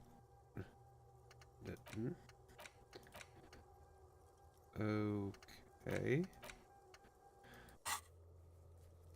Odd. That's when I understood. I should not be seeing this. Who are they? Can you describe them? I couldn't see their faces well, and there were quite a few of them. But they were very loud and very Martinez. Let's just say that the laboring classes can get rather expressive with their profanity. How many of them were there? I couldn't tell you exactly. Less than 10. Maybe 8? Were any of them huge? Like 200 kilogram huge? That's a giant you're describing. No, they were all quite human, as far as I could tell. What happened next? I went back inside. Yes, back inside. Keep yourself safe from the killing. Wait, so you didn't actually see the lynching happen? Officer, the yard was pitch black. There was nothing to see, but I could still hear their voices. They were threatening to kill that poor man. Were they men, women? All men, I presume. But again, I couldn't see very clearly. What ethnicity were they? I believe they were mostly white, though I believe I saw 2 Aeropagites among them. And I am quite certain that one spoke with a Mesk accent. What happened next? Well, that's the strangest part, officer. Nothing. It was oddly quiet for a public lynching. What do you mean nothing happened? They lynched a guy. Eventually, their shouts died down, and that was all. There were no gunshots, no celebratory shouts, no anything. You're right, that does seem strange. I'm afraid I don't have anything else to add. Can you at least tell me when it happened? All I can say is that it was late. You didn't check your watch? My watch? Yes, now I remember. It was 30 minutes past midnight, give or take. So let me get this straight. You didn't actually witness the hanging yourself, did you? No, I didn't see the corpse until the following day. Those are all my questions. Thank you for your time. Of course. Anything I can do to assist the RCM. Thanks. I've got all I need. A moment, officer. Do you have everything you need from me? I'm afraid we won't have the chance to speak again once you leave. Hold on, why can't we talk later? It's against diplomatic best practices for an official in my position to be discussing murders with local militiamen. And I'm pressed for time. After you leave, I should be leaving as well. I just want to take a look around this apartment. Sure, go ahead. It's a beautiful space. Let me know if you have any further questions. Rigorous self-critique. Here it is. Hard facts from the man you are. You once jerked off in the locker room and were caught. You held a young woman by the arm and kept her in your apartment for 20 minutes against her will. God damn. That's right. These are not flights of fancy. These are real deeds, Harry, emerging from the darkness of your past. You tried shooting a fleeing suspect in the foot, but hit him in the pelvis, crippling him for life. And, above all, you let life defeat you. All the gifts your parents gave you, all the love and patience of your friends, you drowned in a neurotoxin. You let misery win, and it will keep on winning till you die, or overcome it. Shit.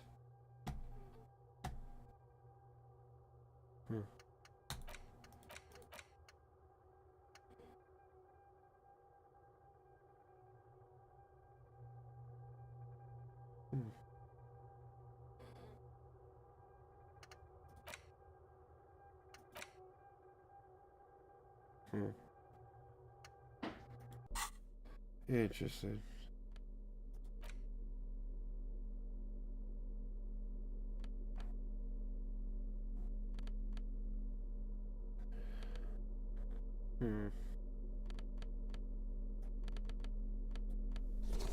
Ye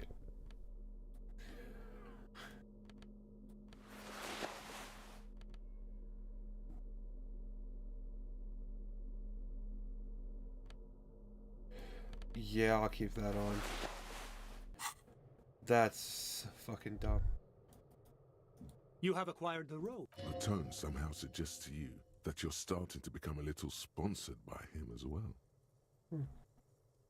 Yeah, cool. Of course. I'm glad. Okay, I think I got everything I'm gonna need here.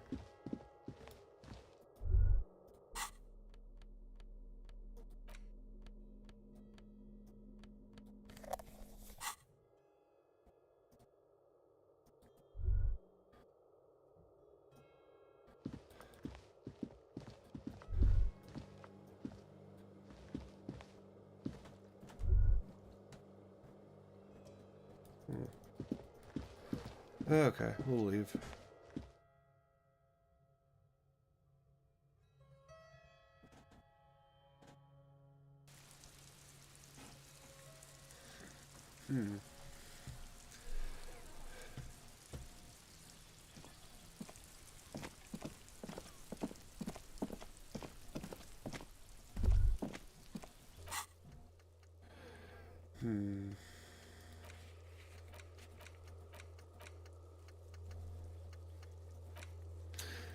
Yeah. I'll give it a rest for the night. We'll go back to the room and go on to the next day, I guess. And I think that's where we'll call it quits for the evening. It's almost been about 4.5 fucking hours for me. Shit. I'm doing this too damn much, but I'm enjoying the shit out of this game.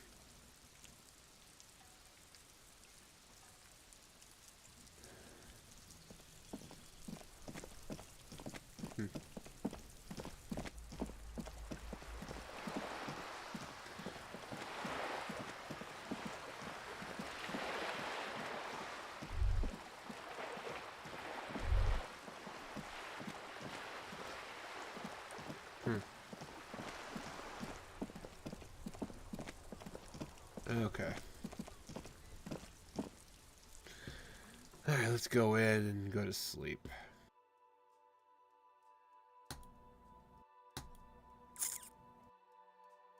Come on.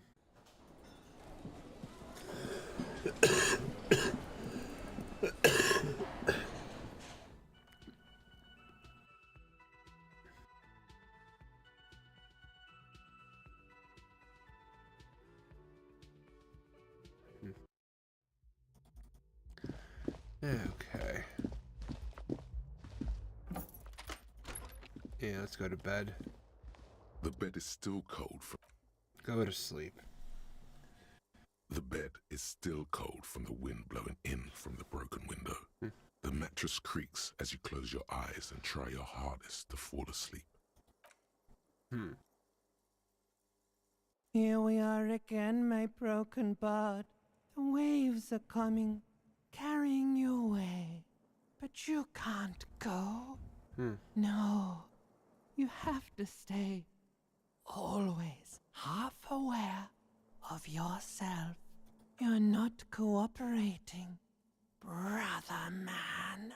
Why? It's your disgusting body. Even through your sleep, you feel a vague discomfort suffusing it. Your belly and your sides are unpleasantly tender. You wish you could curl up into a fetal ball of safety. But you cannot, because of the pain. And there's a lot of it, ever present in your organs. It's like every one of them has their own nasty song to sing. Every cell in your body is moaning in agony, asking, what did we ever do to you? I'm sorry, cells. It's all me. It's all my fault. Now, you're finally thinking about something other than yourself. Let's see how far that'll get you. I think I need medical attention. Oh, yes. They'll check you out, give you some pills, make it all okay. The Wonder Makers. Don't be stupid, Harry. It's not happening. They don't make new kidneys and livers in hospital. All you've got to do is pray to God it passes and stare at the flickering darkness.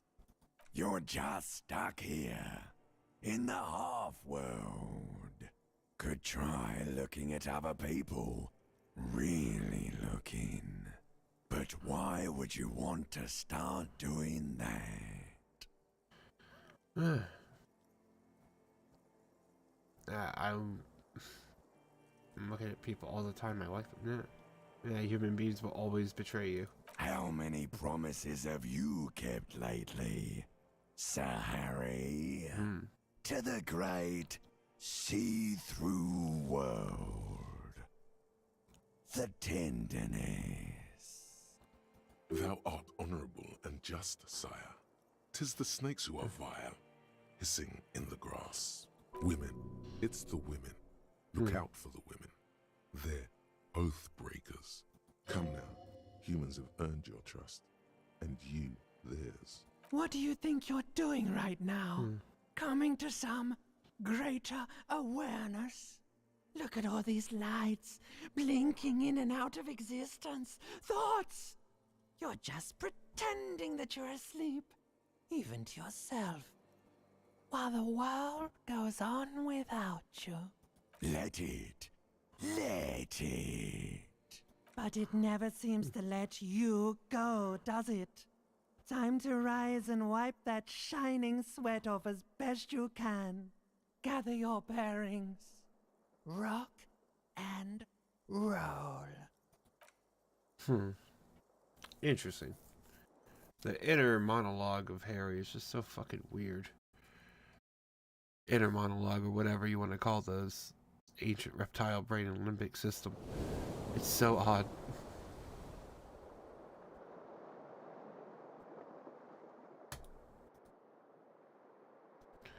Come on, get up. Okay. Save. Alright, so we definitely have, we'll at least be able to go down to the thing. Save twice because I'm paranoid. We'll be able to go down to the thing there tomorrow. And, or next time we get to this and do whatever the might as well just do this, and we'll be able to do whatever that crossing the thing, getting to the coast. We'll be able to do that next time, I guess. So that'll be interesting. But I guess as for tonight, we are done. So I'm tired. I gotta go take these dogs outside. I know they gotta go. So that'll be it for tonight. Thank you all for being here. Everybody that is here, was here, will be here. I do appreciate it. I hope everybody that watched was able to get some sort of enjoyment out of this. But we're done for tonight. Tomorrow we'll get on with Metal Gear Solid 2 again. We'll keep on going with that. But that'll be tomorrow. Yeah, we're done for tonight though. So I'm just gonna wrap this up. I'm tired. So thank you all for being here. I hope you all have a good morning, afternoon, good evening, good night, whatever you're gonna have. And until tomorrow when we pick up with Metal Gear Solid 2, I will see you all then. And until then, I hope all of you manage to stay golden.